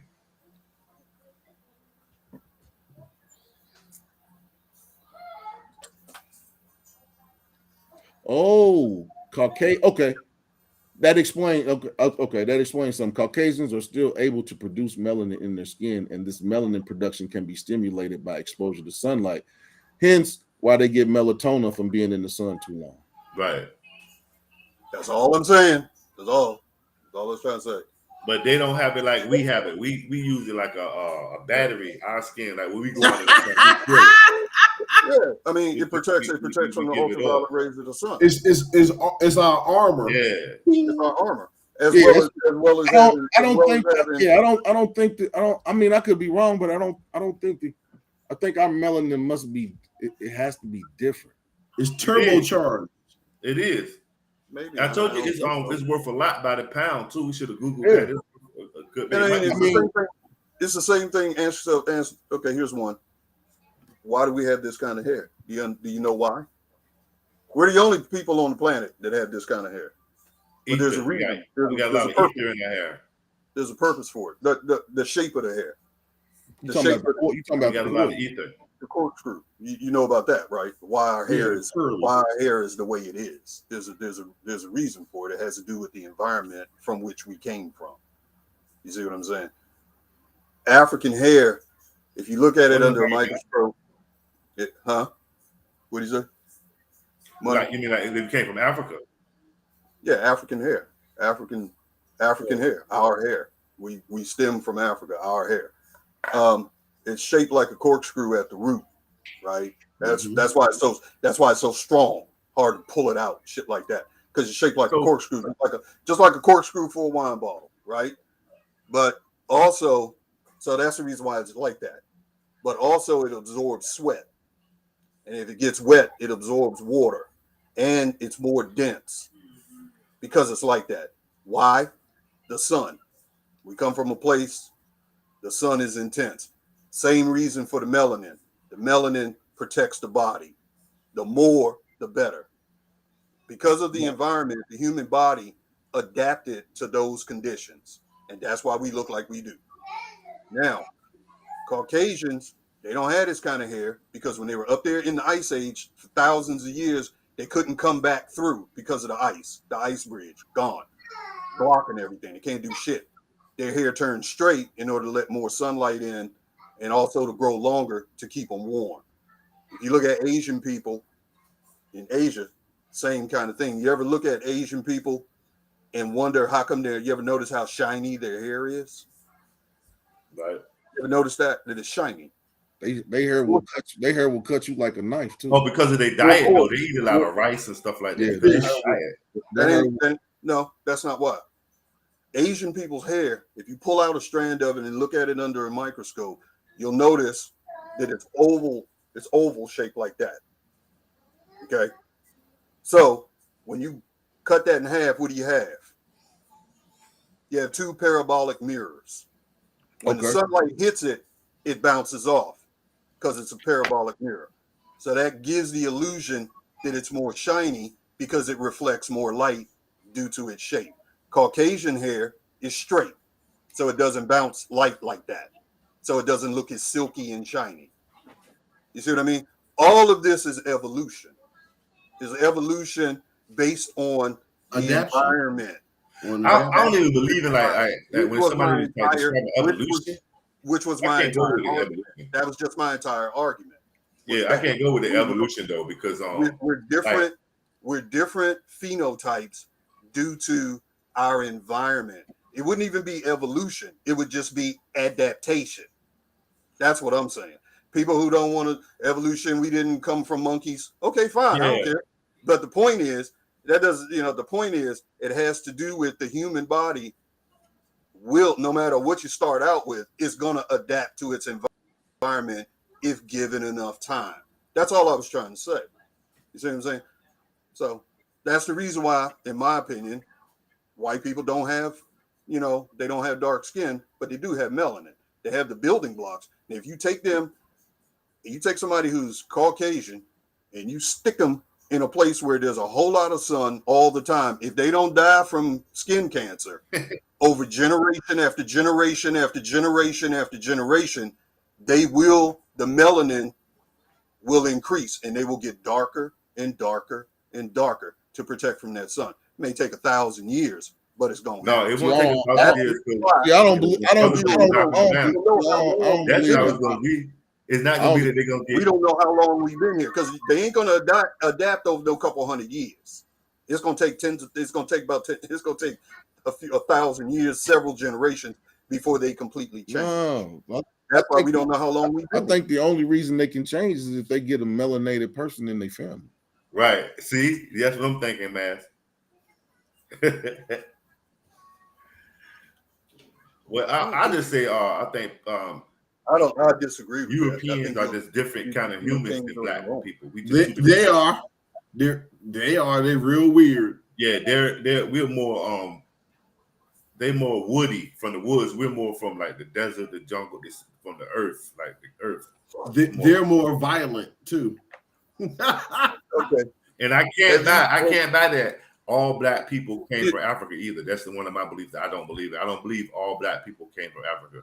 I mean, I believe when they say probably one person came out of Africa and populated the world, but as the strand that we're on, I don't believe that all of us just came from Africa. Because no disrespect to Africans, I got a lot of people that I do business with and communicate with in Africa, but I just can't believe I got no African in me. I'm sorry. There's no disrespect to them. It's like we two different kind of people too. Well, I did do a DNA test. I actually did two DNA, two different companies, and majority of my DNA is from Nigeria. You know what? You know that. I mean, this is my opinion. Now, I think that is a plot to tell everybody to link everybody with the West African slave trade. Like, I just can't buy it. Have y'all ever seen that? What's that genealogy show that comes on with the black brother? He got the glasses. I think I know you talking about. He got the gray on the hair. Yeah.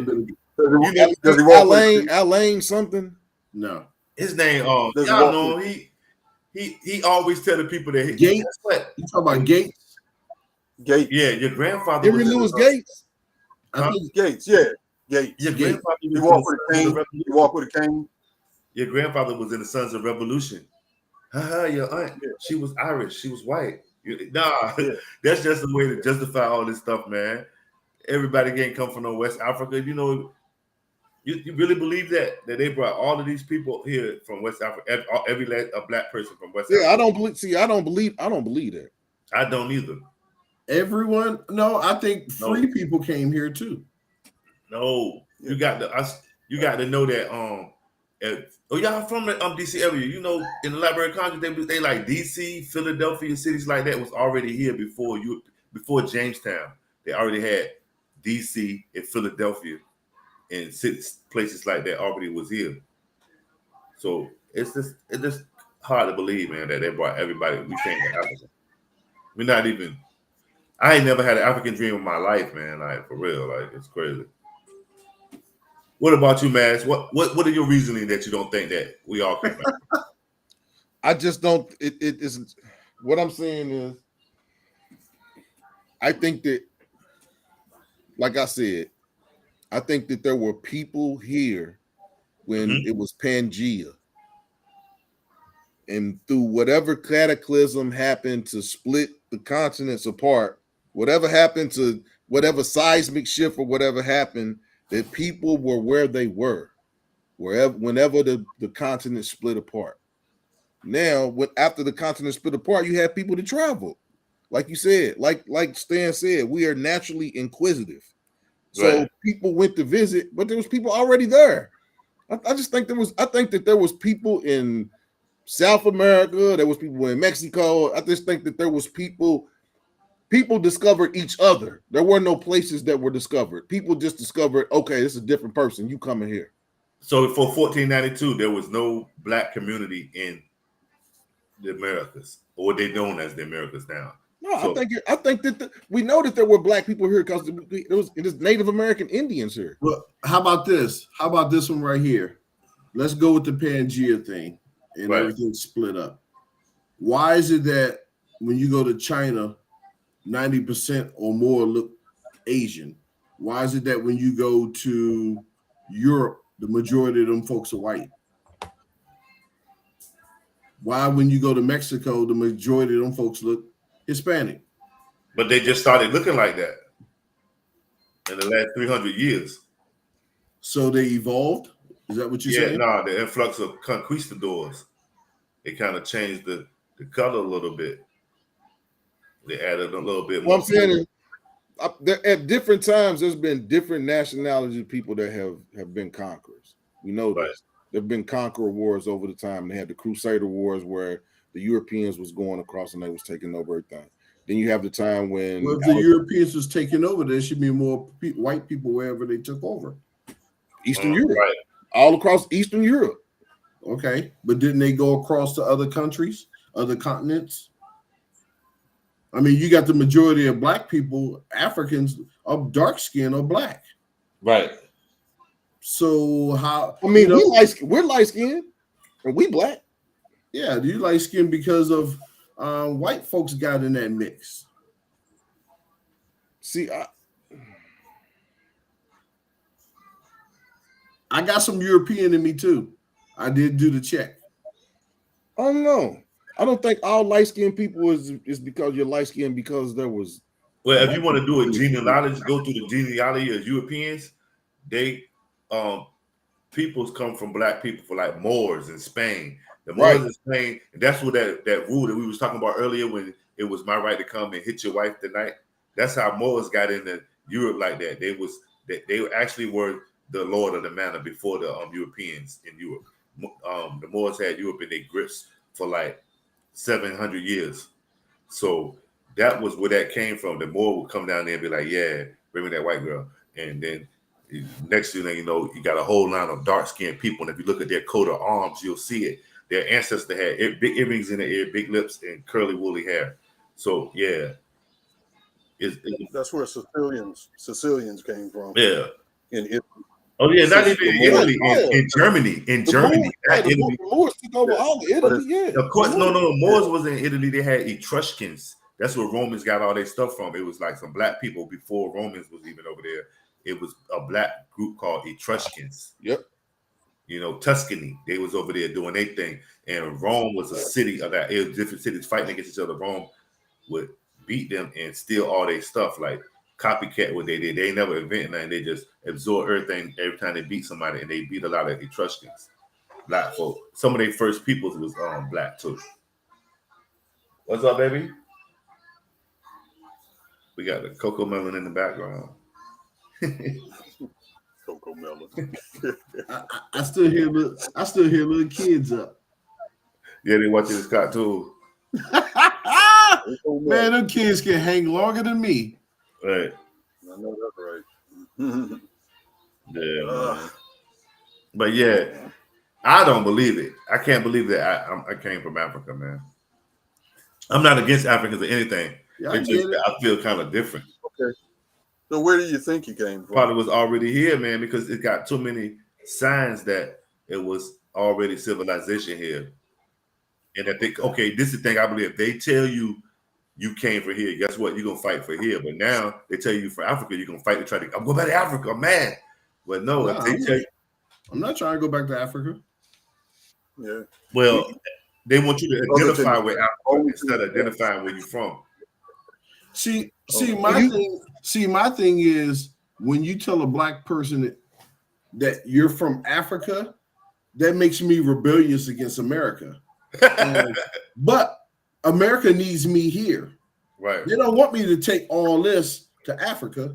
They want me to stay here. Right. So if you tell me I'm from there, I'm gonna say, well, I want to go there. So now you got a whole bunch of people leaving. They don't want black people to leave because they need to know what we're doing. Right. But let's listen to this. The only ones they worry about who's doing something, that's your resources and your capital is up. Other than that, you can go back to Africa. Well, you can go to Africa because, okay, no doubt, even if you did have a little bit of African in you, it's not in you now because we have been here established for like 300 years. So we cannot relate to what's going on in Africa. No. And, you know, your whole DNA, your whole genetic, they check your makeup. He got soil from the East Coast. He got the East Coast in him. They're gonna have no Nigerian in you. That's why I'm trying to tell you, like, they're trying to make you identify with that because you're actually from here. They don't want you. They don't want you more. Washington D.C. is where indigenous black men was at. Well, the thing too with that black money is, like Stan and I say sometimes, is that Black Americans are so unique. There's no other creature on the planet like a Black American. Right. It's whenever I go to another country, they know that I'm a Black American. Right. They're in awe because it's just like, it's not like an African Black. It's not like a European Black. We got an attitude with us. We got a swag with us. And we invent shit. We got shit popping, yeah. We got a rebellious we got that I'm going to cuss you out. And we also have a certain look. Phenotype. Yeah, we got because it was a whole bunch of Africans a lot of different Africans and a lot of Europeans and some Indians and God knows what else mixed together Right. and created us. So that's why African, you step off the plane in Africa, go to Ghana. As soon as you step the hell off the plane, all the Ghanaians be like looking at you because they know damn well you ain't one of them. Yeah, I've been to a Native American reservation, a Black Native American reservation. I've been to a reservation. I mean, a Black Native American reservation. I haven't been to I've been to a Native American reservation where there were Black. I mean, not everyone, but yeah, there are Black Indians. Yeah. Yeah, they got a whole Black tribe in South Carolina called the Yamasee. You know the boxer Joe Frazier? He is a Yamasee Indian. He's not. He's a Yamasee Indian. They got a whole Black tribe, and they got a couple of them in Virginia here too. And they ain't even tribes. They indigenous Black people, like called Cuffy. I'm kin to them here in Virginia, and they're a whole like. It's not no way that everybody came from Africa. It cannot be. Yeah, I know a lot of my folks way back in the day are from like Jamestown, that area. Shoot, I forgot the part of Virginia. But like Southampton County. Like Fredericksburg kind of area. A lot of my folks are from, a lot of my folks are from there. And then I got a lot of folks in the Hampton area. I told you Hampton like New Orleans, and DC. Hampton like DC. There, I think is crazy. Yeah, I mean, there's people in my family. Some of them they came from the Slapperhoes. The who? Slapperhoes. Yeah, maybe. Yeah, maybe. You know, I couldn't let that go. You know, I had it. Yeah, he said he's some Slapperhole. Yeah, we too old. That's part of the Slapperhole tribe. And you know, I had and then another thing. The reason I think that there were indigenous Black people here is because there are stories of when they came here and they tried to put Black people in slavery, of Black people leaving and running up into Canada and going up into Nova Scotia, and these weren't slaves; these were people that was already here.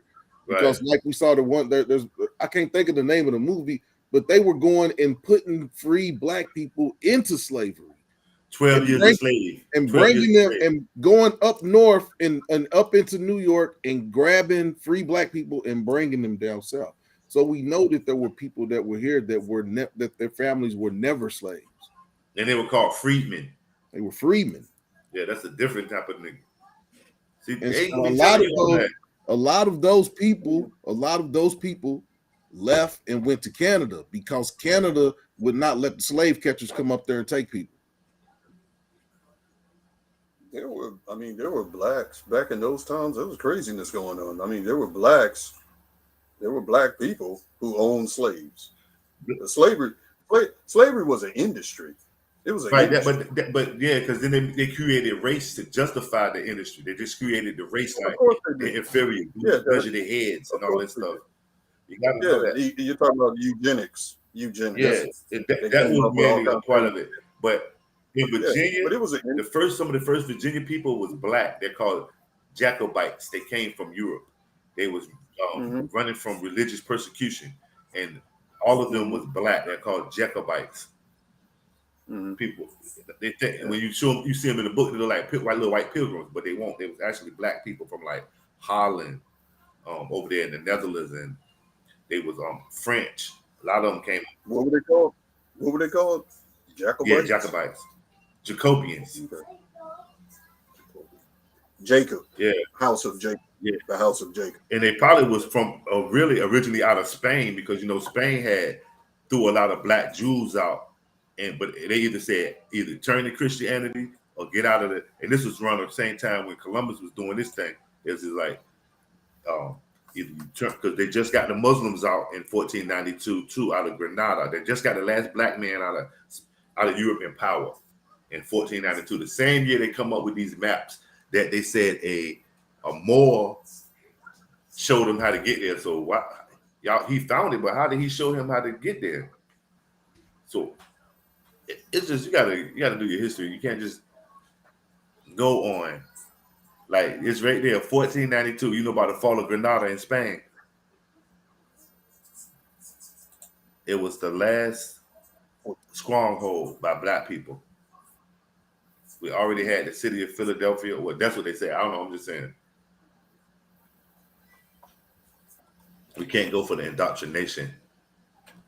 Yeah, you know the indoctrination. George Washington was the first president. Abraham Lincoln was the 16th president.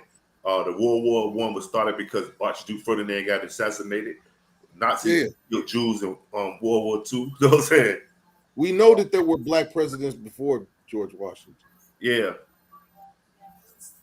Now, to the victor, the victor is to the victor goes the spoil. So whoever wins the war is the one that's gonna make the history. Right. George Hanson, internet George Hanson. Or something like that. Not John. It's Hanson though. It's something Hanson. John Hanson? John Hanson. Oh. There were free black men that were part of the Continental Congress that made the Constitution. Right. You see them in the picture. They don't name them, but you see them in the picture. Yeah. Benjamin Banneker. They never said he was a slave. And look, he got a Jewish name, Banneker. And they told him you might get to make it a little bit more European so you can get some business going. Change it up to Banner. I think he was the one who designed DC, wasn't he? Yeah, with the dude. He was with Lafitte. What's his name? Lafayette. Hey, I always wonder, is that the same Lafayette that helped them with the Revolutionary War? No. Okay. You're talking about LaFont. Okay. LaFont Plaza. Yeah, LaFont. That's what LaFont Plaza. LaFont Plaza. Yeah, you know how they say it here in Virginia? And it was Frederick. You know how they say it in Virginia? You know how they say his name in Virginia where I'm from? Where's that? Lafayette. Lafayette. Damn. Yeah, Lafayette. Because they got a boulevard right around the corner from Lafayette Boulevard. That's how we say it. Because you know he was one of the Lafayettes was associated with George Washington closely. I think that's two different. That's two different people. Yeah, Lafitte and Lafayette. Yeah, but that's how they pronounce it here. Yeah, they spell it L''E''N. I don't know though. It might be because George Washington was a surveyor too. He was a mason. Yeah, all of them. All of them was mason, but George Washington did the same thing they did. He used that compass and that rule that he was a surveyor. Yeah, the compass in the square. Yeah, the Masonic temple, compass in the square. But but LaFont designed DC, and Frederick Douglass was actually on the team that designed it. And from what I heard, I don't know. I have to look it up. But what I was always told was that not Frederick Douglass, when they were designing not Frederick Douglass, man. Benjamin Banneker. Frederick Douglass wasn't even born. I know Benjamin Banneker, but what happened was something about they had a fire and the plans got burnt up. And I think it was Frederick Douglass that had memorized. Nope. Maybe it was Benjamin Banneker. But one of them, they memorized. You got it. Benjamin Banneker did it. Frederick Douglass, he was with the civil rights. Okay. Yeah, because in DC we got Banneker Park, we got Banneker High School. Yeah. So I got my facts all fucked up. Yeah, you said Frederick Douglass. Frederick Douglass rolled over his bed. I'm probably wrong. But I know that there was historically there was a black man that memorized the plan, Benjamin Banneker, and redrew the whole fucking plan. Hey, but y'all know what's so funny about that? You know that him and Benjamin Franklin put some condos in there for black folks while he Benjamin Banneker and Benjamin Franklin did the same kind of inventions, right? But they never met each other. Ain't that kind of strange? Oh, yeah, that is strange. They had the same kind of inventions, but they never met each other. Yeah, that's weird. They had the clock, they had the electricity thing going on. Don't you think he would have ran across this black dude that was doing all this stuff like in Baltimore and Washington, D.C.? He probably did it. He probably stole it. Right. Because how did Benjamin Franklin had time to go to France, sleep with all them women, and come home and do some electronic stuff? And he was terrible on it. He stole it. Ben Franklin. Ben Franklin. Yeah, he did something. Ben Franklin had it. He should have. What he should have invented was penicillin. That motherfucker. He did something. He got his name on a $100 bill. Ben did something. What did he do? He wasn't even a president.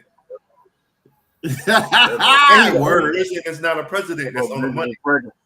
Never thought of that. Hey man, I studied Every time he go Benjamin. take a piss, he hollering. I studied Benjamin What did Ben Franklin, do? man. Benjamin Franklin was a different type of dude, man. He was a jack of all trades. He was really, really smart, but he was a jack of all trades. He was a scientist, he was an engineer, he was a writer, Right.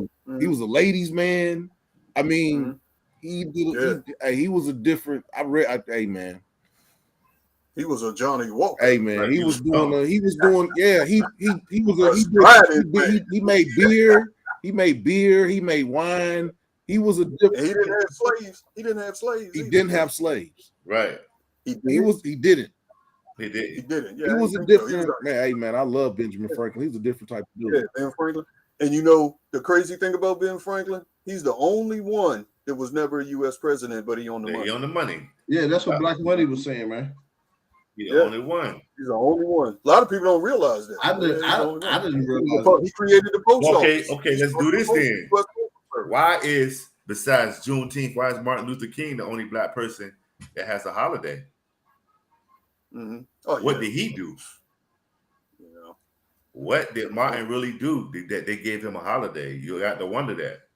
Let me tell you what he really did. What? His dream messed up black people forever. And I mean, I hate to say it, but when his dream was to eat with white people and to, you know, his dream was integration. His dream was integration. And with his dream, he stopped people from going to eat at Big Mama's restaurant, from going to the black from going to the black stores, from where we had our own community of everything we needed. He wanted to integrate. His dream his dream really kind of. That's why he has a holiday, is because he ushered in black people not spending their money with black people. He had with that movie called, what's that movie? To Sell to a Negro that was made. Remember that movie they had called Sell to a Negro? How to Sell to a Negro, How to Sell to Negroes. Yeah, I saw that black and white movie. Yeah, but think about that. It was a marketing movie. I watched it. The first company that used it was the Schlitz Malt Liquor Bull Company. Jesus. The first company that used that little documentary was Schlitz Malt Liquor Bull. And now look at it. But think about this, man. But even before that, you know how come black folks, you ever see the documentary about why is it that black folks like Cadillac? Go look that up.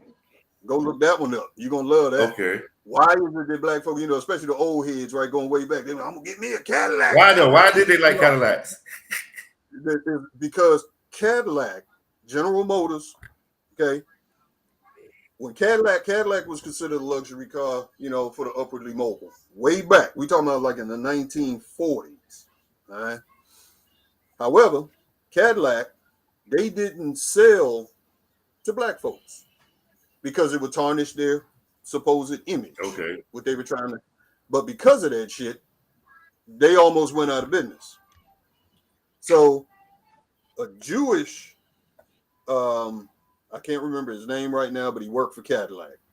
And he came up with the idea, well, damn. As a matter of fact, black folks weren't allowed to buy a Cadillac. God damn. Okay. I left that out. They weren't even allowed to buy a Cadillac. But this new guy came in, he took over the Cadillac division, working for General Motors, and Cadillac was getting ready to go off them. It was just disappeared. No sales. Cadillac almost didn't exist. Black Americans, we saved Cadillac. We did. I believe that. Jewish dude took over Cadillac, suggested, before we go out of business, why don't we market to the Negroes? Okay.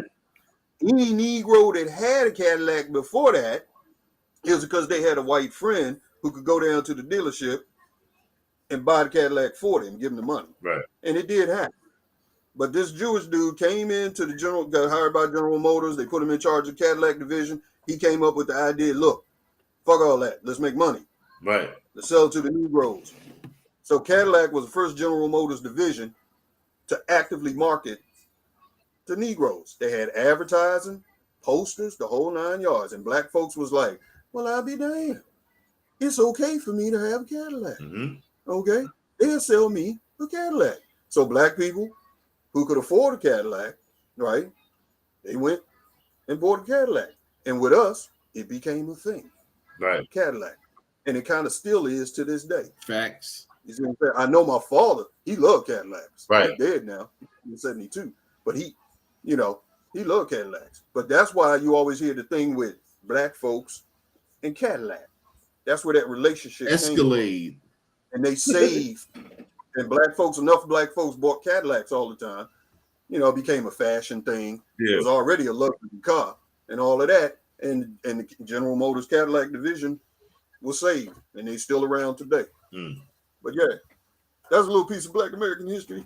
Hey, I like little tidbits like that. I'm just full of that kind of shit. Yeah. Man. Just so y'all know, I'm just full of that kind of shit. I love that kind of shit. That's right. But You wrong with that. It's bang your brain. Hey, did y'all know that Adidas and Puma was? I know where you came from before you know where you're going. But I agree with you about integration, though. That was the worst damn mistake. That's where we ran off the rails. We fucked up. We fucked up, seriously.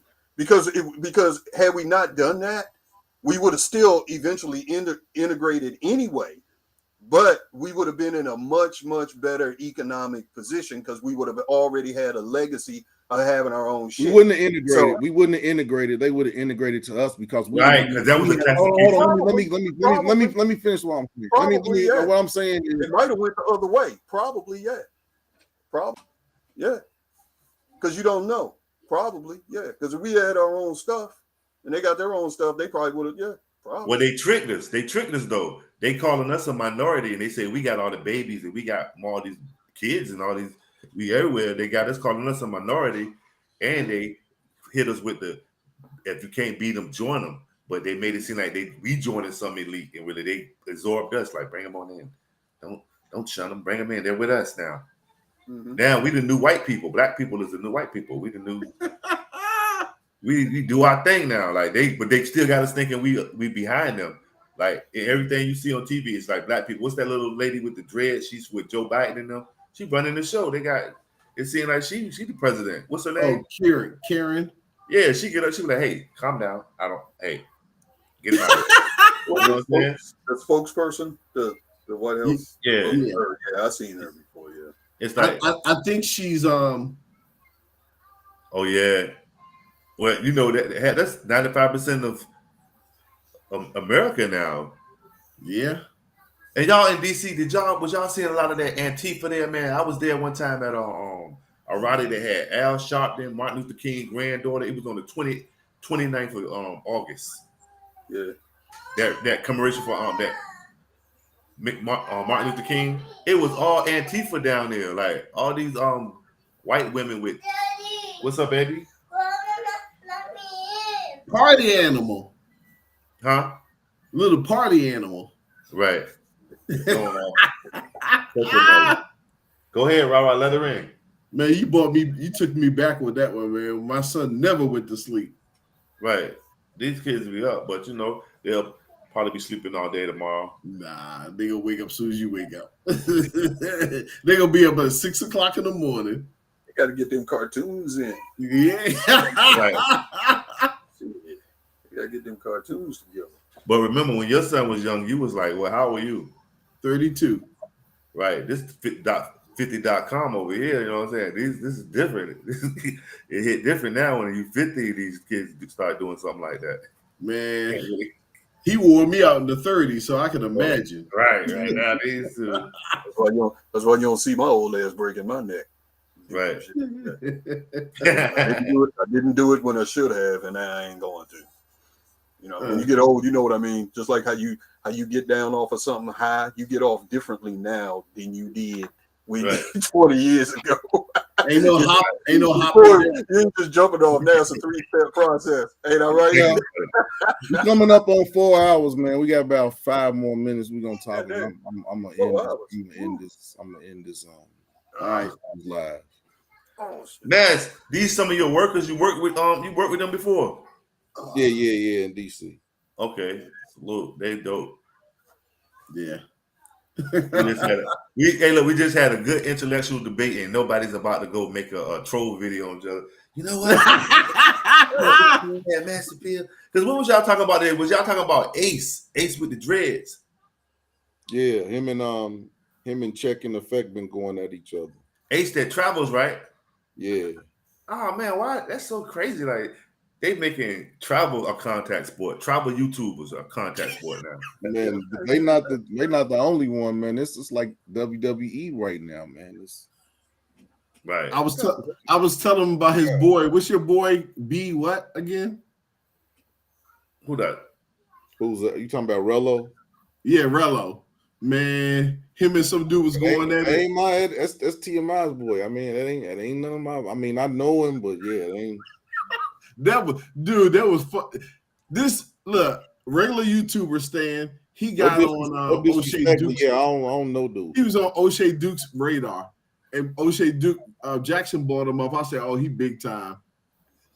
Wow. He was rolling weed, crying. Man, he said, "Man, he talk about me, but I don't care. I'm gonna roll his weed." He was on camera. That's crazy. Hey, I don't see why they got to go at each other like that. This is YouTube. Man, it's money for It's money. Right. For YouTube is worth trillions. Yeah, it's money for everybody. I'm trying to get some of that money.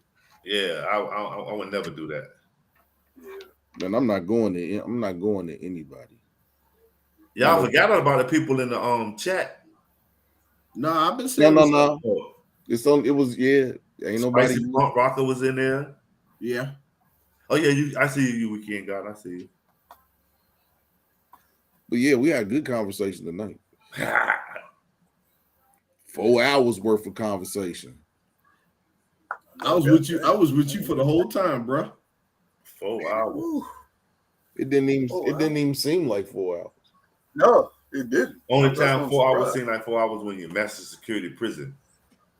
Or when you're at work. Yeah. Maximum security prison. Oh no! I hope I don't. When you at work, I hope I don't find out. When you at work and it's payday, 4 hours left.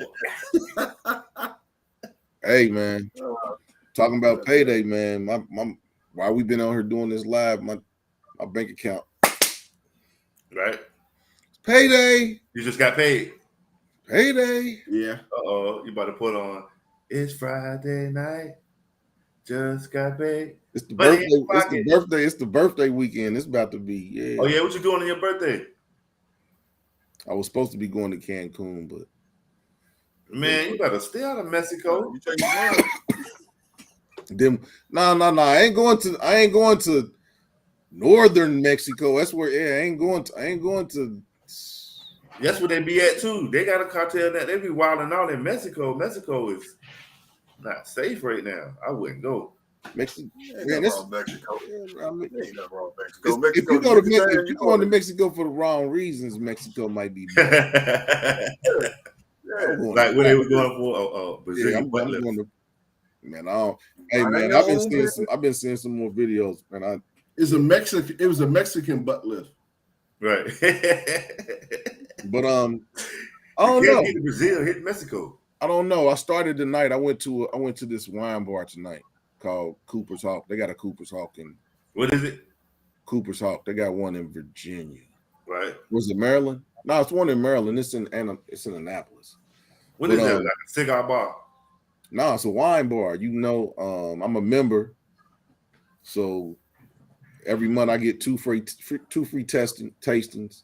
Okay. Tastings cost $10. You can taste like 10 different wines. And right. They got food. They got drinks. It's some real cool laid back. Do they have this thing like they got the beers? Like you get a flight, so you get a flight of it, like when you get a flight of beers. No. They give you a list. You get a list. Okay. And there's like 10 different wines that you can taste. Now, if you taste one and you like it, you can substitute it for other ones and keep on tasting that one, or you can taste all 10 wines that they have on the list. But usually I may do a tasting, but sometimes I just go and you can use, instead of getting a tasting, you can just get one big glass of wine. Okay. What kind did you get? What kind did you get? Like a tonight I had a glass of Vin chocolate. That's a red wine that's got chocolate notes in it. Tastes like chocolate. And then I had another one called Night Jar. It's a real smooth red wine. Okay, are these wines produced in that state? No, they're produced by Cooper's Hawk. I'm pretty sure there's a Cooper's Hawk in the Hampton area. Yeah, but maybe in the Virginia Beach area, definitely. Yeah, it's some real laid back, chill. You know, $10 you can go and have a good time, and you can leave. You know, get a little tipsy. And that's owned by somebody famous, that Cooper's Hawk. You know what? I'm not sure. But then, they have some real good, my buddy Q turned me on to it. And he's been a member for like a year. So every month I get 2 wines. You get 2 bottles. And sometimes I get them, sometimes I don't. So now my stuff is stacked up. You think I got 6 bottles. So I can go there and get all 6 bottles and walk out. Or I can go and have a glass of wine, take 1 bottle. I kind of just let them stock up. So is you drinking wine like that, Matt? You drinking wine like that? I mean, the ones that I like, yeah. Okay. On the show. So you running around the crib. What about you, Gardner? You running around the crib with a glass of wine? No, I do tea. No, he got some night train. He got some kind night of tea? train. He got some night train. Actually, I got a buddy who has her own tea company, Black-owned business, and it's called Yummy Brew. Yeah. Okay. So I usually drink that whenever we're on the show, and then I usually hold it up and promote her. Yep. What kind of tea is it? Is it a chai or what? I got all 10 flavors. Yeah. Yeah, she does.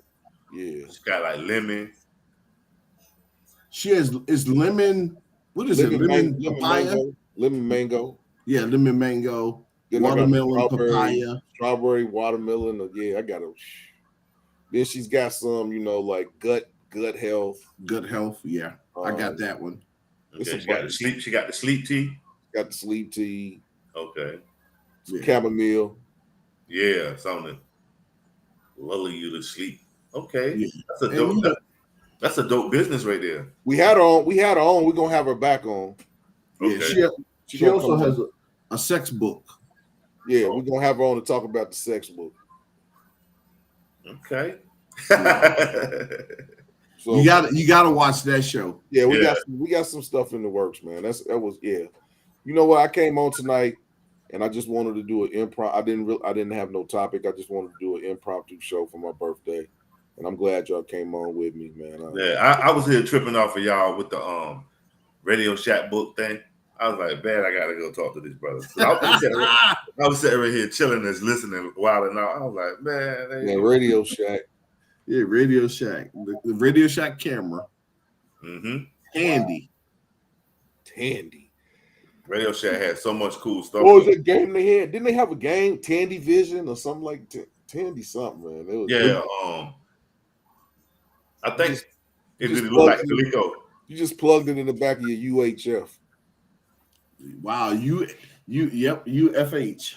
Yeah, I remember that. And it had like 3 games already on it, like Pong or something like that. Yep. Okay. Man, I'm gonna have to do a show about this, but about my video. I still got my Atari 2600. Oh yeah, you still got the one that when you was a young person.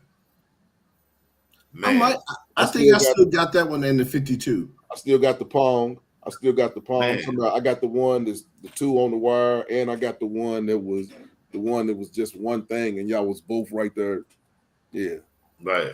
All this stuff is at my mother's house. Yeah. Now that might be how you can pay for your house. Man, that's if she ain't through that, man. Right, because I'm telling you. Man, I'll put it to you like this. I had my high school football helmet. When I graduated from high school, you know how they give you a helmet? Right. With your stickers and everything on it. Was it a Joe Rudy? I left to go to college. I came home, man. She done gave my helmet to my little brother. He took all the stickers off of it. He done painted it. He was using it for Little League. So I didn't, my football helmet from when I played high school football with all my stickers and everything on it. Yeah, all your tackles. my mother gave it to my little brother to paint over it and use it in Little League. They ruin it. You should have beat him when you got home. Yeah, man. I don't know what Yeah, I'm doing. man. Hey, man. I love. Hey, man. I don't even know. Man, made me think about that shit. But Maas, I'm way past my bedtime, bro. Hey, man. I'm on All right, vacation, me brother. too. I'm on vac. I might go ahead and stay on here for another. Hey, man. I'm great. I'm going to do one of my TM. I'm going to do one of my TMI marathons. 8 hours, 10 hours. Black Money, you know TMI? Nah. Yeah. What's his niche? What's his niche? Don't get ready to What's go. his Don't get niche? ready to burn. What's his niche? Burn one of the red pills. What kind of channel does he have? He talks about so. Oh, Susu. The Dominican You know what? Republic. I think Mass, you might have sent me over there one time because I did see. Ooh, yeah. My Yeah, man TMI wild. That's He my been doing dude. that marathon. That's my dude, but yeah, he TMI wild guy. He on his way to Thailand. He used to go to Thailand Sunday. Okay. So yeah, he's supposed to have a live tomorrow. You gonna be on this live tomorrow? Who, me? Yeah. I might jump on there. He gave me his Instagram. He wants me to holler at him so he can know what to expect in Yeah, but I'm Thailand. saying he wants to. You need to. I mean, you don't got no subs on your YWG after dark. I think if you go over there, that'll be the start to you get. You still don't have no subs on there, even after the shows we've been doing. Yeah, man, we got to get some subs. We got to get some subs on YWG, man. Because yeah, if you're not gonna use the other one, we gotta get some subs on this one, man. We gotta start pubbing you up, man. YWG after dark. Yeah, that's my other channel. Or just rebrand and just rebrand the whole situation. Well, I have two channels. Yeah, he got two. His garden, gardening. Yeah, he got traction with gardening. The after dark one, just make it after dark. You know what I'm saying? Well, that's what I want to do with this. No, he's saying take YWG off and just after dark. Yeah, and YWG hosting it. You know what I'm saying? Yeah. Good evening, it's your boy YWG. You know how we do it, man. After dark, man. Call Mass to get out a bottle of that wine, that Eagle Crest wine. Hey, man. Yeah, do it like that.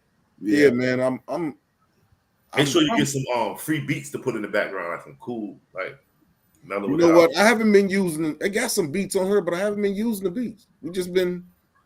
I use them on my what's the name video, the watermelon video.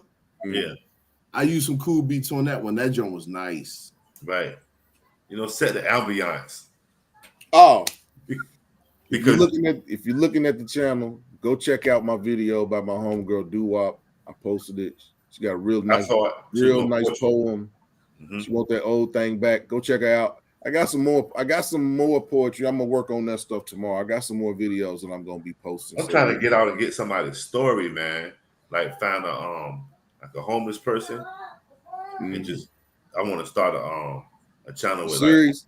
Getting people's story. Like at least do 6 of them, like a 6 video series of getting people's stories, what's going on with them.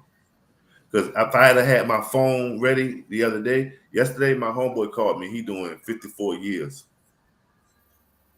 And I grew up when he doing 54 years. He got out of prison. He did 14 years. Now he got 54 years. He called me yesterday. And How old is he? Terrence, he's probably like 47. Oh, so basically he's never getting out. He got life sentence. Well, he's fighting the case. He got to do a third of it. If he he's 2048 is his release date. Is it fair time? Nah, it's state. Oh, okay. Ooh, it was fair time. It's 85%. Right. His release date is 2048, but you never know. He might can get out on the loophole. Time off, good behavior. Mm-hmm. But yeah, he called me yesterday, and I had got his JPay, and I sent him a picture of my logo and different things. And he was like, "Yo, man, we need to start a LLC and do." I was like, I'm gonna invest in that young man, even though he is far away. I knew him for a minute. You know what I'm saying? I got a picture in my phone of me and him. Man, That jank was crazy. That dude called me out the blue. yeah, man. I think this is the longest. It's the marathon. I think this is the longest live that I've done since I've been doing this. This one of them TMI lives. It's a full wow. This was long. What does TMI doing his live? He plays his videos of when he's in Nah, man. He engages with his constituents. Okay. He engages with his constituents, and I mean they be on there with him. Yeah, they be on there with him for the. They be on there with him for the long haul. His community. I commend my dude in his community. They support him. I'm not sure what he's going to do over in Thailand, but I guess. Well, there's a lot of YouTubers that are going over to Thailand, and he's going over there to link up with them, and they're supposed to, they're gonna kick it. Thailand is a nice spot. As a brother, I recommend brothers go. Right. I recommend. I know when I went, I was probably the biggest thing in the country. I was walking through there. This dude grabbed my arm, and he said, "Hey!" And I just started laughing. And he was Japanese though. I could tell he's Japanese. But I walked past him, and he just grabbed my arm and he squeezed my bicep. Okay, take it. And did like this. I had to laugh. He thought you was Hulk. He thought you was the Incredible Hulk. Yeah. I mean, everybody was down here. And you ain't. You tall, but you ain't even tall, Murph. Exactly. You thought you was Michael Jordan. Man, Murph, everybody I thought you was little. I mean, you're a weekend gardener, man. He's about 5'6". Oh man, he's taller than that, man. Boy, Will. 5'6". Your weekend gardener, he's a little bit taller than that, man. Oh man, that's funny. About 5'9". Yeah. Wow. He's 5'6". How short were they in Thailand? Yeah, you a wild boy, man. They were short out in Thailand. They were short. I mean, did you see anyone that was comparable to your height? No. Not one person. No. I saw maybe about 4 or 5 black people out there. Probably 2 were American. Man. Yeah. So you saw some black.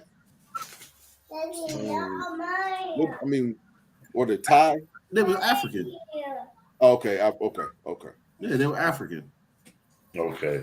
I mean, you can tell one of us. It's like when Stan went to I think Stan went to Hong Kong and he did one of these because he knew that they were black Americans. They did that joint. Right. Only give him the head nod. Yeah, I think it was in Hong Kong or China, and he saw black people, and he said, "You can tell, hey, man. We can tell who we are." Hey man, you ever gave somebody the head nod, and then they give you? You ever give somebody black the head nod, and then they give you the? I was like, that's probably because it was African, right? I gave my man the chin up, like, "What up, man? What up?" And my man looked back at me and said, "Yep, he did it backwards." I gave him the. He kept on moving. I was like, man, what, man? It was a Mason. Spicy punk rock. I'm gonna have to go check the page out. Who was it? Okay. Spicy punk rocker. But I mean, different places people do different things. Yeah. He's just trying to get a lay. But I've been some places where the black people don't do the nod. They do the. Yeah.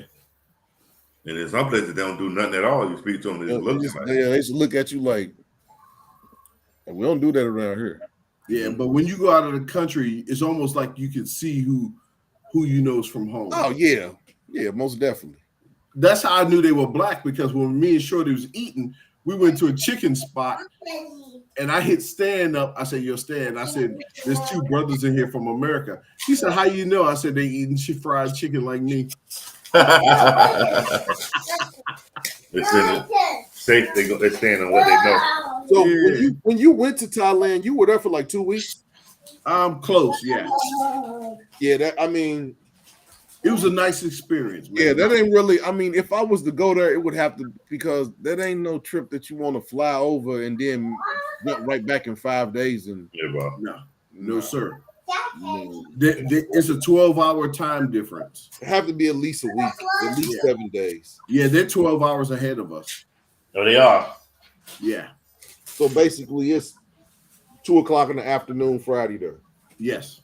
Right. Is the economy high there? Is it high there? Is stuff high there? Cheap as hell. Oh man. Yeah, that's what I heard. I heard very cheap. When me and Shorty went out to eat, she was like, I know this stand, we can go, real good food. And we got a whole thing of chicken, 2 big bags of rice. Yeah, What's the money? What's the money? Buy. Bot. Yeah, we got mangoes, and I think I paid like less than $5. And I was like, wow. Yeah. Was the young lady from over there, or you was with an African American? No, she was actually Thai, and she spoke 5 languages. Oh yeah. This is a joke you was knocking off. Yeah. Okay. And put it this way, if you go like this Uh-huh. and she was talking, you would think she was a sister. Okay. It's like that. They are sisters though. Yeah. So anti-white. I had asked her, I said, you know what? I said, your English and your comprehension of English, Black English. Right.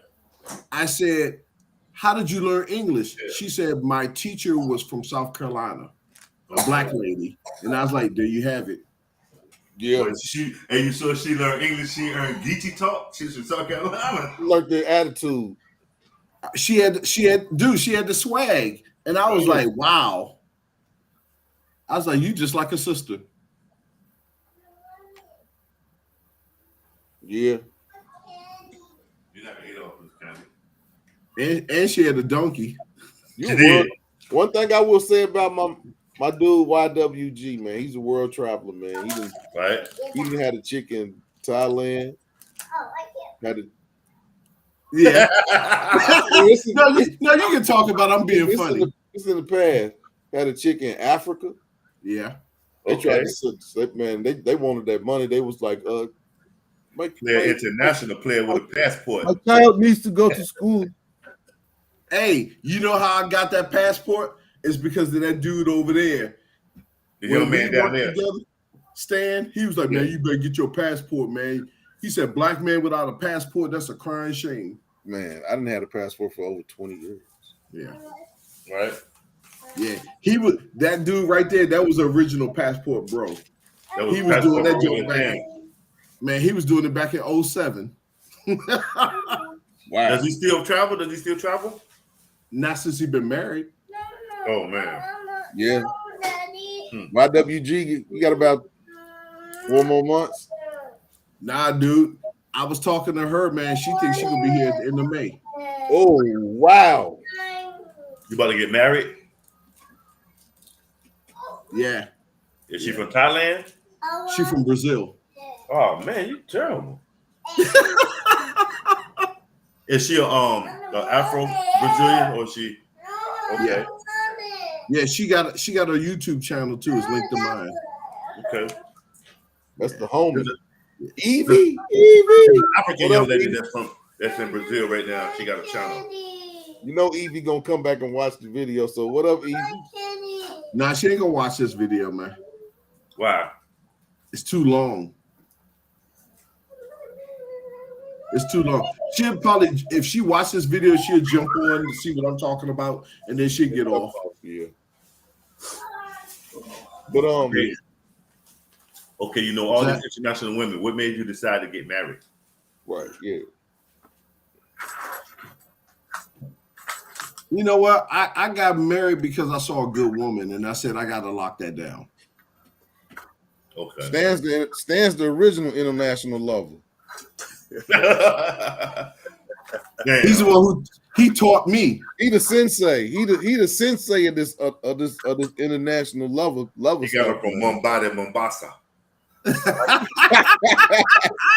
So I get to go again. again. Again. But nah, Black Money, to be honest, Black Money, when she came to visit me, she did everything that was up here. Mhm. She did. I didn't say a word, but she did everything that was up here. When this woman took care of my mom who was sick, I was like, wow. Done deal. Done deal. Done deal. Okay. Mhm. But now I will say this. I met Evie. I've been around Evie 2 or 3 times. Evie's a man. You got a good woman. Okay. You got a good woman. Yeah. Real she's cool. She's real she's cool. And then she's the thing.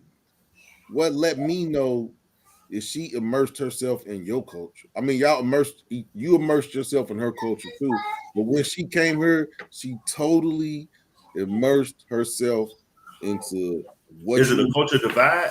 No. What I'm saying is she totally immersed herself into your YWG's culture, not just American culture, but what he had going on.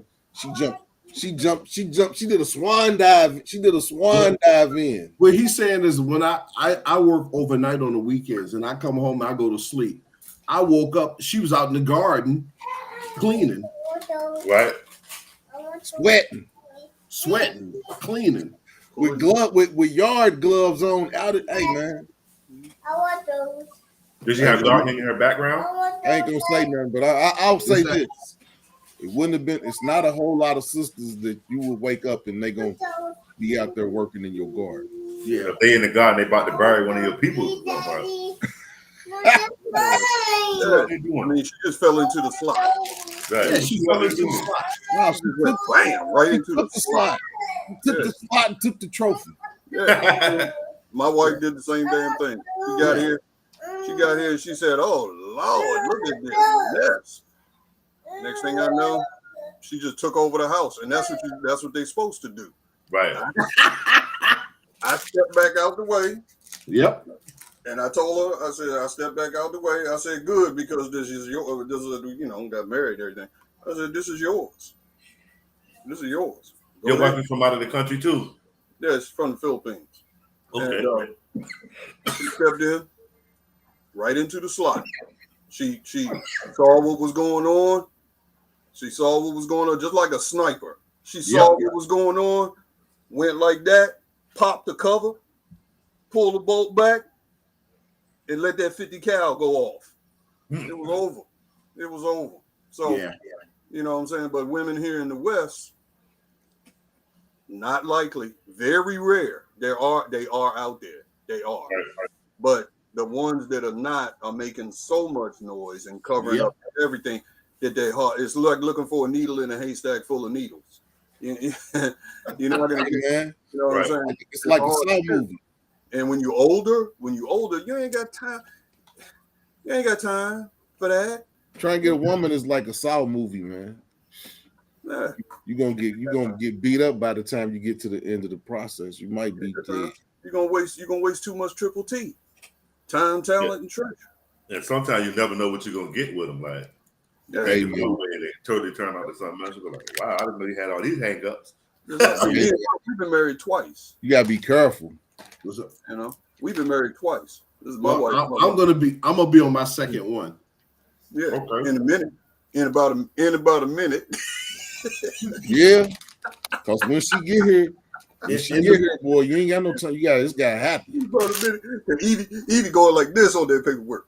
She done changed her YouTube page and put my last name on. Hey man, her name is Yeah, Evie. right. Her name is Evie Mitchell now. Yeah, no. That's right. She done That's my changed her girl. YouTube. That's Evie Mitchell now. I'm That's I'm Evie Mitchell. Who playing with me? She said she ain't right. playing. That's right. There ain't nothing wrong. You know what? Ain't nothing wrong with that. Hey man, Right. Ain't nothing wrong with that. she claimed you, man. Got to clown. look, You. I don't even fuss. She wear her ring on the wrong finger, and I was like, "Baby, you know your ring on the wrong finger." She said, "It is." And then next thing I know, it's on the wrong finger again. I said, "You know what, babe? Just do you. Who cares? I don't care." You know what? You know what? I think in some countries they do put it on the other hand. Yeah. Yeah, I don't even bother with it anymore. I say, do you? I noticed that with Europeans. With Europeans, I forgot some the of them reason don't why even they wear put a it on ring. the other hand. It is. Some of them don't even, they put it on the other hand. So I think putting it on this side is an American thing. Is a U.S. North American. Well, putting it on your hand anyway is a way to sell diamonds because before De Beers went over there and got all them diamonds, there was no such thing as a wedding ring. Exactly. I know about that story too. I thought that was It fascinating. was a When I ploy to first sell read that. diamonds. Yeah, they did that to Right. sell diamonds. Right. That's De Beers did that to Yeah. sell diamonds. He's exactly right. I watched that. Diamonds didn't have no value. Yeah, not At really. all. No, other than industrial diamonds, Mhm. you know, for cutting and stuff. But De Beers, that was a De Beers creation. That was the slickest marketing campaign to ever. Woo. Number 2 is Valentine's Day. That was the next slickest one. Yep. Valentine's Day. Yep. Saint Valentine's. Hey, I told Evie when she said something about Happy Valentine's, I said, "Oh, you know we're not going to celebrate that in this house." And she started laughing. That's Like, messed up. I'm not doing no Valentine's Day, man. You can squash that. I do it because I'm a softie at heart. Not me. I'm not doing that mess. I do it. I enjoy it. Yeah. Do you feel like it's a made-up holiday? Yes. It is a made-up holiday. Oh, sure. Yes. Yeah, I know it is. But It's I a do money. it anyway It's to make money. Yeah. All of it's made up. Yeah. Christmas is a made-up holiday. It All is. of it's made up. Christmas is a made-up holiday because I think it was the Catholic Church created Christmas on December the 25th because they were competing with the pagan holidays. Mhm. That's the reason why they did that. Because if you think about it, and I used to get in trouble for this, arguing with people, but in my opinion, I don't know, it might be, but if you think about it, okay, Christ, referred to as the Lamb of God. Mhm. When are lambs usually born? I'm even familiar with farm animals. You got me. Most animals in the animal kingdom are born in the spring. Therefore, you know what I'm saying? Therefore, the Lamb of God, you could kind of put the two together and say It's spring. he was born in the spring. Also, scientifically, the astrologers and everybody, astrologists. Is it astrologer? It all deals. Which one It is all deals with sun worship. It's wait a minute. But when they look at the sky and then they wind the clock back, the position of the planets and everything, and they use clues from the Bible as approximately when Christ was born, because the whole North Star and everything like that, they wind it back all those years, and at the time of his birth, for the sky to look like it did back then, it would have had to been around springtime. So therefore, according to them, he was born in the spring, and then they always reference him as the Lamb of God. Now, a lot of people think that has to do with he will be sacrificed as a lamb. No, I think it has, in my opinion, I think it has more to do with the time he was born, okay, and all of that. And that's if you believe in Christ and everything. I don't even think it has to do with it. I think it just has to do with sun worship, meaning spring is the time of rejuvenation, Well, the sun, when you go back to the Egyptians, the sun god Ra, the sun god Ra, right? What was it? Tutankhamun? I think it was King Tut. No, No. Akhenaten, his son, Akhenaten, because his son, Akhenaten was Tut's son, right? Mm-hmm. He's the one that ushered in Ra, the sun god, the single god in Egypt, because before that they had all them other ones, but it was Akhenaten who basically built the temples to Ra and tried to get everybody to say that, okay, it's one God, the monolithic God. That was Akhenaten's idea. Now, if you think about it, that was kind of prophetic because that was before Christ. So it's almost as if he knew something. Would you believe that they think that Akhenaten might have been Moses? Could have been. Yeah. Yeah. I mean, there's just the original story of Moses really was based on Akhenaten. That's what I'm He's just the one saying. that led everybody to the one God. The whole concept of one God. Because after Akhenaten, they destroyed all his stuff. Everything that he was doing, they destroyed a lot of it. Right. And that's why after he died, they tried to wipe the whole idea of one God, the sun God, which was Ra. They tried to wipe that out, Akhenaten. They even tried to wipe out the memory of Akhenaten to start with. So yeah, I think it's fascinating. That shit is fascinating. The Aten. Yeah. Exactly. Yeah, I was reading the book. I was saying that, and it sounded about right though, saying maybe Akhenaten is Moses. Could be. You know, the Bible has been written so many times, you will never get to the bottom of it. Yeah, that's what I was gonna say. Is that there's all types of different Jesus stories throughout time of different characters playing the role. Well, I would say this: if they can make you think that Jesus was that blonde-haired dude with that beard, I know, right? Anything's possible. Because exactly. Because if you look at it, your grandma would slap your head off of you. If my grandma would have heard me say that, she was wow, that is Jesus, boy. No. Yeah. No. That's I mean, you look at the part of the earth where all of those stories are said to have taken place. There ain't no way in hell they're gonna be Caucasian. Ain't no way in hell. He would have, if it did, it would have been Jesus of melanoma. It would have been. You know what I'm saying? So it even says in the Bible, was it hair like lamb's wool and feet of bronze, burnt bronze? Isn't it burnt bronze or is it burnt brass? Bronze. Burnt bronze. You ever seen burnt bronze? It looks like wrought iron. It looks like that. It's black. It turns black when you heat it up too much. It turns black. It gets soot on it. It looks like that. My problem with it is, okay, they said Jesus was hiding in Egypt, so he had to probably be kind of like black looking because they can say Egyptians weren't black and all that. You know that they was if they was mixing with Sudanese and their wives came from Ethiopia. Right. Now they let some people from Europe come and bring Christianity into Africa because a lot of Africans are Christians, and they give them like a beta version of the Christianity, and they take it as this is in its original form. And that's crazy. Like I don't never understand that. Like, right? Why is European missionaries in Africa? Yeah, I got a buddy from Nigeria, and she used to go to church, and I'd be like, "Hey, it was white Jesus," and I was just shaking my head. It's like, I was shaking my head. Yeah. All I said was, "Okay." That don't even make sense, but okay. Yeah, I mean that's I knew something was crazy when they showed the black Jesus on Good Times back in the day. Like, wait a minute, you know what? Hey man, psychological warfare like a motherfucker, man. Been like that for thousands of years. You see how quickly they got to show Black Jesus off of comedy. And it was good. It was funny. They got that off real quick.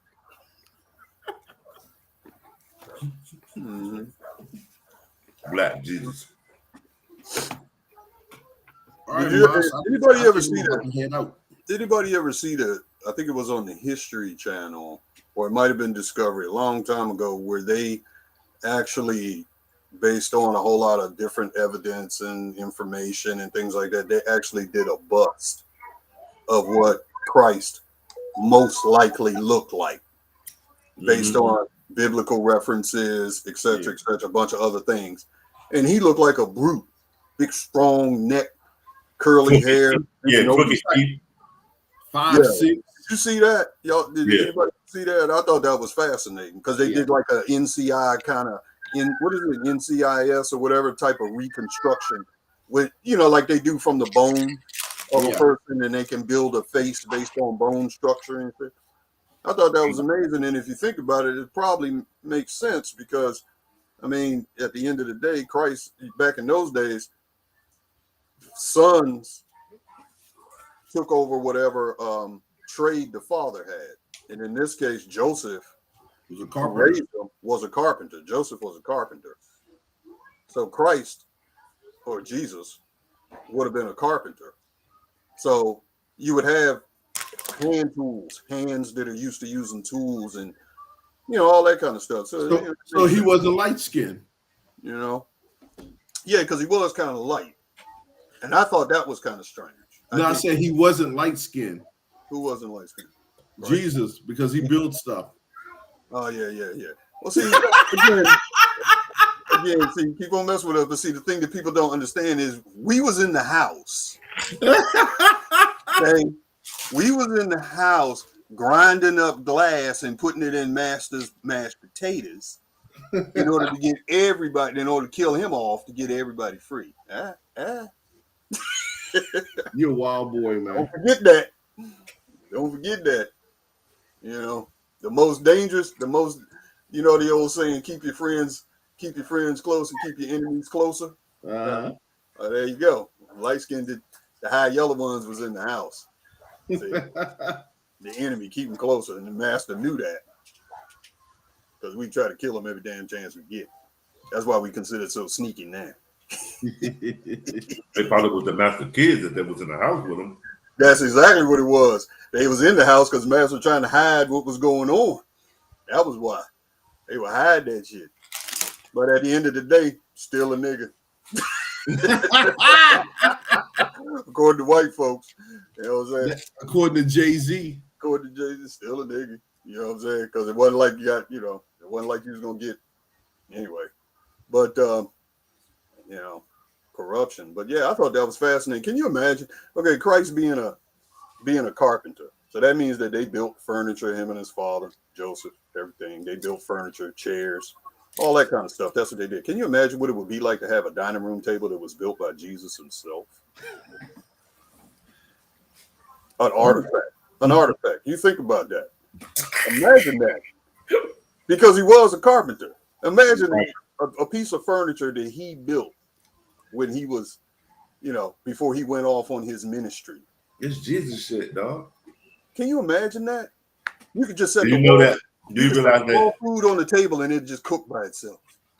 Do you realize that? But And do you realize that Jesus never called himself a Christian? No, Well, he created Christian, you know. Yeah, he was Jewish. Yeah, he was a Hebrew. He was Jewish. Right. Yeah. The Christian thing came after his death. Christ. A long time after his death. A long time after that. Once the other apostles, you know, got to telling the story and writing and all that, the Christ. The only time he was referred to as the Christ was what was it? The apostle Paul. Yeah, the apostle Paul referred to him as, he said, you know, that saying about you're the Christ.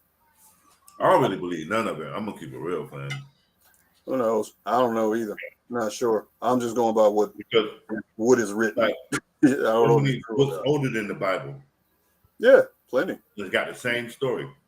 Yeah, that story repeats itself all the way back to the Egyptians and even before them. It repeats itself over and over again. That's because their story has to do with sun worship. And that's what Sumerians. It's Sumerian. The whole story of Jesus and the 12 apostles or the 12 months is what it's talking about. Yep. Because it repeats itself. Right. All the way back. The Sumerians, all of them. Anu. Go back to Anu. Mm-hmm. Remember Mark from Art? Say again? Remember that sitcom Mark from Art? Robin Williams? Yeah. That he was doing it. He was saying Nanu, and you know they be like Anunnakis, but he was really dropping that shit. Mm-hmm. He was like Benjamin Button too. Remember his son was old as hell. Yeah. His son was Jonathan Winters. No? Yeah, Mark from Art had an old son. His son was like an old man. Yeah, big fat dude. Yeah, I know Jonathan Winters. Yeah. He was his son on that show. Word? Mork for Mork. Mm-hmm. Oh, I didn't know that. Mm-hmm. They used to say Nanu. Mm-hmm. Yeah, I remember that. Yeah, I know. You know, he committed suicide. Yeah, he did.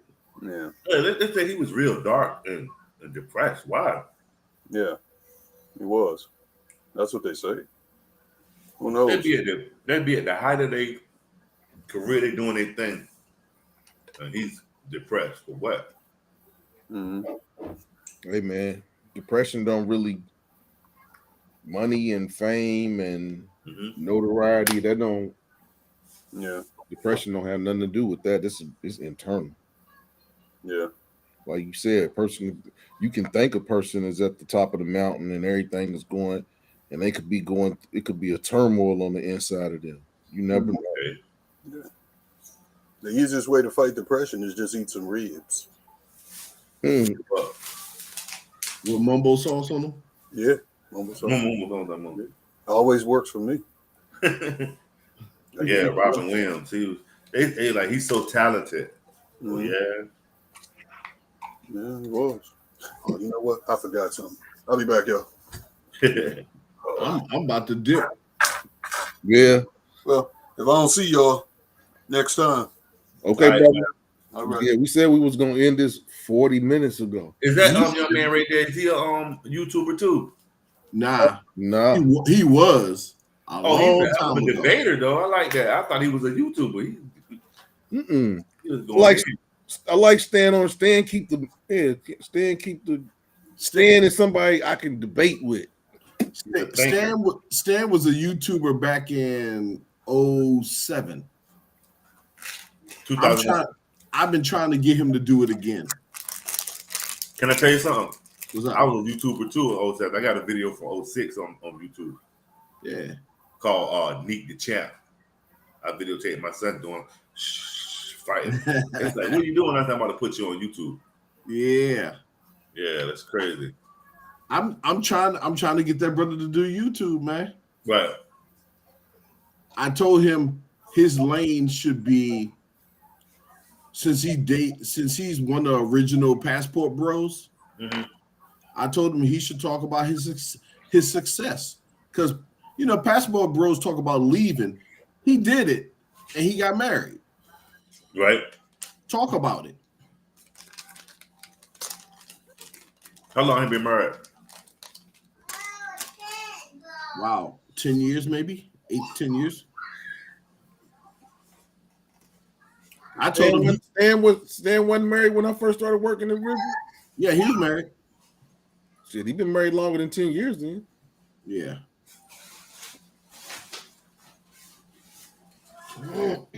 Hey, Maas, Yo, you got to get the power hitter, fam. what's that? You put the blunt inside of here.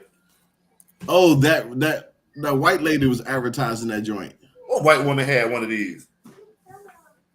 She on Facebook. I saw her doing it on a commercial. I'm like, really? What? Yeah, I got them. You stick the joint in there and it rolls it up? Uh-uh. Oh, okay. That's a different one then. Okay. Just a power hitter. Man, I'm strictly smoking stogies. Oh, yeah? Yeah, okay. I hear you. Strictly stogies. That's what they calling them now. Oh, that's What different. Right, yeah. Oh, no. Oh, yeah. Right. Ooh. Still that. That's the power hitter. What You put the blunt inside of here. The blunt is in here.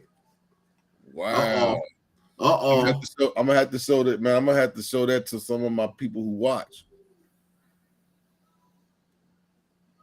But see, being blessed in this age of COVID, if you don't want somebody to hit the blunt, you put the blunt inside of here. Now what they do is, Yeah, they might be good to, yeah, because the thing about it is Kentucky they just got medical.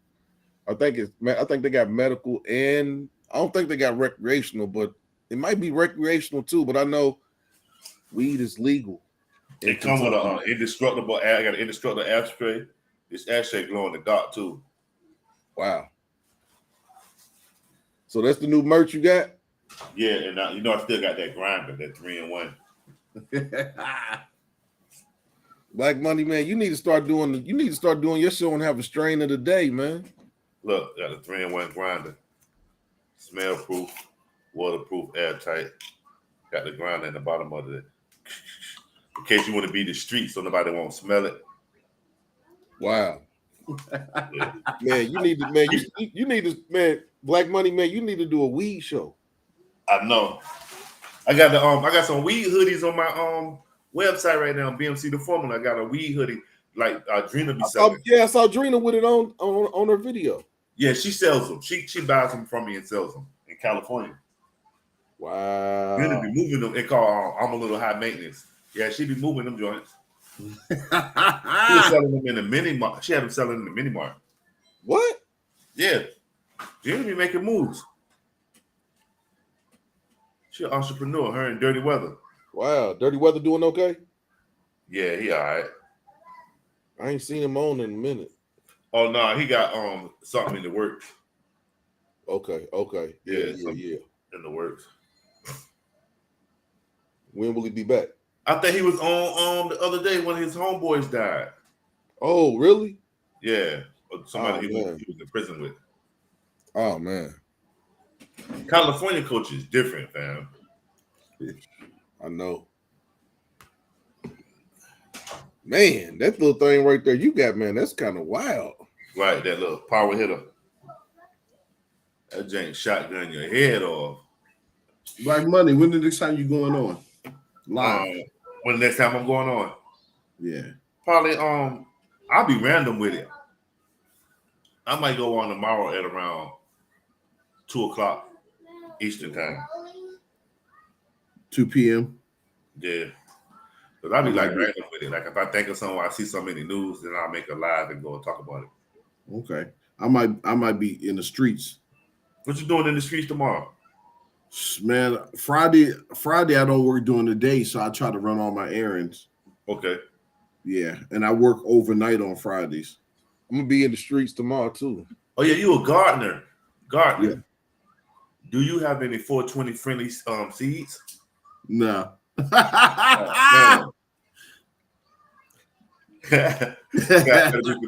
Put politically correct up here. Yeah, I got you. Hey man, he got that tent in the background, but over his right shoulder. Yeah, I have a grow. You got that tent. I got one. That's my greenhouse. My indoor. You use it for tomatoes. I'm talking about the black tent with the foil on the inside of it. Oh, that's my grow tent. Yeah, that's another room. Yeah. Are you do you have the 420? Nah. Oh, yeah, I got a grow tent. I got one. I had two of them. I saw one on offer up, and Shorty kind of stiffed me even out of the payment. Like I saw one, she was like $10 short. She was like, "Yeah, I'm gonna cash app it to you." I said, "Wow." Then she told me she was a Norfolk State student. That she really was in the military. And I texted her. I said, "You know what? You didn't get that $10, huh? You didn't get that $10." But I said it ain't even about the $10 that you shorted me on the price. It's the integrity. In the Army, you shouldn't even be in the Army because you don't have no integrity. Exactly. You know what I'm saying? Right. Like that's crazy. It's only $10. Like, wow, I'm giving you. I gave her a steal to the fan. I gave it all to her for like $75. But the exhaust fan with the that joint was worth like $100 by itself. Yeah, that thing is nice. Yeah, it's one of them. You know what I'm talking about. You hook it to the grow tent, the exhaust fan that you can hook to the grow. Yeah, I gave her that too. She was. I need to get one of those. I don't have one. I got a fan in mine. Oh yeah, that'll work though. Because when I was growing the flower, I had a fan in there. And it worked, and I didn't even. That's why I never used the exhaust.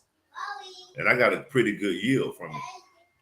I did. That was one of my first times doing it, growing it like that. You know, I told Maas he need to do that. Right? Yeah. Is it legal in the state? I can't partake in those type of activities. Only if it's legal in your state to do it. Yeah. If it's legal in my state, then yeah, I don't have no. Yeah, it's legal in this state over here. It's legal in DC. When I go to DC, that was like one of the first places that I ordered it, and they bring it to you. You can call the marijuana; they'll bring it right to your hotel room. Man, it was you can go down on Capitol Hill and it's senators and congressmen that smoke. You will smell it all up and down the Capitol, man. Oh yeah, the van too. The van that gives out the marijuana J's is down there by the Capitol. You can go. It's like a cafe that's right across the street from. Yeah, man. People sitting outside smoking joints, man. Right. And I'm not joking when I'm telling you this. Yeah, one of my first videos on my page is me making a video how I ordered the weed in DC and they brought it to my door. Pop-up shop. It's called Pop-up shop. Yeah, pop-up shop. Yeah. Shopping Pop. That's the name of the company, Shopping Pop. Oh, okay. Yeah, DC. One time we was just sitting out at the restaurant and the dude called the phone and said, "Where y'all at?" I said, "We over here." He's like, "I'm about to come over here. It's me in the car right here." And we just walk up to the car and give it to him. You know what I'm saying? Yeah. But they do that. They do that here now while I'm home. I can just order weed. I can call somebody. They'll put it right in the mailbox. Wow. Yeah.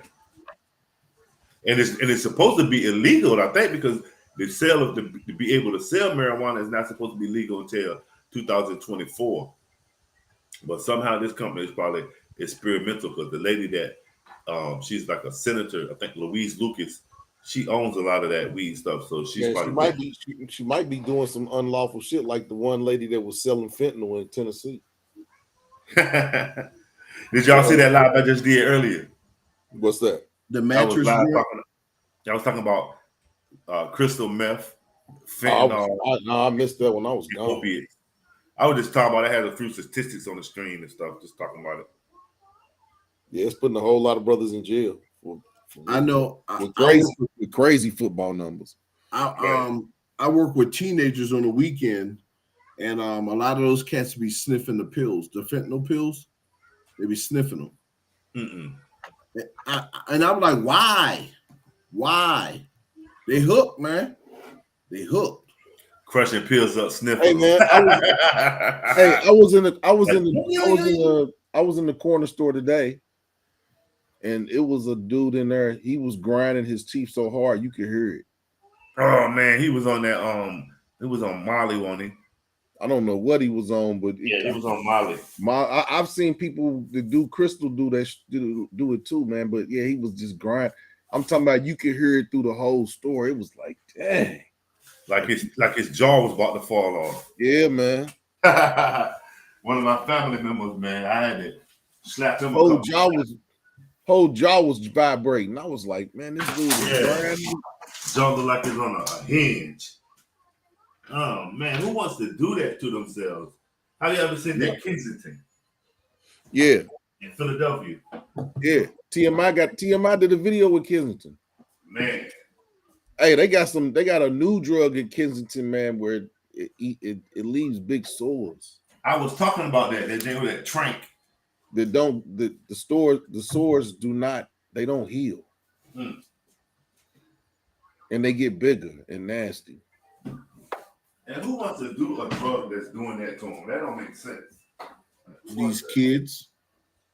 Hey man, drugs is a powerful thing. I'm not gonna say it, but it's a particular kid that's really down there too.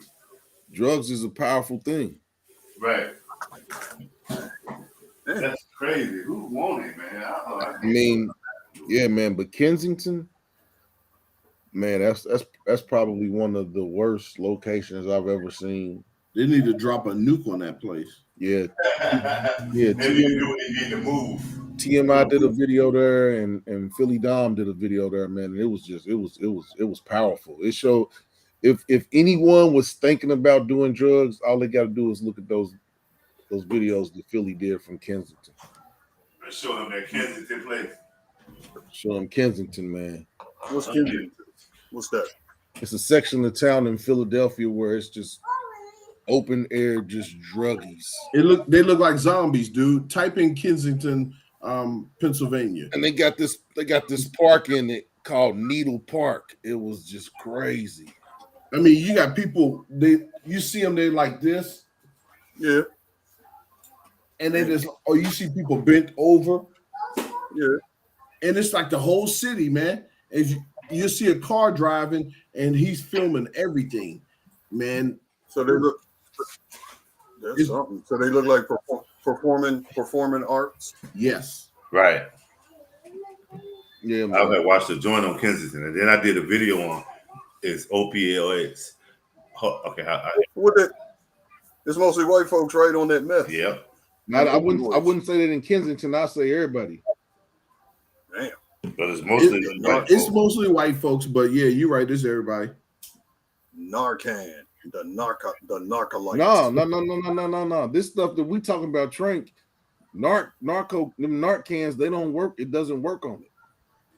Yeah, that's right. And there's a new one that Narcan doesn't The work. stuff that they've put into it is counteractive of it. So yeah, I heard about it. What's it called again? Trank. I thought I heard Trank. What's it called? Trank. Yeah, Trank. It's got some type of horse tranquilizer or some type of tranquilizer in it. And yeah, it was in Russia at first. Remember, they was calling it crocodile. Yeah, eats the skin and leaves big sores that don't never heal. And I can see people saying, "Ooh, that's what it does to you. I want some of that." It's like people stupid. People are like, fill it up. It ain't gonna do me like that. It ain't gonna do me like that. Right. Exactly. Yeah, I'm tough. I'm different. I'm an advanced. Yep. I'm an advanced human. Hey man, you ain't gonna do that to me. Yeah, like I said, if a person's thinking about doing drugs, just pull up Kensington on YouTube. Right. That's the best. That's the best. No, I think Kensington's worse than Skid Row. So Black Money, I was watching your video before you take up the mattress. I think I was watching that before we got on. I didn't finish it. Before you take it to the mattress, try to have a sit down. Yeah. Yeah, try to have some conflict resolution. I got that from the Godfather. Remember, they showed up, they pulled up, and Sonny was outside and said, "What's going on?" And all the button men were everywhere. It was like, we took it to the mattresses. I'm not playing with them. It was like, what? That's what I got it from. Before you take it to the mattresses, try to sit down. Sonny went ham out there. Everybody cooking pasta. But yeah, I'm random with my videos. I just like to do it, Yeah. I like to talk to a lot of people, international people with international. That's why I like, man. I haven't, man. I've been so busy in the daytime now, right? Because I know you used to do your lives at 12 o'clock noon. Yeah. And I couldn't get on, but that's where I met a lot. I met a lot of my international people that subscribe to my page. I met them through Black Money, man. A lot of them. A lot of the people from Africa that subscribe to my page. I met them through Black Money. They support too. Yeah, yes, we just gotta get Stan and his channel together. And when you gonna get your channel together, man? See, I knew you was gonna bring it, man. When you gonna get your channel together, man? Yeah, man. Just like I was telling Murph, man, I don't do no channel because I don't have nothing to talk about. Shit, I can't tell.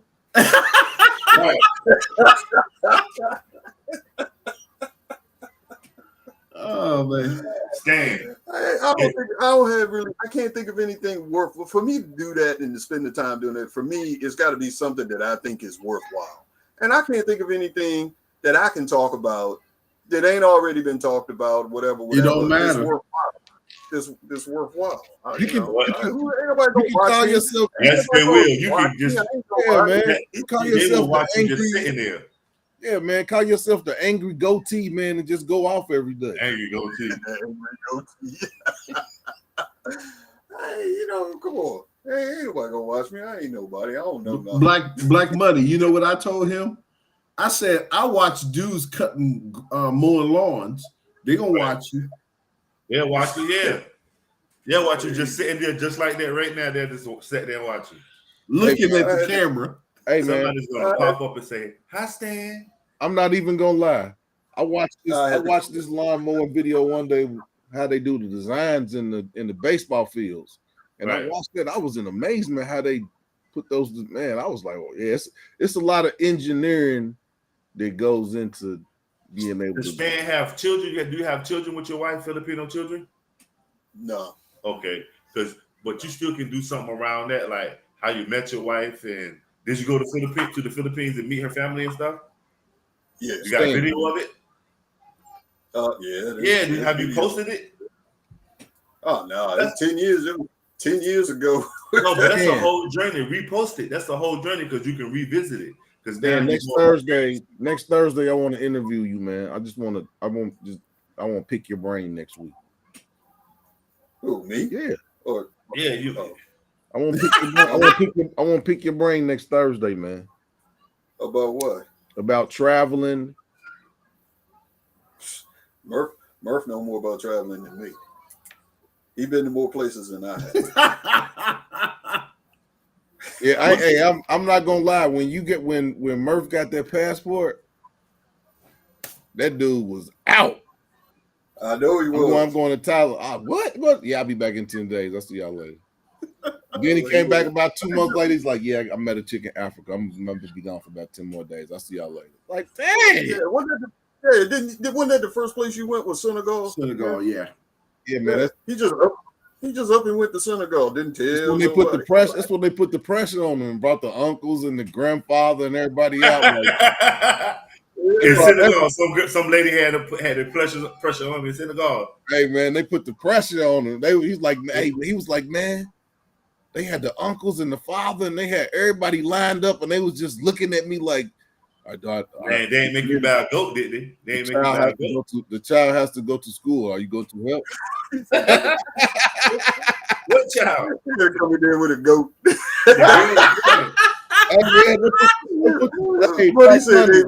They put the pressure on him when they put him in the middle of the circle. Said the girl was pregnant. Have to go to school. Murphy had to jump over. He had to jump over 4 cows. Hey man, they wanted to go hunt a wildebeest. They wanted to. They wanted a commitment. They wanted a commitment before he got back on that plane. Boy, they put the I actually had to buy a goat. He had to buy her a goat. Dang. Buy a goat. They put the pressure on him, boy. Oh, that's fucked up. Yeah, you the wild boy, the eldest in the family, and then she had her brother ran up on him. Are you going to marry her? One of the pictures with my sister. You want to have sex with her? He sound like Godfrey. Did you get the goat? Did you get the goat? But yeah, Stan can do that interview next Thursday. Hey man, shit. Yeah, man. I don't know, man. Whatever. I'll put it this way. If you want to ask me some questions, I'll try my best to answer. What's the most exotic place you've been to, Stan? The most exotic place I've been to is probably exotic. I'm talking about the most exotic, like, God damn. To me, really, the Yucatan Peninsula. Yucatan Peninsula. I'll tell you, my questions are going to be on the line. My questions are going to be on the line of this thing. How many? Oh no, I take that back. Hong Kong. Okay, I'm gonna ask you. Okay, I'm gonna ask you about Hong Kong. But when you was in the Yucatan Peninsula, did you visit any Olmec sites? Oh yeah, I've been down to I've been down there 4 times in my lifetime. Okay. And started in the 80s, and ever since then and up to now, I think I've been down there like 4 times. Okay. And I've seen the place grow, how they developed and everything, especially after NAFTA. When they, after NAFTA kicked in during Clinton? Yeah. From that point on, that place developed like you wouldn't believe.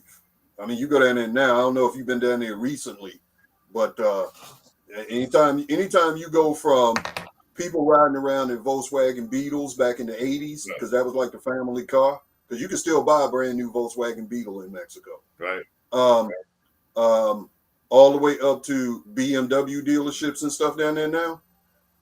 Okay. Do you see the correlation with the BMW and the Volkswagen being down there? Well, no, I'm just saying from an economic standpoint. Yeah, do you see the correlation though?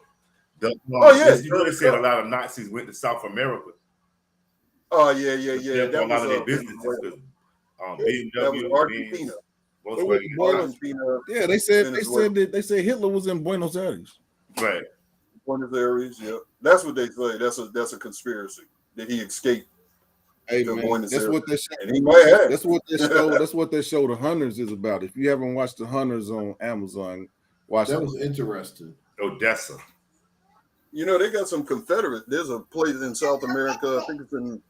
Is it in Mexico? Yeah, Mexico. Mexico, where they got the Confederate Confederate soldiers after the Civil War went down there running away, and they went down there, and now it's like a whole town, and every year they celebrate the Confederacy and all this other kind of Yeah. It's really It's a whole bunch Mormons too. They got Mormons in Mexico too.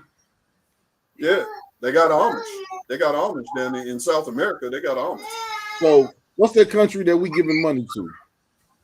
Ukraine. Which one? Ukraine. Yeah. Ukraine. So what type of soldiers is it that's leaving America and going to help Ukraine to fight? Those are mercenaries. I'm talking about what type of, what I'm saying is what type of mercenaries is going over there helping it? What type of groups are prevalent in Ukraine?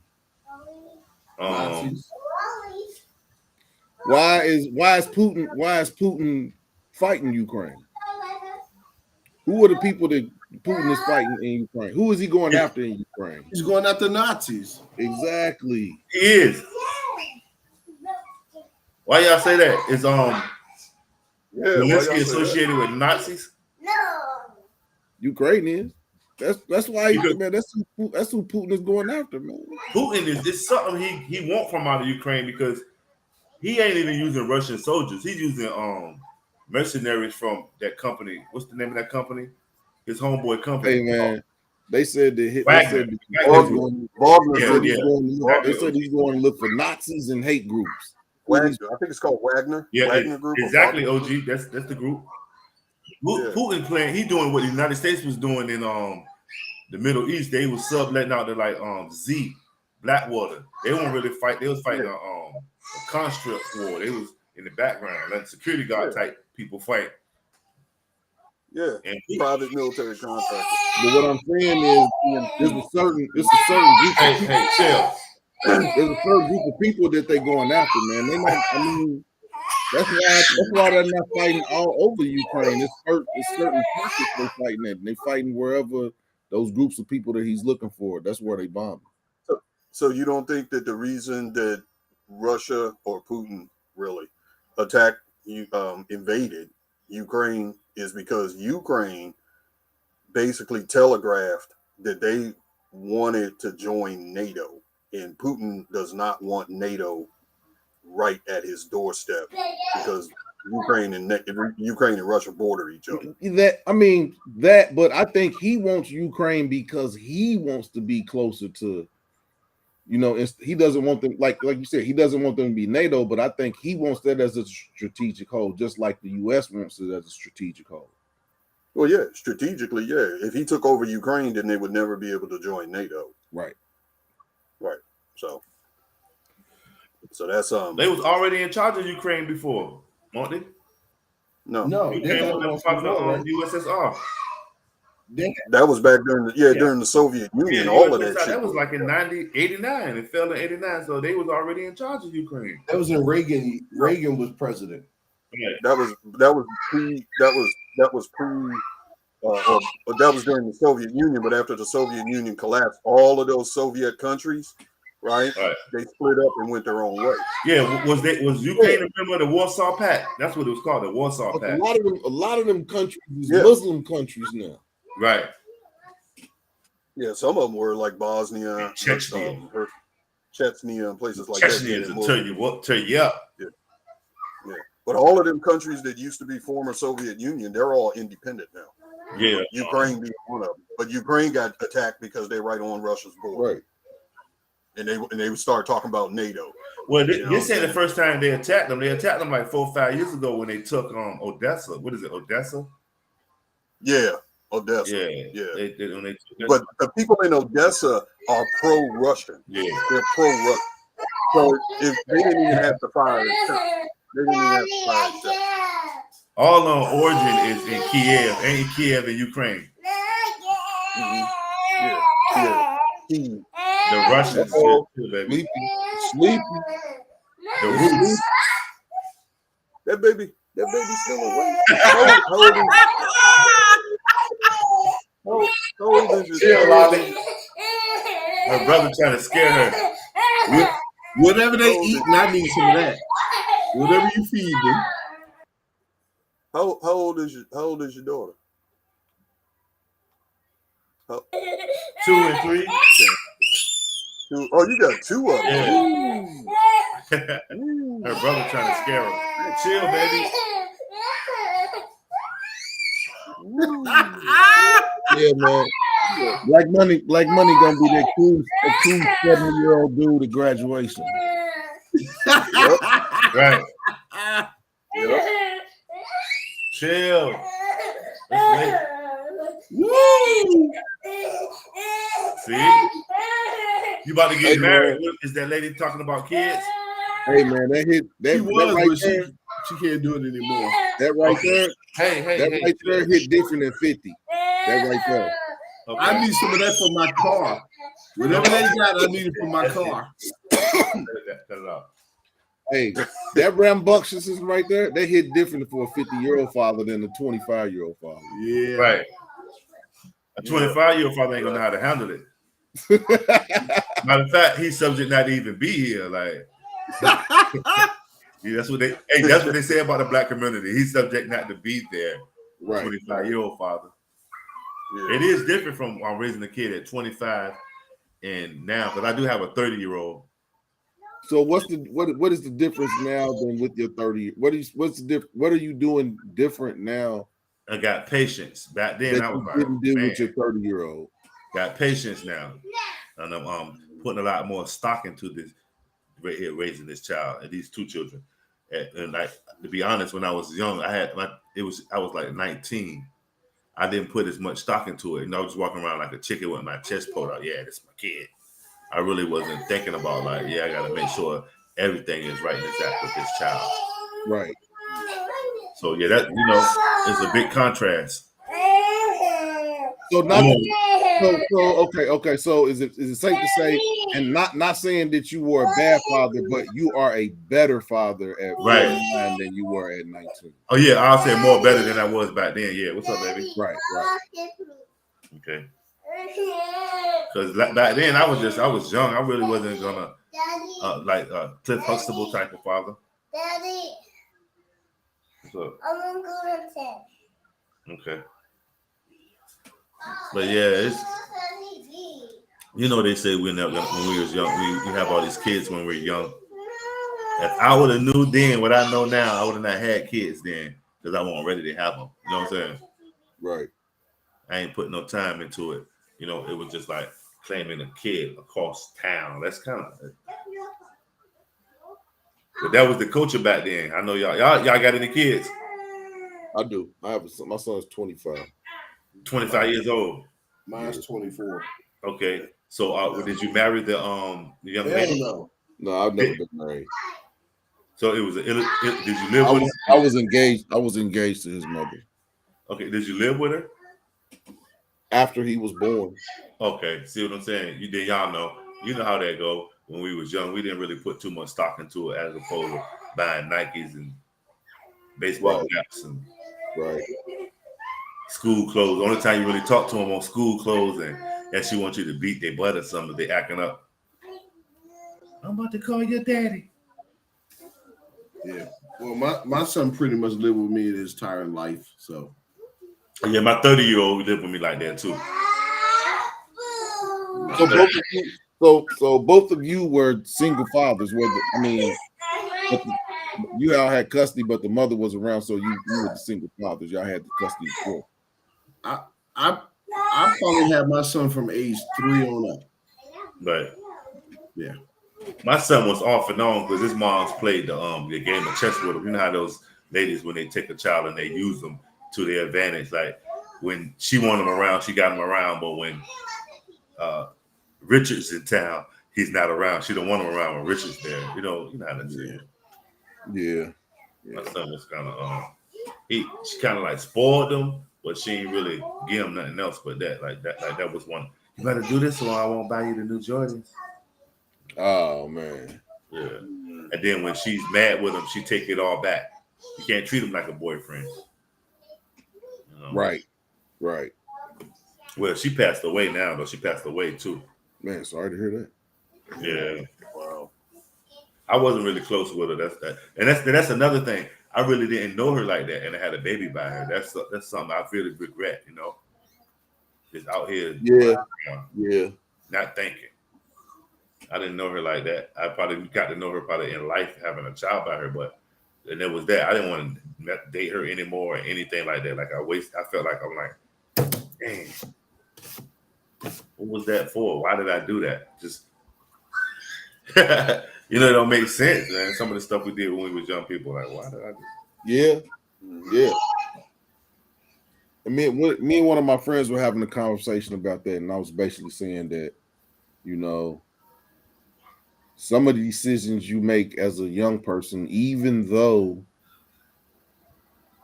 you may not have been ready to make those decisions really dictate a lot about what goes on to this day with you. Mm-hmm. And I look back on some of the stuff I did, and yeah, I wish some stuff, I don't regret anything, but there are things that I wish I did different. Yeah, I think everybody can say that. Right. Regrets. Yeah. I wouldn't have had no son. Yeah, like you said, I wouldn't have. I wouldn't have. That's no disrespect to my son, but I wouldn't have. Like, Yeah. I think I regret more the shit that I did not do than the shit that I did do. Right. Me too. That too. Yeah, that too. Yeah.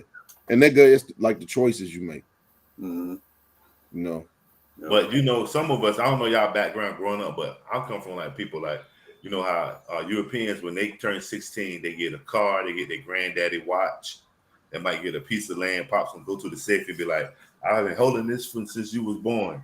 Mm-hmm. Now, when we turn 16, either we get a felony or end up with a baby or baby, you know what I'm saying? It's nothing. It's totally different. Yeah. So that too, and when you coming from somewhere that they don't know how to teach you how to have a family because they don't know how to have a family, then you go ahead and have these babies. It's all messed up out here. Yeah, it's cyclical. Yeah. That's not what I went through as a young person. I really didn't know how to raise a kid. I think this bound from what was out Deion Sanders. Bound from Deion Sanders. What was out 30 years ago? Deion Sanders sneakers.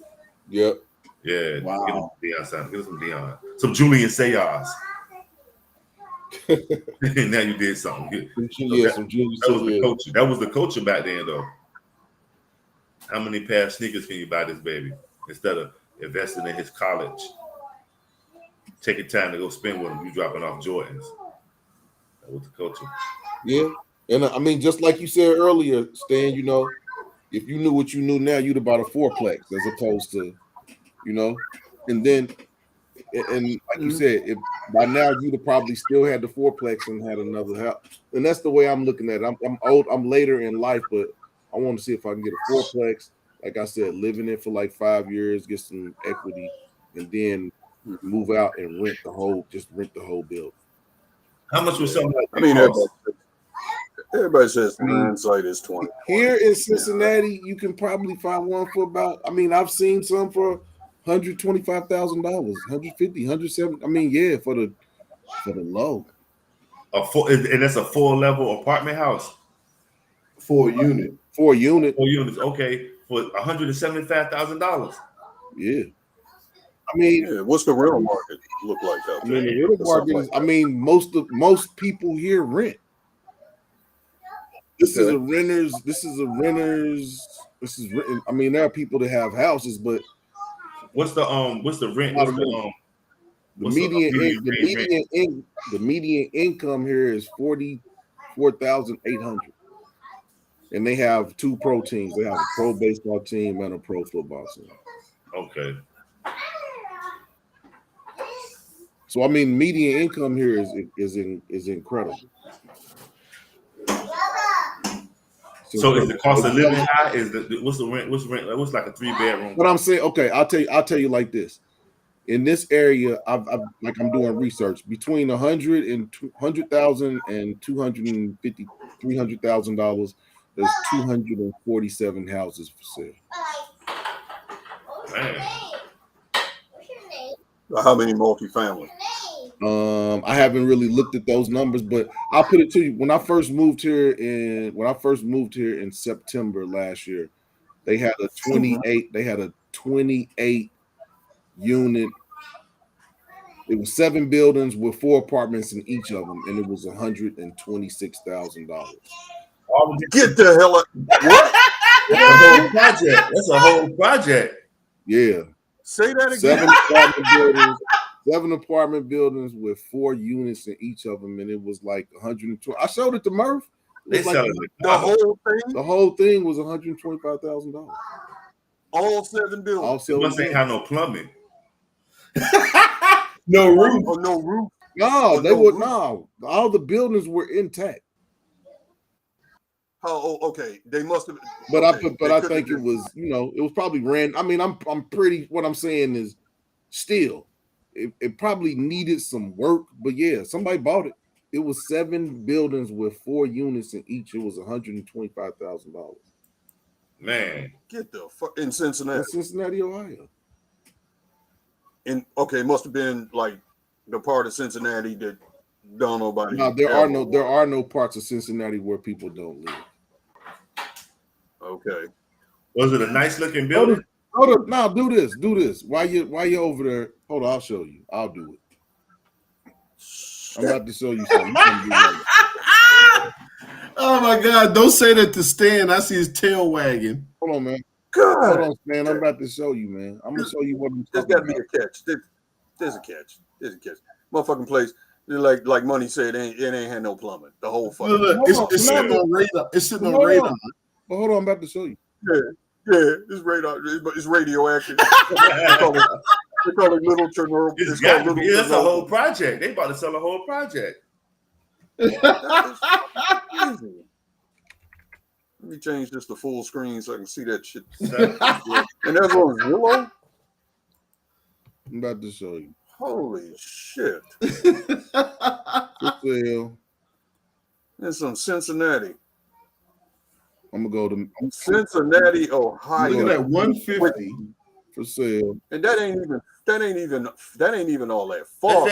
That's Cincinnati WKRP. Yeah, I used to love that show. Yeah, the black dude. He was from this area. His name Tim Reed. Tim See Reed. what I got Tim plugged Reed? in. Really? Yeah, he's from the I never knew projects that. out here. I didn't know that. He had a movie. He had a movie. Like Tyler Perry. What's that? Tyler Perry makes those movie sets. Like a production company. Tim Reed had one out this way too. Oh, Where they okay. did a lot of him and his wife. He was married. What's her name? Daphne Maxwell Reed. Yep. Yeah, they had a little joint out here. Tim Reed, he is the icon out here.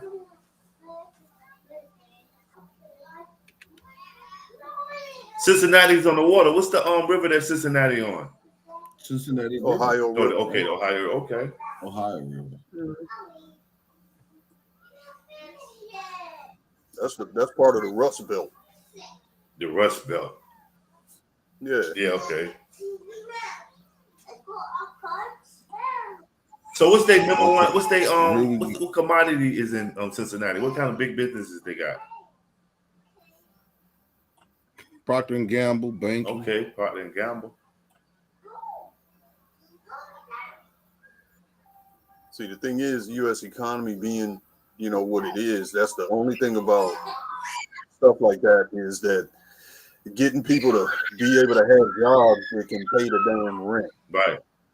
Okay, now look at this. Look at this. A lot of land. 7,000 square feet for $35,000. See, that shocks me because I'm used to these B&B prices. You know what I'm saying? That's the thing. Yeah. That's unheard. That's unheard of. Yeah. Right. In Washington D.C. metro area, the DMV. Look at this. Okay, here's a 4-family right here for $239,900. Okay. Yeah. See. God damn, 7 buildings. That shit must have been built in the 1920s and fallen apart. No, man. Here's another one. Here's another one for $200,000. Knob and tube, electric. Not knob and tube. Wow. I mean, yeah. What I'm saying is, Well, got outhouses behind each unit, no plumbing. I want to tell you what a lot of houses man. is a lot of houses in Beaufort, South Carolina. There's a lot of houses down there.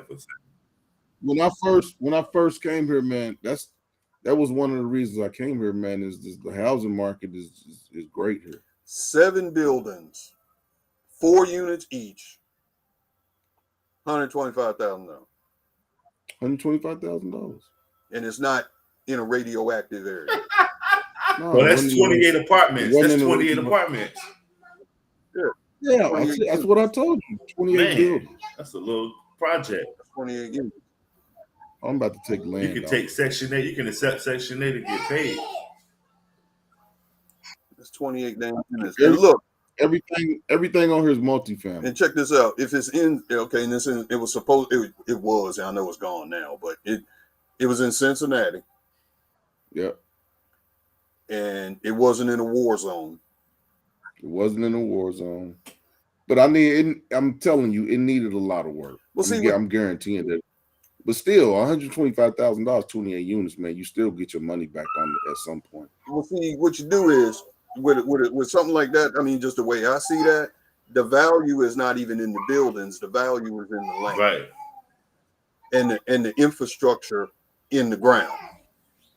Hey, But I mean, all the. so So what you do is you go in there, you raise everything, you tear the buildings down, and then you build new housing. Okay. oh yeah. That's what I mean. I'm guaranteeing that's probably what the person did. Was, Yeah, and then you sell it. You sell it unless you want to run it. Right. Because that's enough. That right there, that's 28. Even if you built everything back, and it was still only 28 units, right? Which you could double. You could double the density if the zoning allows it. You could double the density instead of 28 units. You could have twice that. Okay. Where did YWG go? I don't know. Just there it is. What You're playing with us. you think that Oh my the God, foundation was historical on that building, on those buildings? No, I mean, if it was historical, I mean, nobody would have bought it because if it's historical, then you can't tear it down. Right. It's hard to do that. Tear it down. You can. You grease enough palms, you can tear it down. That's how that shit works. You know what I'm saying? But unless it's some icon of the city, but if it's over in the motherfucking hood or someplace like that or next to it, it's gone. Right. Historic or not. Well, I'm gonna be honest with you, Stan, man. I was gonna talk to you because getting a unit for a business here is for the low, and I wanted to talk to you because I want to try to do something like you did. Yeah, because it can be done here. Yeah, Stan, you got a lot of apartments or something? No, I don't have any. I'd like one. I don't have any. I kind of left. I used to be all about the real estate, all about the apartments, all about the development and all this other kind of shit over the years. But I never actually did anything because I could never seem to be able to get over the fence. I could never get the damn money together to take advantage of a lot of opportunities, big time opportunities, right? That all it required was a little bit of imagination. And I just never could do it. So I just got frustrated and just decided to go in a different direction. So that's all. And I'm pretty sure you're happy the direction you went in.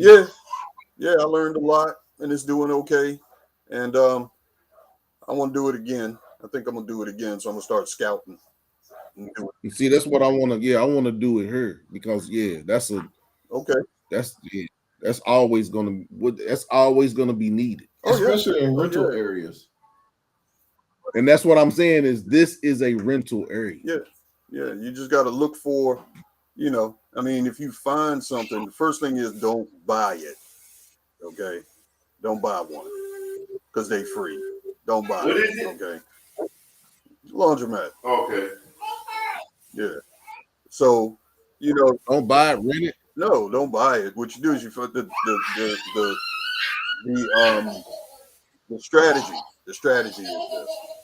Now, what you do is you go around and you look for what they like to call zombie laundromat. Distress. Okay.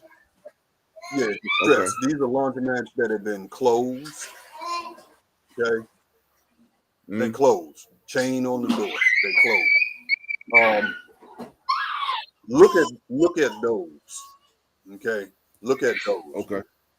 Because a lot of times what people don't realize with laundromats, here's the game. Usually a laundromat, the building that the laundromat is in is owned by some landlord. Okay, and he's leasing the building to the operator of the laundromat. Okay, but Okay. if the operator of the laundromat is not doing it right and he run the business into the ground, sometimes they give up and say, "Fuck it, I'm done." They've been running it for years and they don't care no more. Whatever. There's a whole bunch of reasons why they run the place into the ground. Some of them, what they do is they can't pay the rent. So what ends up happening is they walk away. What's up, Miss 702? What's up, Miss 702? So what you do is 702 you to find jump places in. like that, and then you go to the landlord. You find out who the landlord is. You go to the landlord and you tell them, "Look," and you have to approach them from a standpoint of, "I'm helping you. You ain't helping me. I'm saving your bacon." Right. Talk to them like that, okay? Because a lot of times motherfuckers greedy and they think they got something that they ain't really got nothing, okay? And you tell them, "Look, you got this place. You got a chain on the door. It's not running, which means that you're not making any rent. Right. You're supposed to be a landlord. Landlord's supposed to make rent. That's what you do." Now, some of them will sit up there and tell you, well, I'm going to try to run it myself and this and that and the other. After about 3 months of getting kicked in the teeth by the public, they're gonna reconsider that, because most of the time they don't know what the hell they doing. Okay, your job is to convince them that you know more about it than they do. That's the first thing. The second thing, or what they'll try to come at you with, is, well, you know, they'll ask for some astronomical money for the leasing, and you tell them, hell no. In order for it to be profitable for me, be worth my while, I gotta have it under a certain amount per square foot. Okay, and I'm gonna lease the building from you, and normally a commercial lease is per square foot. You make sure that you drive that into the ground. And then some of them will say, okay, well, I'll lease it to you at the rate that you want and all of that. However, I'm gonna want huge amount of deposit. And you tell them, you're getting nothing. You want free rent. You get no deposit. And they'll say, well, why? I got to have a deposit, because they used to leasing, and everybody put a deposit down when they rent an apartment or whatever the fuck. But you special. You tell them, no, you ain't getting no damn deposit. Reason why you ain't getting no deposits, because I'm getting ready to come in here, renovate this place, put a couple of $100,000 worth of my equipment bolted to your floor. Okay. And you want $10,000 deposit from me? You must be crazy. I'll be the only damn tenant you have that can't move out on you in the middle of the night. Number one, that's why you don't get a deposit. And, number two, I'm probably the only tenant that you're going to ever have that's willing to sign a 20-year lease. What apartment dweller you got a 20-year lease? The reason being, you put a real long lease on it is because it takes about 20 to 25 years for them machines to wear out. Okay. And that's with minimal maintenance. They'll last longer than that if you take care of them. So you hit them upside the head with that. In other words, you make it abundantly clear to them that you are helping them. Okay. And if you want my help, then let's go. If you don't want my help, good luck with that, and be willing to walk away. Usually after they think about it for a little bit, they'll call you back. Yep. Either you want rent with no headaches for a good long time, or you don't want rent. It's up to you. I'm offering you an option. And then they'll try to come with the fourth one. Well, I'll just strip everything and turn it into plain vanilla and rent it out to a coffee shop or something. Good luck with that one. And then you tell them, okay, well, good luck with that. Let me know how that works out. So they'll run off. They'll talk to contractors. Contractors will come in there and tell them, it's going to cost a whole lot of money to unlaundromat a laundromat. I was about to say that. You already know that. See, because in a laundromat, you have infrastructure. in there that supports those machines. You got a heavy duty gas lines, heavy duty power lines, heavy duty drain lines, heavy duty water lines. To take all that shit out of there in order to make it into a plain vanilla, as they call it, place to be able for him to rent it out. When he find out that it costs a half, when he got, depending on how big that place is, when he find out that it costs 100,000, 150 to do that, when all he got to do is lease it to you at below market rate, and it stay that way with no deposit, and you're gonna be there for 20 years, unless he's stupid, you no-brainer. It's a no-brainer. So he'll call you up and say, remember we were talking about whatever. And then of course, when you do that, then you ding his ass on something else just for making you wait. That's how you have to be. Okay. Now, and usually what you do when you call you back and you say, okay, you want to do business? All right, I'm gonna need a little bit of make ready from you. I'm gonna need a little bit of help from you. I'm gonna need a little bit of make ready. I want you to go in there, paint everything, fix the fucking lights, give me a new floor. That's make ready. In the commercial world, everybody does that. If you're going to lease a spot, a lot of times the landlord will do what they call make ready. They'll do certain things that you need for your business to operate before you can come in there. So you stick them with that. And if he bitches about it, you tell him, look, you're going to make your money back. I'm going to be here for 20 years. And plus, you also hit him with 3 to 6 months abated rent. Okay. Now he's going to bitch about that. You tell him, look, this place been closed for a long ass time. Laundromats customers go somewhere else. I got to get this place put together and I got to get it back on its feet. And we have to run for a while, let everybody know that we're here, build up the flow, the clientele and everything. And that takes months to do. Yep. Meanwhile, within that 6 months, maybe ask for a year, you'll probably get away with 6 months. Okay. You get the place up and running within 3 months. You got 3 months worth of free rent left. Okay. By that time you're running. Do a heavy duty marketing campaign. Let everybody know you're there. Get everybody coming back to you because humans are creatures of habit. All you got to do is get customers to come in there twice and have a good experience. The third time they'll come back because of that. The fourth time it'll just be force of habit and then on. That's how you do it. And you do it, but you're going to need some money. You're going to need money in order to get the equipment. The equipment usually is financed by the manufacturers. You don't got to go to the bank and beg. Okay. The reason that the manufacturers do that is because they want a lot of times banks don't understand how it works. So certain ones. So what you do is a lot of times the manufacturers, they'll finance you, but you do have to put up some money. You have to put up. Okay. And that depends on how much equipment you're trying to get. They'll finance you. You know, if you got some front money, they'll finance you. But the name of the game is to try to get the place for fucking nothing and make the landlord get it ready for you and then make the manufacturer front you, okay, with the equipment. All you need is a little bit to get a lot. And if you're smart about it, there you go. You know what I'm saying? If you play it right. You know, and then there's some other pointers, but that's the basic. That's the basic. That's the basic. Okay, man. I'm gonna be hitting you up, man. Yeah. If you find some shit like that, and you need some. No, I'm gonna pay for you. I'm gonna pay for you to come here for a week, man. Yeah. I mean, if you find something that look good and everything, I mean, it and look at the market. That's the biggest thing. If you find one, go within a 5-mile radius. Okay, laundromats are real local. I like to use a 5-mile radius. Within a 5-mile radius, look and see if there is any competition, because there might not be one. You might be in a spot where the landlord or the owner or operator, I like to call them operators, the operator of the laundromat ran the damn place into the ground. People left, and then they got to drive 10 miles somewhere else. You see what I mean? But they live near you, near where that store is, and they would much rather come there because it's down the street and around the corner. You see what I mean? So you catch a place like that, but look at the market, and see what you got. If you find something decent, I'll look at it. Sure. Because I made mistakes.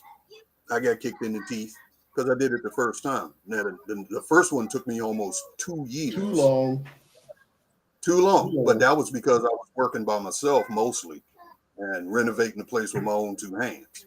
because I didn't have enough money to be hiring contractors and shit. Now, plus I was learning as I go. I had done a whole lot of research before that, but you can research things to death. You can research how to fly the space shuttle all the fuck you want to until you're sitting in the pilot seat. You know what I'm saying? Yeah. It's going to be different. Yeah. It's going to be different, and you're going to have to figure out stuff. You like that on the black fly. money? Yeah, You know, that's you how like that? we think you do something. Go to You know what I'm saying? You know, you can research it to death. Now, of course, you want to educate yourself as much as you can, but the laundromat industry is, believe it or not, of most people, the general public, stuff like that, is a very misunderstood industry, and I had no idea. I know it's lucrative. It can be, yeah, it can be. It can be lucrative, and a lot of people think, you know, it's a room full of washing machines and dryers. How hard can it really be? You'd be surprised. If you don't fuck around and run laundromat right, laundromat will kick your ass. Right. Okay. But you got to kind of know what you're doing. I got my ass kicked the first three years. I didn't get that tiger tamed until about the fourth year. Where Do you have any of those poker machines in there? huh? Do you have the poker machines in your laundromat? Poker Those machines? slot machines. Everybody playing. Nah. I had nothing like that. I don't think they can do that In Maryland. You can't do that no way. Okay, that's gambling. But That's lucrative right now. you know, I mean, my laundromat is 80 miles away from where I live at. Okay. And because where's it at? Springfield. Huh? Where is it at? Springfield, Maryland. No, it's up above Baltimore. Okay. I'm in DC. I'm in the DC area, but it's 80 miles away, one direction from where I live.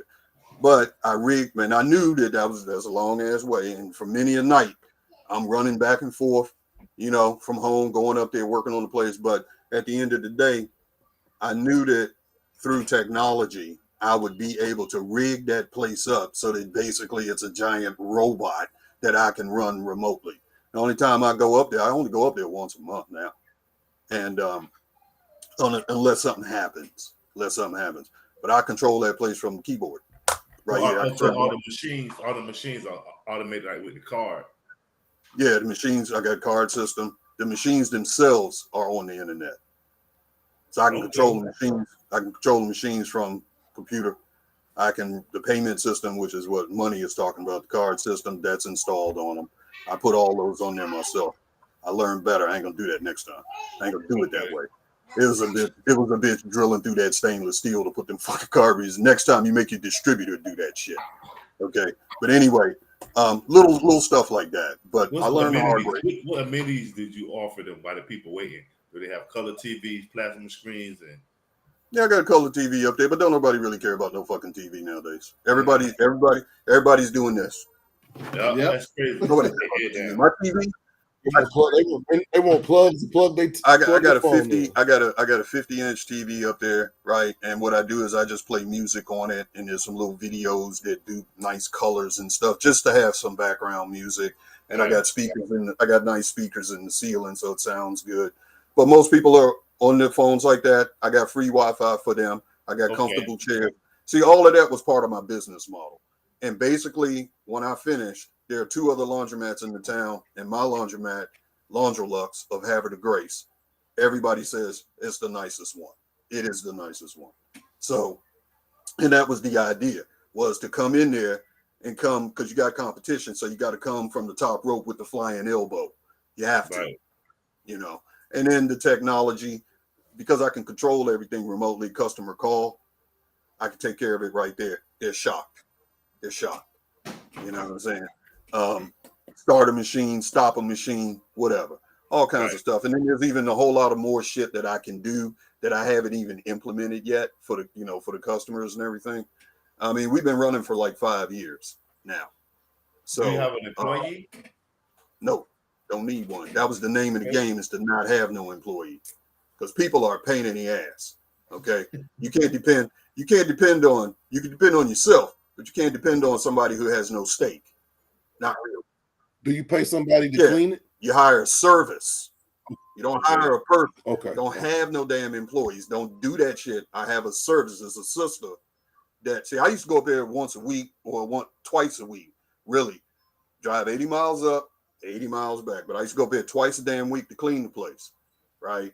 And everything. But then this sister came in there and she had started a cleaning company, and local cleaning company. And she came in there. She saw me in there mopping the floor one night, so she pulled up and came in to talk to me because she was trying to hire me for her cleaning service. That's what happened. We get to talking. She found out that I'm the owner, and I found out, oh, cleaning service. Okay. I said, do you do commercial? And she said, well, no, not yet. I said, do you want to? Okay. She's been cleaning the place now. KEI Services. It's been two years, going on 2 years now. Going on 2 years. They do a good job. They do a good job. I got cameras and stuff that I can move around. All kinds of shit. There's all kinds of, but you use technology. Use technology because it's not like in the old days. See, a lot of people, it's kind of weird, but I had a hell of a time in the beginning because people coming in the laundromat, you automatically think quarters. Everybody thinks quarters. Everybody thinks coin operated laundromat. My laundromat doesn't say coin operated no damn way around there because it's not. You see what I mean? But people are still stuck in the 70s with laundromat. I've had so many customers, and Murphy knows this because I've been bitching. I've had so many customers, especially in the beginning. Now everybody's the regulars and everybody's used to it. But I used to have so many customers come in there. Now my machines, by the way, they will take quarters, but you have to bring your own. We don't supply them because coins are a pain in the ass. They just a pain in the ass. Name of the game. Try to make it as little as a pain in the ass as possible. But people come in there, they want looking for quarters. They don't do quarters. Huh? It's not quarters. How come you don't do quarters? And I tell them the machines will take quarters, but you have to bring your own. Well, how come you don't supply them? And I usually have to ask them, what do you buy in quarters today? Weed. You buy gas? I knew he was gonna say weed. In quarters? You buy weed with quarters? The last time I heard, a nickel bag was $5. But by the quarter. No, by the quarter. But 7 grams. But what do you buy? You know, and usually, you know, and when I pose that question to them, and then I say, now look, you know, you don't buy nothing in quarters nowhere. You got a goddamn microcomputer in your pocket, and your car talks. And you asking me how come we don't run on quarters? And quarters is going to limit how much you can make or how fast you can dump that tray once it fills up. But you're gonna always have to dump That's that what machine. I mean by pain in the ass. I didn't want to have that hassle. Right. See what I'm saying? Yeah, people will come in there and they will use quarters, but they bring their own. Now the machines, they can hold each coin box can hold up to 480 quarters. But since I have a card system, so it's all electronic, it's cash. I have a kiosk. They stick the money in the kiosk. They get a loyalty card, a rechargeable. They get a rechargeable. They get that. That's what they get. So how much is that? How much is 408 quarters? Like $40-some. 480 quarters. 480 times 0.25 times 480. I don't know. It's a couple of $100. $110, $120. I'd have to do the math. But the capacity is 480 coins. It'll hold more than that. But the thing is, I only empty them damn things about three. And how many machines? Once every 3 months. So, wow. Because everybody's using these, and we take credit cards too, and swipe at the machine, just like at the gas pump. No different. Just like at the gas pump. Except we got our own house card. Yeah. That if they want to use paper money, they go to the kiosk, put the money in there, and put the credit on here. And I can control this. There's a program I can control this. I can add money, take away. Okay, so when they initially get the card, the loyalty card, is there an incentive? Yeah, I can. If they put $20 on a card, right? Let's say they don't have a card already, and you'd be surprised how many people lose the card, whatever. I don't care because I charge them $1.80 for the damn card. Anyway, the reason why is because people, if you don't do that, your little card, you have to buy those cards. Okay, those cards, you get 500 cards in a sleeve, and you can only get them from Fast Card or CCI, the company that makes the system. Those cards are $800 for a sleeve of 500. Yeah. Woo. Okay, but $800. Yeah, $800 for a sleeve of 500. Now, a sleeve of cards lasts me almost a year. Okay. I mean, but you saying that makes like right now there's a shortage. Banks have a shortage on ATM What's it like cards. $8 a card? Yeah, banks have a shortage on it. Like I went to like I bank with Yeah. PNC, and most PNCs have a card making machine. Well, they didn't have any cards, so I had to go through. I had to call the 1-800 number and go through them. It still took me like 4 weeks for my card to come because they said that they have a shortage on the plastic that makes the ATM cards. I was like, damn. But now that you say 500 of them cost $800, Yeah, it kind of makes sense. yeah. See, and Because I wouldn't think that 500 plastic cards would cost you $800. but yeah, You got microchips in them. plastic cards. Now you got to understand those plastic cards. They're just plastic cards, but the company. They got the little microchip, or is it just It's the just magnetic strip. It's just I don't know if you can see it or not, but Okay. it's a magnetic strip. Yeah. And this is the front of it, like that. Now I have a kiosk that you load them up in the kiosk, right? Customer comes up, there's a touch screen.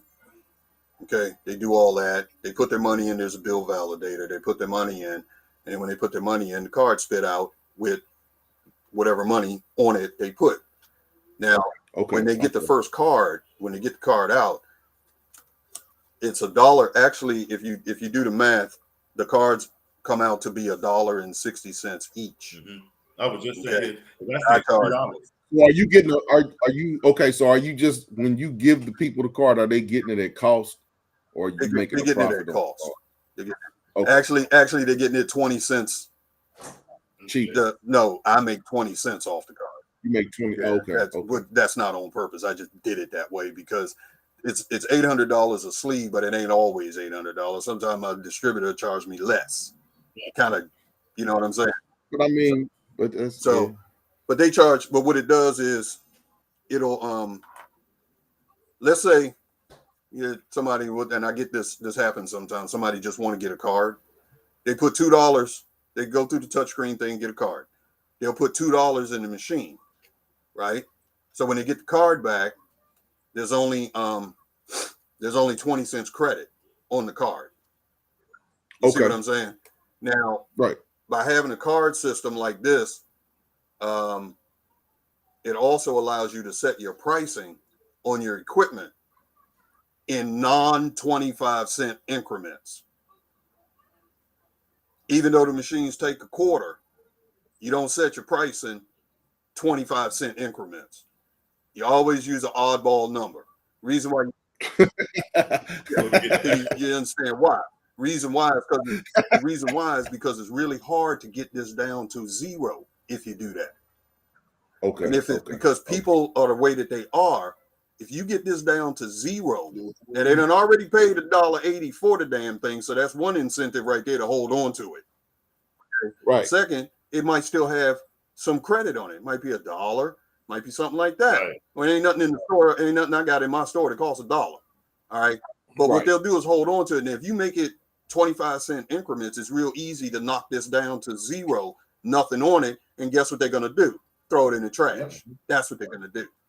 People are just wasteful like that. That's what they'll do. A lot of times we sell a lot of cards because people will forget this at home. They left it in the car. Who knows? But people will do that. Now, every time it issues a card, the system creates an account. That's what these numbers are on here for. Right. Okay. And with that account, they can call and I can look up and say, account. I want you to put this, I need you to put this card's money on this card. Yeah, they can actually do that themselves. They can okay. Okay. That's cool then. There's a way to do that themselves. And not only that, you can also start the machines with, you don't have to get a card. You can also start the machines with an application, a phone app too. Okay. Yeah, you can do it that way too. Yeah.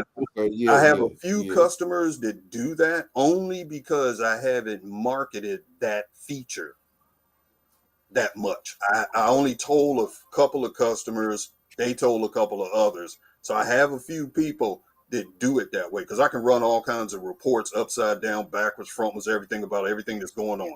I can do all that and see water usage and everything. Water usage and everything. Yeah, water usage. The Speed Queen equipment from Alliance Laundry Systems. That's what I use. Speed Queen is an over 100-year-old company, and everybody will tell you Speed Queen and Dexter are the two best types of equipment, brands of equipment you can buy. I prefer Speed Queen. Speed Queen, Okay. They're all connected wirelessly to the internet. I can run all kinds of reports about water usage, all this other kind of stuff. Plus, I can program the machines remotely to do different things. I can set how much water they use per cycle, the spin speed, you name it. There's diagnostics, all kind of shit that you can run. That's what's on this. Wow. That's, you probably can't even see it. Can you program your dryers to how hot they get? So basically you can dictate how quickly the clothes is gonna get. Yeah, what you do, but you don't, that's not, you can do all that, but that's not something that you constantly mess around with. You know what I'm saying? What you do is, let's say, you set your pricing, how much it's gonna cost for a certain amount of time on the dryer. Okay. Then what you do is, when you set your temperatures on the dryer, first of all, you got to consider the fact that bed bugs get killed at a certain temperature.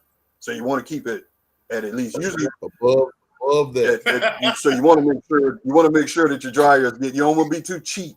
Okay. You want to make sure that your damn dryers get hot enough to kill bed bugs if they put it on high, if they select high. So you can set high temperature, medium temperature, low temperature. The customer never sees this, what the temperature actually is. Okay. But you program the machines. You can program everything, and it can be a beast. It really can. Usually your distributor will give you the default programming, and then later on you can go in and tweak it based on like water usage, because all of this is an expense. Your dryers that your so determines how much. So you said you go once a month. Yeah, to collect. Okay, so and I told you once a month to collect and to fix stuff. Okay, so what I'm saying is, the lady that cleans your stores, does she change the does she get the lint out of your dryers and stuff like that, or do you have or is it self-maintained? No, the lint, like cleaning the lint out the dryers, right? That's part of the cleaning process. Okay. Because what I did is I gave her a list. This is what must take place twice a week.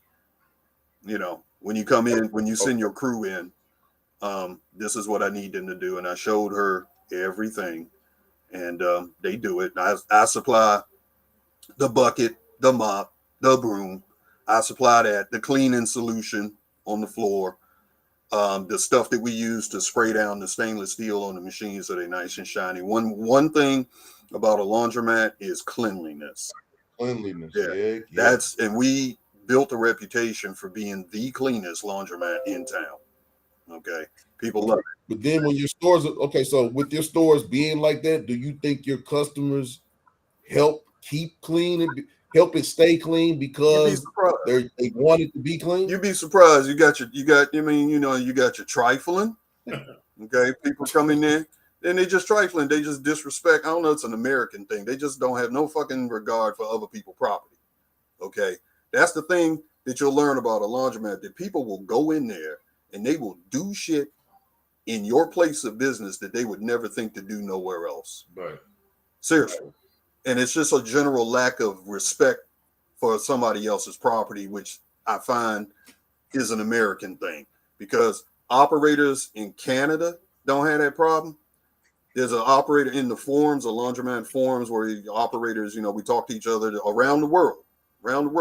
There's one guy, they were talking about people like televisions. You brought up televisions earlier. My TV is mounted to the wall and there's a lock on it and all that kind of shit. It's hard to steal it off the wall. But if they want a fucking 55-inch Magnavox TV that's not even a smart TV, let them go ahead.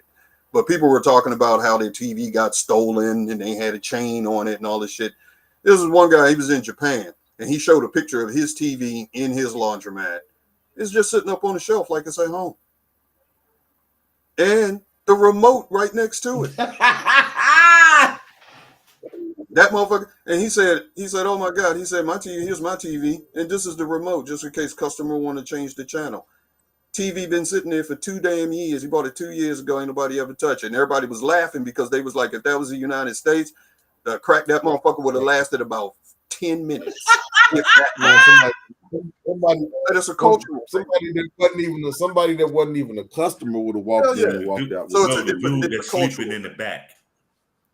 Exactly. We get a lot of operators who have to deal with homeless coming in there, camping out. A lot of it depends on the location of the shop. Now, so have you had somebody sleep in your lodge? I'm lucky because my store is located in a semi-rural area on the edge of town. Okay. And there's no foot traffic. I'm not in a strip mall. I'm not in a strip mall. I'm the only one there. And behind me is an apartment complex, small apartment complex. So the guy that owns the apartment complex is who I leased the building from. Okay. But anyway, so I don't have that. I don't really have that. But nevertheless, I still have problems. But nothing like that. And that's because of where you're located. And that's one of the things that's going to be the biggest factor is dealing with fucking monkeys. Dealing with, you know what I'm saying? Humans. But you got your cameras. Yeah, you got cameras, but cameras can't reach out and smack somebody in the back of the goddamn head that need it. No. You know what I'm saying? I got a help desk number and everything. They call, my phone rings, I talk to them. I got all that shit set up. You can set up a PA system. That's one of the things I'm gonna do this summer. I had one before, but it failed. But I was gonna use. Hey, what you doing? Huh? So you'll be like, "Hey, what you doing?" I had it like that before, but the phone I was using a smartphone in Zillow, believe it or not, with a speak. But the smartphone fucked up, and then I had to buy another cheap piece of shit Wi-Fi smartphone. So I bought one from Murphy, and it never did fucking work. And he never gave me my $10 back neither. So he just that Samsung. Yeah, you know what I'm talking about. He threw that nigga under the bus. That's right. Check that exhaust pipe. Oh man. So but anyway, you need to have systems set up. Now it depends on the location. It depends on your location, what you're gonna have to deal with. In some cases, dude, you see, I'm unattended. There's no attendant. Okay. Yeah, that's what. The doors locked by themselves. They're on timers and shit. The lights are Wi-Fi switch controlled. They on timer. Okay. So when the last person leaves and it locks, have you ever had to be like, "Hey, it's time to go"? No. Because see, one of the things that I do, see, a lot of laundromats, they'll do this thing called last wash, right? Where you got to get your load started before a certain time. Oh, right. And you got your stuff programmed, so your stuff you can have it where the machines cut off at a certain time. They do. I got them programmed. Nobody can use it. Yeah, I got them programmed so that if they're not busy, if the machine is not already in a cycle, at midnight they shut off. Okay.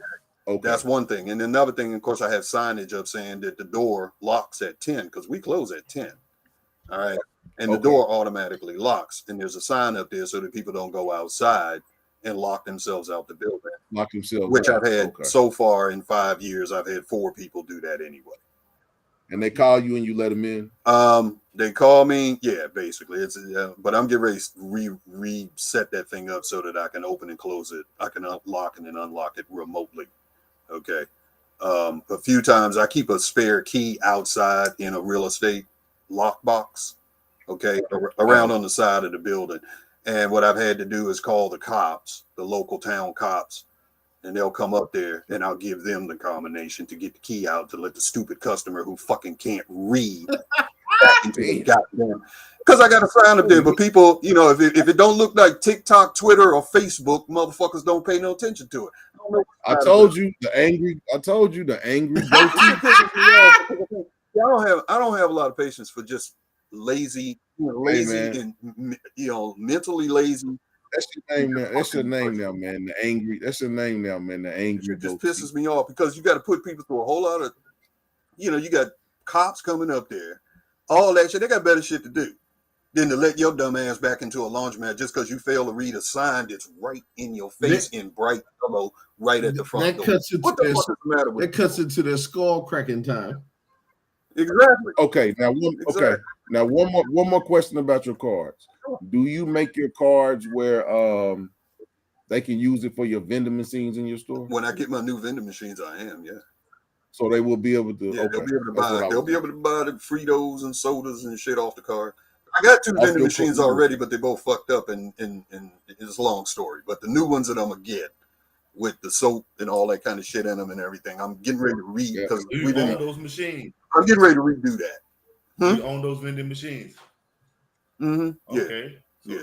Now, what you can do if you don't want to own vending machines, you know, you can call vending companies, vendors, and offer the space to them, and they'll bring you machines and they'll stock them and all that shit, and then you just get a piece. You can just do that. Nah, I want if you don't mind. Yeah, I know what you mean. If you don't mind dealing with it, you know what I'm saying. Then go right ahead. But there's an option for you. But those new the new vending machines, the ones that they didn't made for like the healthy foods, those things cost. Yeah, it depends. Yeah, refrigerated for one thing. They're refrigerated. It's gonna cost you, but in a laundromat, it all depends on what level you want to build it up to. I have some of the operators and stuff that I talk to. Man, they got some gorgeous stores. I covet their fucking store. My store is small.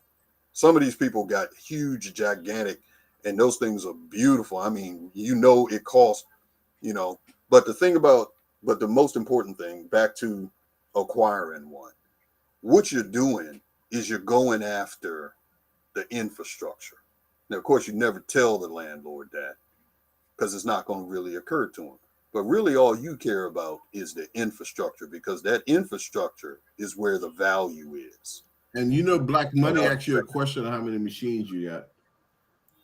30. Yeah, that's what I was going to ask too. How many drives? How many? I got in total. I got 39 machines. 39. Okay. Wow, for real? Yeah, 39. And you said this is so. It's what 18 drives and 18 washers. Yeah, basically. Yeah.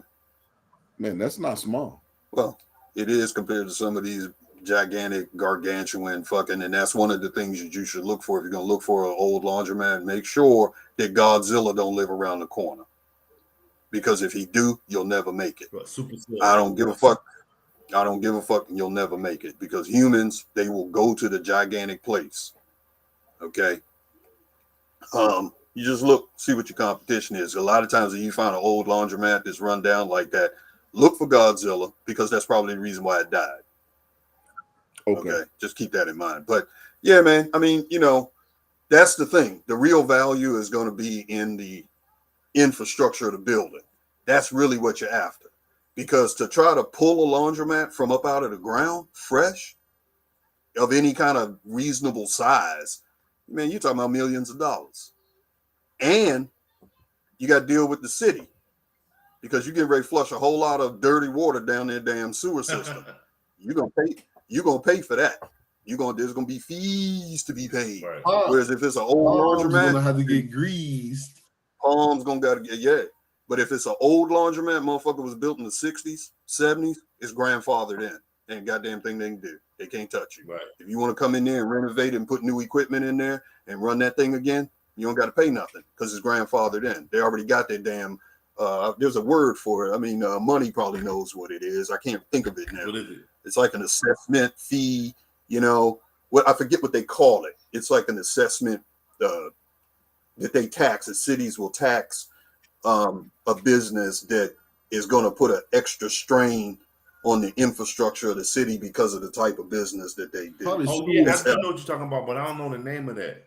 It's like, I can't remember the name, but you know what I'm talking about. Indemnity? It's I forget the word for it. It might be indemnity, but it's a fee that you pay. You have to pay that shit every year or whatever. It's like a tax because you dumping all that shit, and that's only happens when you build a new building like that has all that shit in it, especially with the sewer. It has to do with the water in the sewer system.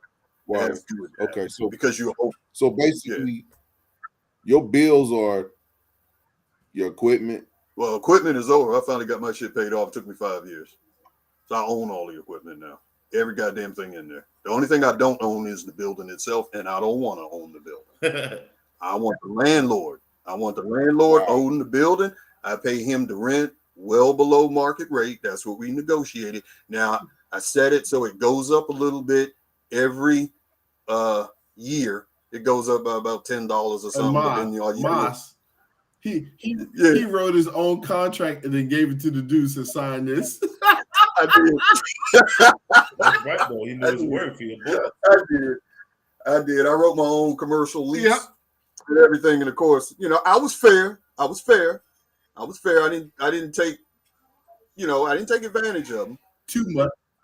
I know when he took that document to his lawyer, he was like, because I gave it to him. It was basically a boilerplate lease.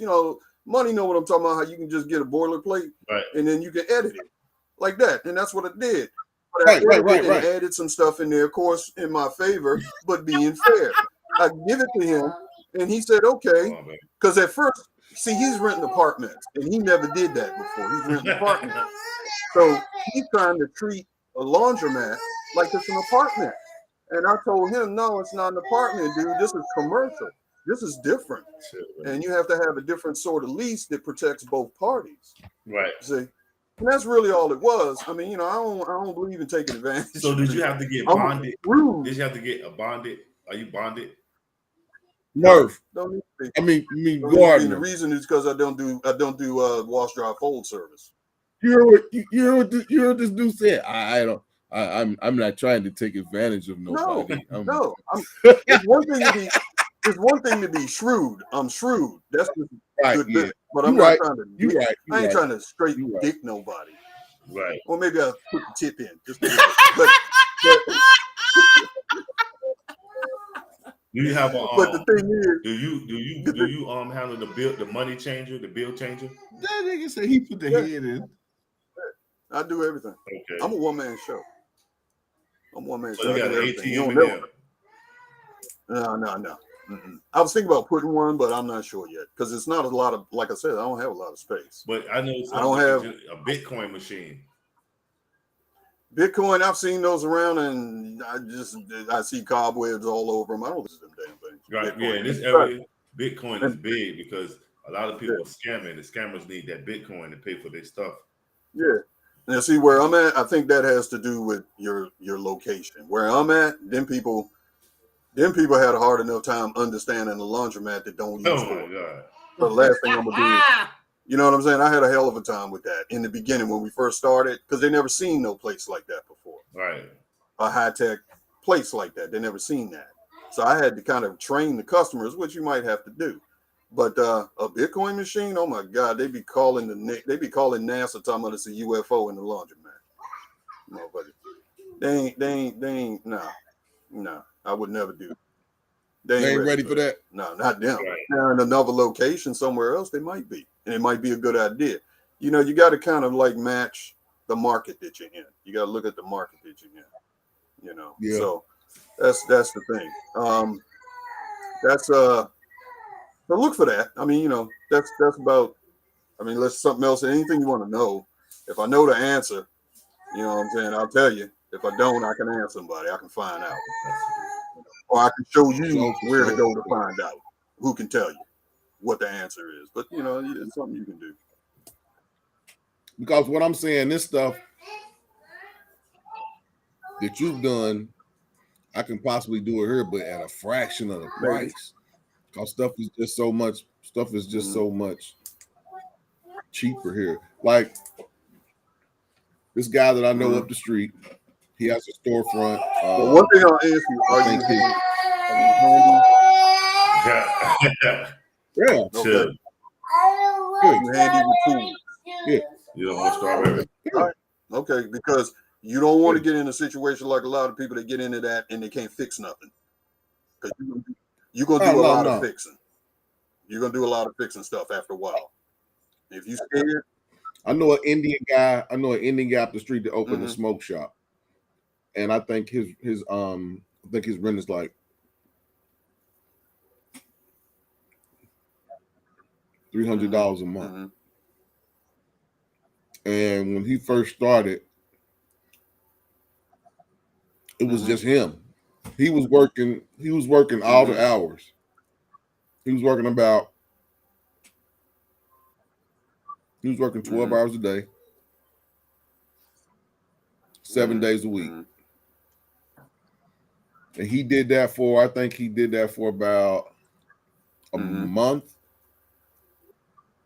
Then he hired one of his homeboys. One of his homeboys would come in a couple days a week, but he was still doing. He's grinding. Yeah. I went back in there today, and he's made enough money where now he's got an employee. That's right. That's what happened. I think he's got two that's what happens. employees. If you starting from nothing, I mean, like what I did, you starting from nothing, you got to do everything yourself. That goddamn place almost killed me. Okay, it did. I got pictures of me. I weigh 200. I weigh 195. I got pictures of me weighing 125 pounds. Yeah. What? I mean, I'm almost 200 now. But for a minute there, I wasn't taking my medication, and I was ripping and running all the time and worrying about shit and this and that. You know, there was plenty of nights, man, when I come home, I'll be so goddamn tired, I can't even see straight. And I had to drive 80 miles from that place to get home in the wintertime in a 98 Ford Contour SVT with no fucking heat in it. But the idea was basically this. I was just bound and determined that I was going to make it. Failure is not an option. And I had already invested $30,000 of my savings into this. So I'm either gonna fucking come back carrying my shield or on it. Right. That was my attitude. And I did all the drywall work, everything, this and that. I did it all myself. Dolly helped me. When we had this video on YouTube, as a matter of fact, of her running the damn floor stripping machine. I told you, Black Money. He was a YouTuber. Mm-hmm. I know. There's a YouTube video. Everything he just said was so interesting. See, he could have did a whole. I told him that. Don't nobody give a fuck about that, man. Yes, they Nobody do. want to hear that. I told him that. Because it's everybody's dream. You just gave a whole bit. You just gave a whole business. I told him that. I appreciate it. Nobody. But you just gave a whole business. You just gave a whole business seminar on a laundromat. The intricacies of starting a laundromat. Nobody want to hear that. The only reason why I'm talking about it is because you asked. That's the only you could have did it even if you didn't want to talk. You could have put all pictures up and just talk about it. That's why I said I wanted to interview you. That's why I said I wanted to interview you next week, man. Because man, talk to him, Black Money. The angry goatee. He need to just the angry start goatee, with that man. one video describing what he does with his laundromat. Now that was dope. I took the trash out while he was doing it. Like listening, like everybody wants to own a laundromat. Everybody, everybody like, yeah, I can get a laundromat one day. Mm-hmm. I mean, you can do okay with a laundromat. And now that you just my thing is the quarters. That's what if it was all with the quarters. If it wasn't automated with the card, that quarter stuff. That's what. Did you have a laundromat when it was quarters was popular? Well, see, the thing is, when I took the equipment, like I said, the equipment comes defaulted to be able to take a quarter, but you can put a card system on it. So my machines take both. They'll take quarters, but you just don't supply. Them in order to deter people from wanting to use them. And in your area, do you get more money? Do you get more money in quarters or automatic? Oh, I get more money electronically than anything else. Because the only place you can get rolls of quarter now is at the bank. See, that's another reason why you don't want to do quarters with a laundromat. See, people in America, I don't know what it is. Yeah, you got to roll them up. You have to roll them up. Change shortage too. There's a shortage in change too. Yeah, I have a coin rolling machine that I put in the tubes and everything for the quarters that I do get. I have that. I mean, my pops used to have me rolling quarters and rolling pennies. Yeah, man. I got a sorter, and you put them in there. But the thing is, with the money, see, in America, people, like I said before, they're programmed to think that if it's a laundromat, it's supposed to be coin operated, right? But they forget that this is the 21st century, okay? So they program. So what you got to do is kind of retrain them, because then the way it is I've gotten to the point now where most of the customers, they're using a bank card. MasterCard, we take everything. MasterCard, Visa, American Express, Discover. Right away. Just like at the gas station, at the pump. No different. Once they register in their head that, oh, well, this is just like the damn gas station. I know it's a laundromat, but it's just like the gas station. You go to individual machine, start it with a credit card. You can go to the kiosk. Now, I get most people doing this. They'll go to the damn kiosk. They want to add money on the fast card. They'll stick the damn fast card in there. They'll press add value, then pull out a credit card and stick it in there and transfer funds off the credit card or ATM bank card or even a Cash App card onto here. Why the hell they do that, I don't know. And then they go, I haven't been able to figure that out. And then they'll go around with the fast card and swipey. Why don't you just fucking swipey with your bank card? I don't understand it. But they do that. Oh, because a lot of people don't want to use their. They would rather use your card as opposed to using their. But they're still using their bank card to put money on my card. They're still using the bank card. Yeah, but that's makes no sense. It's like, I don't know. It's like a closed system where your machine isn't a closed system. Instead of putting your card directly into your machine, it's on Wi-Fi. Still closed. If you put the card directly into my kiosk to put money on the fast card, it handles the transaction the exact same way that any of those washers and dryers do, because they're all on the same system. Oh, damn. So you still running it. It's not. So why would they? So why would they get your card? That's why I asked you. Like, do you put if they get a card, do you put like a free wash on it, or what I do is if you get a card, whether it's using your credit card or using a $20 bill, all right, and you put $20 on the card, doesn't matter how you do it, but if you put $20 on the card, you get $21 in credit. Okay. I mean, now that's an incentive. Now, what that does by giving $21 in credit, that ends up making the cost of the card less. 20 cents. 80 cents. How much does the card actually cost? How much did they get the card? Now, if they come at $1.80, now, so let's say you come up there, you never had a card, nothing. You come up there and you hit the thing, do whatever you want to get a card, right? You pull out a $20 bill and stick it in there, and that puts it on the card, right? That's so, funny. but you're going to get 21 in credit. That means that you really only paid 80 cents for the card, right? Now, you keep the card, come back next week, going to do laundry again. Stick it in my machine. Put $20 credit again on that card. You still get $21. Now the card, you didn't pay for the card. You got your money back for the card. But you've been to my store twice, and you love the place. So the third time you're coming, creature of habit, you're going to come back the third time. You're going to come back next week. And then the week after that, the week after that. I got it. Okay. So being that you're automated, your store is completely automated. Yeah, the only thing it can't do by itself is clean itself. Why don't you run 24/7? The reason why is because there's not enough market for that in that area. It's not a big town. Okay. It's not a big town. Traffic. It's not all over the fucking place. It's not that kind of place. Okay. So you got to tune your place based on where it's at. You know. Okay. Because here before I bought my washer and dryer here, they had a 24-hour laundromat.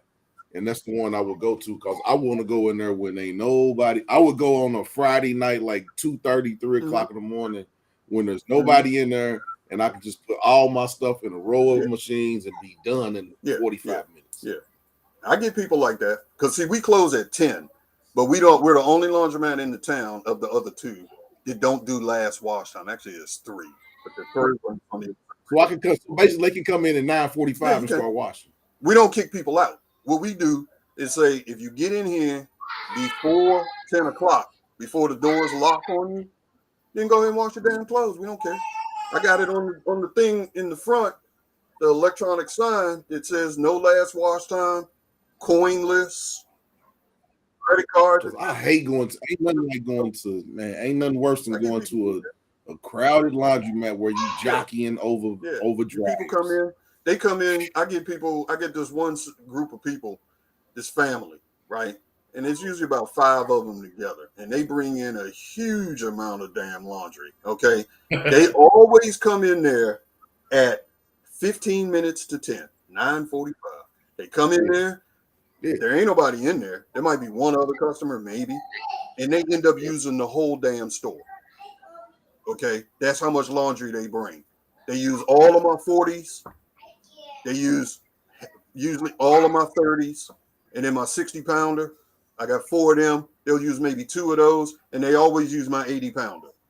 Okay, and they run. They use 2 60-pounders, a 80-pounder, your 40-pounders, and all your regular. Man, what the hell are they washing? 40, 60. They're washing a couple of months worth of clothes for a family of 5. Is what they're doing. Yeah. And they'll come in that's why they come in late, because they know it ain't gonna be nobody there. But they know that we don't have last wash time, so they'll come in before 10, so they don't, they can get in. And then they'll stay there until almost 12 o'clock. There's been times where at 12 the lights go out and they're still in there, but they know that we don't allow that. They know that they can still watch. Well, yeah. Usually, what they're doing is they done finish and they're folding, and I have some lights still on. Yeah, because you don't want to pitch black, so somebody do. Not at all. So usually they're finishing up when the lights go out. I mean, they're putting the stuff in the bags, like that. So they'll be in there until even after a little bit after 12, and then they leave, and they cool because they'll leave, and then when the door locked, they always pull on it to make sure it's locked. I got some real cool ass. Man, that would trip me. That would trip me out to come in and see one family with 18 washers. They do it all the time. They're not the only ones. They ain't the only ones to do it. There's a lot of people. There's a brother today. He come in there and he's using 8 machines at one time. What I want to know is who's going to fold all them clothes up. Like, he did. He stayed in the store. He was in the store for 2 hours, 3 hours. He was in there for 3 hours. But he knows, he was after 10. He was there until after 10 o'clock. I don't even want to. That's too many. Man, all that laundry. Man, that's too much. Man. I can't, man. I don't like to get down to the last pair of underwear, man, because I might not feel like going to the laundromat the next day. Then what I'm gonna do? I'm gonna keep them underwear on again. I don't never get down that low, man. Here to tell you, man. You go into this business, you're gonna meet all kinds. Worst.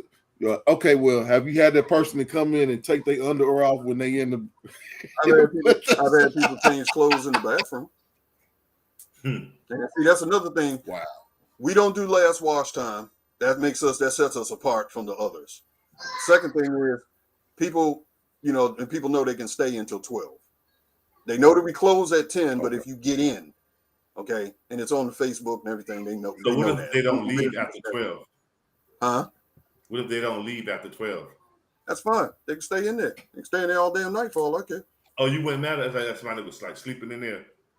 I never had nobody do that, but if I catch somebody doing it, all I gotta do is pick up a phone call, have it to Grace Police, and they'll go out there and get them the fuck out of there. So I ain't worried. Okay. I've had people block open my door, right? Because it's too hot in there or some shit, and they block and open your damn door. Like I said, they'll do shit at your business that they won't do somewhere else. But they'll block your door open because they feel it's too hot or whatever, even though I got the air conditioning running and shit, right? And then they'll leave it like that. Then it can't close and lock automatically. It can't lock. I've had to call the police and they'll go up there and unblock the door so the damn thing can lock. They'll do that. So if that happens, you got an alarm that goes off the beep, beep, beep. I got sick of people messing with my front door like that, right? Because it causes problems. It creates a security issue. After you've closed, the lights gone out and your front door is sitting wide open. You got money in the machines and shit. That's a security issue. But people don't think and they don't respect other people's shit. Never occurs to them that you don't do that shit. You don't do that shit with somebody else's fucking property anyway. You just don't do that. But these fucking people here, I don't know what's wrong with them.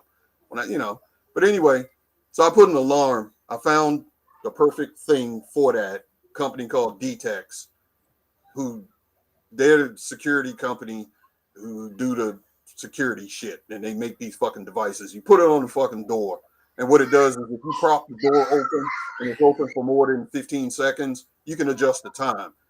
120 decibel alarm goes off. It's so fucking loud. You ain't gonna just ignore that shit. You're gonna close the damn door, or you're gonna unblock it. And I've had it, and it worked. It worked like 3 or 4 people, because you got certain people that just want to do shit with other people's shit. Don't, Man, some people are just and you're gonna run across. I don't know if you call it mischievous or if you just call it, man, they just don't have no regard that's for usually what it is. Man, It's some not people ain't. It's not a then, mischievous thing. They just don't have no regard for other people's shit. Yeah, some people have never had You know, anything, man. That's okay. and you can tell, man. People come over your crib, man, and you can tell they ain't never had none because they be doing stuff, and you be like, You be like, really?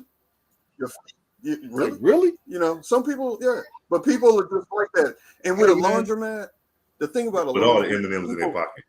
people don't look Hey, at it man. as a business. Most people look at a laundromat as a facility, and that's what makes them Hey, act man. like that. Hey, people Yeah, trifling. people man. They go in your No, bathroom no, and take your towel and do all kind of Hey, shit man. with your towel. Man, people, I don't know what it is. Hey, man, I don't know what it is, man, but people come over, man. They just feel like they can look in your medicine cabinet, man. I didn't have people come out to, damn, man, you got all that shit in your medicine cabinet, man. How you, man, what's all that? I mean, man, I used a little hand cream you had in there, man. Oh, man, that's the best. Man, you got Feel everything. good. I was like, man, what the hell you going in my medicine cabinet for, man? My medicine cabinet ain't for you to go in and see. I just used some of your floss, man. I brushed my teeth while I was in there, man. Oh They man, wipe what their is, hands like, on your hey, towel, man. and what in the world? Oh man, I got a bunch of towels. And not that I mind, my homeboy's like, hey man, you got all them face towels. He's like, man, I washed my face and everything after I used the bathroom. I wipe my nuts. I left the towel on the sink. I had to tell him, like, hey man, I don't know what you be doing when you be using the towels and stuff, man. Just throw it in the washing machine. Cause yeah, I don't got no hamper in there for you. Just throw it in the washing machine because man, I'm not gonna be grabbing your wet towel you left on the sink after eating. I don't know Wiping them nuts. Hey man. That's Hey trifling. man. Yeah, Some man. people trifling. Hey, Yeah. it's You funny, got a lot man. of people, they trifling, man. You'd be surprised at shit that I find people leave laying around. I live by myself, man. So like when I go buy stuff, I know how much stuff I buy because I mean I'm the only person using it. Man, I had like 8 bars of soap, man. I looked at my stuff, man. I got like 3 bars of soap left. Like niggas and treated my motherfucking bathroom like it's the hotel. Y'all, he ain't gonna miss his bar of soap. I'm gonna take his bar. But how do you feel when you go home and you take this bar of soap out of your pocket or your jacket that you just stole from Maas Apeal? Hey man, yeah man, I had like 9. I've been like pack a bar. So I just went to Target last week. I got 8. Yeah man, I go look in there and let me grab me some of the shit, man. 3 bars of soap, like that. I ain't even used 3 bars, man. I ain't even used. Up. They still. Hey man, I be cracking up, man. Hey man, yeah man. So then I went in. Somebody went in one. They done dug their hand all the way down in my hand cream and like they didn't just went in and scooped it out, and then I go in there and look at my stuff, man. It's scooped all out. I'm like, dang man, They go get 100 bottles of water and don't drink them all. 100 bottles of water all over the house and don't drink them all. Yeah. So you know that water costs everything. Man, I hate. No, I got the little bitty bottles, man. So yeah, I give you one of these little. If you drink a little bitty one, yeah, I'll give you another little bitty one. But yeah, man, you give the people the big water, man. They take 2 sips out of it. It's everywhere. Like I left this for you. You can drink after me after I leave. Yep. So Black Money, did you just see him do a YouTube channel? Did I what?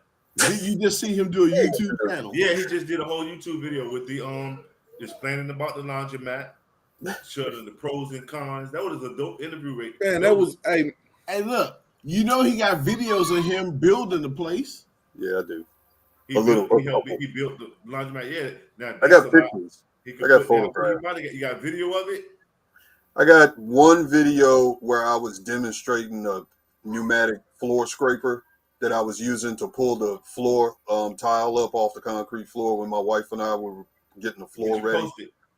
You know, it's on YouTube. It's out there. Hey, Check it out. It's Angry Goatee, man. Harbor that Freight. was Harbor. I think I called it Harbor Freight or HF pneumatic floor scraper.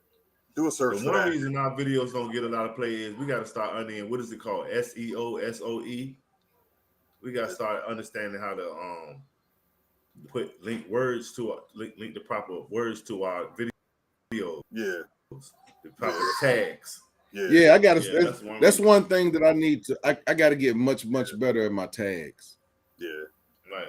But But that's the only video I got on YouTube is just that one. That's it. you need to do a More, page, You man. should do the You need to do a laundromat. page, I'm man. telling how the laundromat. I told him. So many people. It had a thumbnail be up there like, and open up your own laundromat.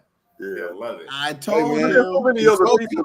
I mean, what I'm saying is no fees. different than what other people have said. Consulting fees. Yes, it is. You know what's the difference? Is you. Just the only thing you got on YouTube is your individuality, being who you are. I'm telling you, I know somebody that curses people out all day on YouTube, and he has a following.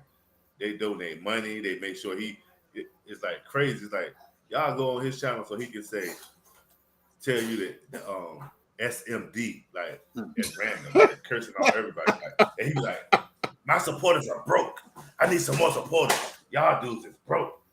Pick up that Cash App. that noodle. Oh, Hey, man. His name is Steve Team since 2000.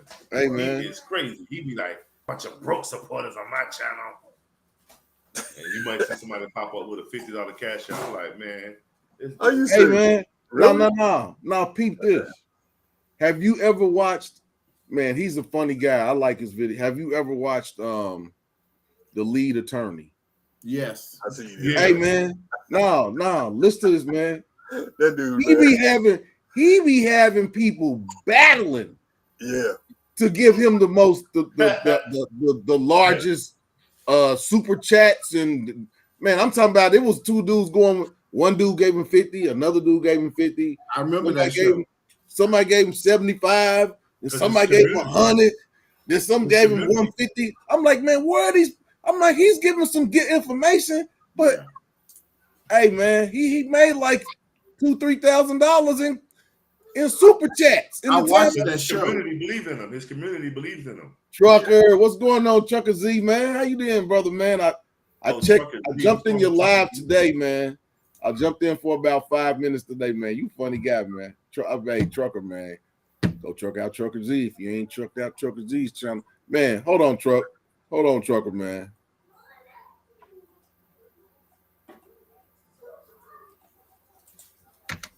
Ooh, it's 4 o'clock in the morning. I'm going to bed. Man, hey, man. Woo. I looked at the time, man. That's woo.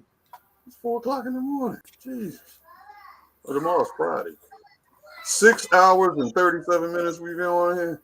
Wow. God damn. Hey, man. But I mean, the stuff that we've been talking about is real relevant. Real relevant. Yeah, it is. You loading your trailer? Where you at, man? You was in a I jumped in, man. Y'all was having a karaoke. The one lady, Man, I'm gonna pay the price tomorrow. Hey, man, Trucker Z said, man, you guys need rest. You in Niagara Falls, New York or Canada? Niagara Falls. Niagara Falls. Oh man. What was that? That skit was on what? The Three Stooges or something like that, right? What's that? The Niagara Falls skit. Man, I love the Stooges, man. I know what I'm talking about. It's like a vaudeville play, and the dude was talking about Niagara Falls. I think his bride left him there for another guy or something. Hey, man, the best ones was with Schimpf. The one with the dark hair. It's the best Three Stooges, man, was Schimpf. Right. The other one, what was the other one? Curly. I like Curly too. Yeah. Larry, Curly. Larry Moe, and Curly. Well, think about it, Stan. Like I said, Yeah, Stan, you really need the man.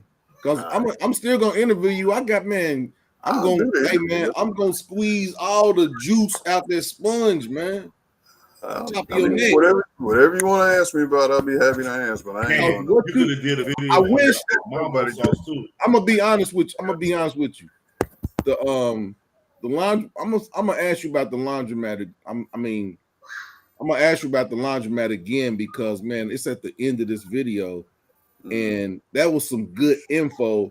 And I'm not sure how many people were really gonna get that because it's the end of this video, and that was. I wish we would have talked about that earlier, but yeah, that But was you some. can also cut that Once out. you edit it out, once you like slice it, edit it out, and save it, you can do that if you want to keep it. I think I'm going. No, I think I'm. If I can, I think I'm going to go back into the after this stream downloads. I'm gonna go back in and make cut it a 2-part show. I'm gonna cut that. No, this is a live. I can probably go back in and take a snippet out of the live, but that's a long man. That was like a 45-minute conversation. A diatribe. No, but the information that you was given, man, it was Yeah. what I'm saying is it doesn't. Does this record? I mean, Because he said he local now. Does it record? you doing local job. Okay. Man. Yeah, Z's up in New York. Does it record the whole thing? It records it. God damn. So It'll download and I can go back into it. So once you cut the live, it'll save everything, the whole thing. It saves it after you finish streaming. Okay. So you got a file, and then you can go in there and you can edit that file. I haven't done that yet. This is gonna be a first. Oh, okay. This is gonna be a first. But that information that you gave, man, that was. So the only people that would have seen it would have been the people that are on here on the live, right? But I'm saying, people look at it after. What's one thing is people come back afterwards and look at it too. Yeah. But I doubt if anyone's sitting watching. That's a long. Yeah, it was a long. So you can chop it out and then put it and use it. I'm gonna try to chop it out. I'm gonna try to chop it out. Look at guy here, man. Murph, your weekend gardener. Yeah. Lay on, man. Hey, lay on, man. I'm going to bed. All right, fellas. Well, tonight was a good night, man. Yeah. I think this is my longest. Yeah, this is by far the longest live. This wasn't supposed to be 6 hours. Yeah, it wasn't supposed to be this long. But there was a lot of good information, man. But that laundromat thing, though, that was dope right there. Yeah, I'm gonna have to. You got to. I'm gonna have him. Yeah, I'm gonna ask him to come back Thursday, and I think we're gonna talk about that. Yeah, he can probably expound more on it. Let him talk more about it. Yeah, but yeah, man, I'm about to take it down, fam. Yeah, you meet, man. I'm out of here. I'm off tomorrow, but yeah. Hey, brother, I'm gonna holler at you. All right, fam, hit me up. Peace. Maas, we out. Whoo! Now that was a marathon. Conversation was good. Yeah, like I said, this was my birthday live. It's Friday, so 12 o'clock tonight, that's when the party really gonna kick off. I'm probably gonna sleep in. I know I'm gonna sleep in, but yeah, man. I appreciate everybody who checked in tonight. If you liked the live, if you shared it, I really appreciate you. I want to give a shout out to Stan, the angry goatee. Give a shout out to YWG, Your Weekend Gardener. Give a shout out to Black Money Corporation. They came through. I'm gonna give a shout out to Trucker Z. That's the homie. That's my truck driving homie. He's up in upstate New York, driving that truck on a daily basis. Yeah, go check his page out. Some funny stuff. He's a really, really lighthearted guy. You may go on his page. He may be showing you what he's doing, what he's driving around doing, or he may be having a karaoke sing off. You never know. I want to give a shout out to Miss 702. She jumped in for a couple seconds. Coming in from Las Vegas, go check her page out. She jumps on live sporadically. You have to just catch Miss 702. But you can always catch her on somebody else's live, giving some really, really good information from a woman's point of view that has been raised by good men. We'll give a shout out to TMI Santiago. That's the homie. He's going to go over to Thailand. He's leaving to go to Thailand Sunday. He's gonna have a good time, man. Be safe when you go over there. I know you're gonna come back with a whole bunch of memories. We're gonna talk about it, but I'm gonna hit you up while you over in Thailand. So I'm gonna talk to you before, but yeah, man. Shout out to TMI. Shout out to Philly Dom. I jumped in on his live earlier. If it was today or yesterday. Trev, how are you doing, Trev? My beautiful friend Trev jumped in. I mean, a couple videos. Like I said a couple weeks ago, I thought that Trev was a man, but yeah, no, Trev is a beautiful woman. She was supposed to jump on the live. She didn't jump on the live. I ain't gonna hold it against you, Trev, but you still got to get on the live with us one night. But yeah, shout out to Trev. Shout out to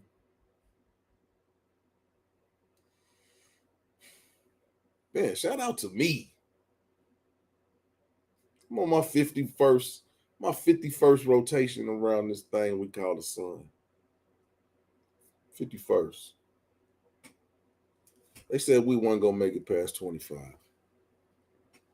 I didn't double that plus one. Well, it'll be plus one, God willing, tomorrow. But yeah, I don't take none of these days for granted. And I enjoy jumping on here and talking with y'all. Like I said, been on here for 6 hours and 45 minutes. This was just supposed to be an hour long live just to talk about my birthday. 50. Hey, I get that. I get that. I get the Benjamin Button gene from my mom. Hey man, if y'all seen my mom is almost 80. And my mom does not look 80. She really doesn't. But good looking truck. But yeah, tonight was a good night. Like I said, my birthday's tomorrow. It's gonna be epic. I know it's 4 o'clock. I'm probably gonna get on the Xbox and get on this Xbox for a little bit. Because I'm not tired. Yeah, I was supposed to be going to Cancun, but I'm gonna concentrate on me. I gotta get on the live with you one day. I better work out. Oh no, I'm Trev. I've been on for almost 7 hours. I'm on my way off. Y'all are catching me. Thank you, Trev. I appreciate the birthday wishes. I'm probably gonna get on for a little bit on my birthday, just to have a drink with everybody, with all my friends, people that I've met on YouTube. People always ask me why I don't have more followers, and I'm like, I got cool followers that I interact with. I got people that I check up on, and I'm cool with that. If I get to 1,000 subscribers, and I get to that, I mean that's all good. But the people that I got are so cool. I mean, but it's all about growth. But yeah, they did need some rest truck. They was on fumes. They was on. I mean, but yeah, we have been going at it for about 7 hours, talking about all different types of stuff.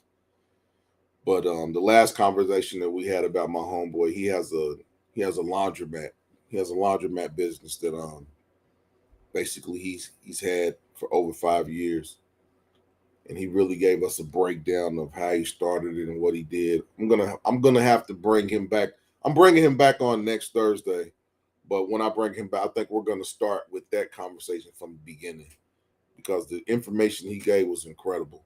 And it was at the end. It's probably like the 5 hour mark because he really, really went into detail about how to talk to the people, how to negotiate it. So there's a lot of good conversations tonight. Yeah, your boy's at 274. I'm almost at 275. I'm almost at 275 subscribers. Then I'll be 25 from 300. It's just a constant steady growth. But a lot of that is a lot of the reason why I don't have a lot of followers is my fault, because I'll get on here and I'll do lives and I'll post videos and I might not do nothing for a month or two. But now with this little schedule I've been doing, coming on Mondays, coming on Thursdays, it's really, really good. Um, Usually I'm not up this late because I do have a day job, but I'm on vacation until Tuesday. So it's party central. It's party central. Yeah, Trev, Trev, go over there and check. You gotta go over there and support Trucker Z. You'll love his page. Trucker Z, that's my dude. That's my dude. I I mess I'm cool with a few people on YouTube, and Trucker Z is one of them. Yeah, man. I've been watching Trucker Z since I've been watching Truck for almost about 8 months. About 8 months. That's my guy. But yeah. I guess I'm just on here rambling now. I guess it's 10 minutes before it'll be 7 hours. So I'm gonna talk this last 10 minutes to just make this epic conversation that we had today just end it off at 7 hours. No reason to stop here at 6 hours and 50 minutes. But yeah, we had a really, really had a lots of we talked about lots of different things. I can't really just talked about lots of the highlight of the video is really the last conversation that we had. But yeah, I got Nightbot working. But yeah, if you type Maas, I mean exclamation point MAAS, it'll put your it'll put your it'll put your YouTube channel up. People can click it and go to your channel. So yeah. Now you can type exclamation point Maas, MAAS. When you come into my lives, it'll bring your link up. People can go check your page out. You can get new subscribers. You can get new followers. You can meet new people. Yeah. But yeah, Truck. This how you know I'm older than 30. Take that hat off. Show that shiny one. I do grow. I mean, I got hair on my head, man. But yeah, it don't grow like it used to.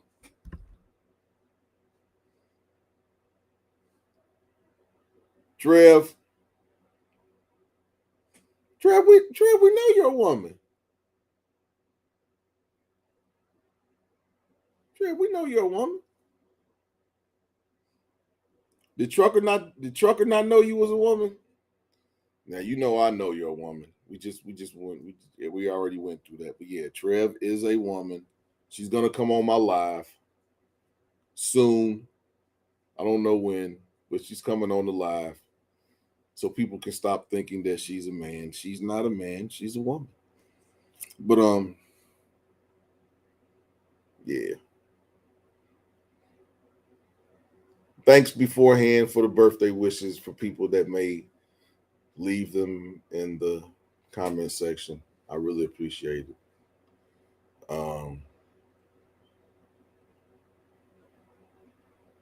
Yeah, it's been a good year. I accomplished a lot since the 50th. Oh, you like me without the hat? I'll take the hat off for you. And I'll even smile. I got all my teeth. I'm 50 and I got all my teeth. I think that's a good thing.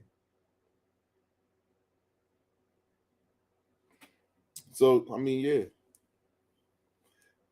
I thank my mom for these youthful looks. Because, yeah. I've seen some rough looking 50-year-olds. Some rough looking brothers out there. But yeah, I'm my mother's first experiment. I'm the oldest. I got a brother and a sister. And Yeah. I think the mom that the work that my mom put into me, I think she did a great job. I think my mom did a great job with me. My mom did a great job with all of us, but yeah, shout out to my mama. She's one of the real big reasons I made it to 51. Shout out to her, Wanda Castillo. That's my mommy, Wanda Castillo. Hola, mami. Hola, mama. Na mami. Hola, mama.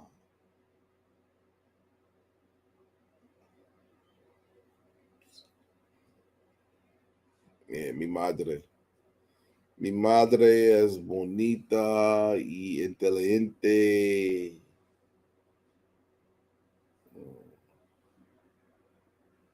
Me encanta. Me encanta mi madre. Mucho.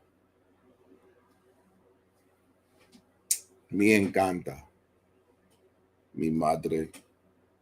Mucho, mucho, mucho. Gracias, mama. Yeah. So yeah, I made it to 51. And the big reason of that is my mother. She put that extra work in. But yeah, started my birthday today. Went out to Cooper's Hawk, had me some nice wine, came home and enjoyed the rest of the evening with all of you all and my homeboys. Friday's gonna be cool. I'm probably sleeping in, but I'm going out tomorrow night. I'm gonna pay my bills tomorrow, make sure everything's taken care of, and then yeah, it's time to kick it. It's time to kick it. So yeah, Trev, I really appreciate you coming in here and ending this night talking to me, helping me get through this last 3 minutes and 50 seconds. Because I'm going to stay on here until this pops over 7 hours. You're going to keep it going. But Trev, yeah, you got to jump on the live. You got to jump on the live. But hit me on Trev. Are you on Instagram, Trev? Let me see if Trev Essence Unstoppable is on Instagram, so I can add you on Instagram. Trev Essence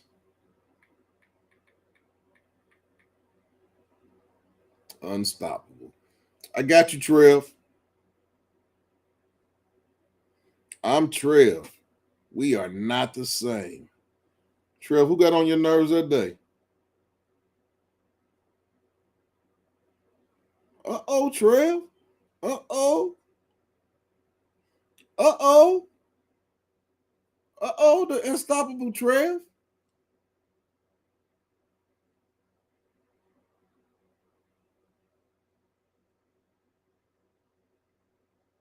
Uh-oh, Trev.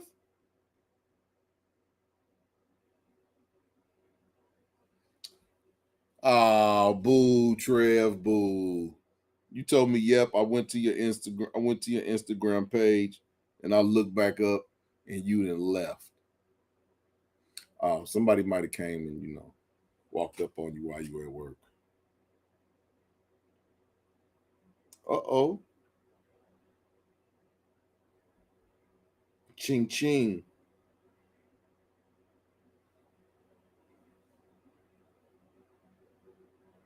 That paycheck done hit. That paycheck done hit. That paycheck done hit. That paycheck done hit. That paycheck done hit. That paycheck done hit.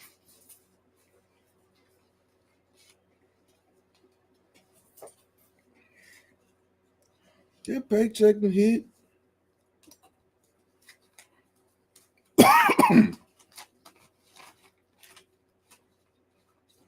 So now,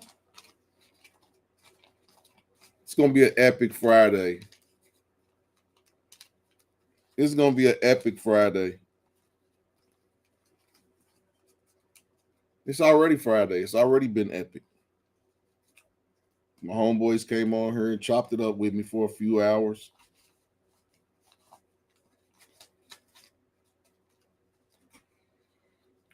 Homegirl too. But we coming down on this last 30 seconds of this broadcast. And like I said, I appreciate y'all's time tonight. If you jumped in for 1 minute, jumped in for 5 minutes, I hope you jumped in for 8 minutes. Because if you jump in for 8 minutes and you hit the like button, that will help me hit the algorithm. And so please, hit the algorithm. Thanks to all my followers. Thanks to everybody who, like I said, tuned in tonight. Thanks for the panel that joined me. Thanks to Stan for giving that great information about, starting a laundromat. This has been epic. This has been my longest live. It doesn't seem like I've been on here for 7 hours, but damn. It's your boy Maas Apeal. And I'm out.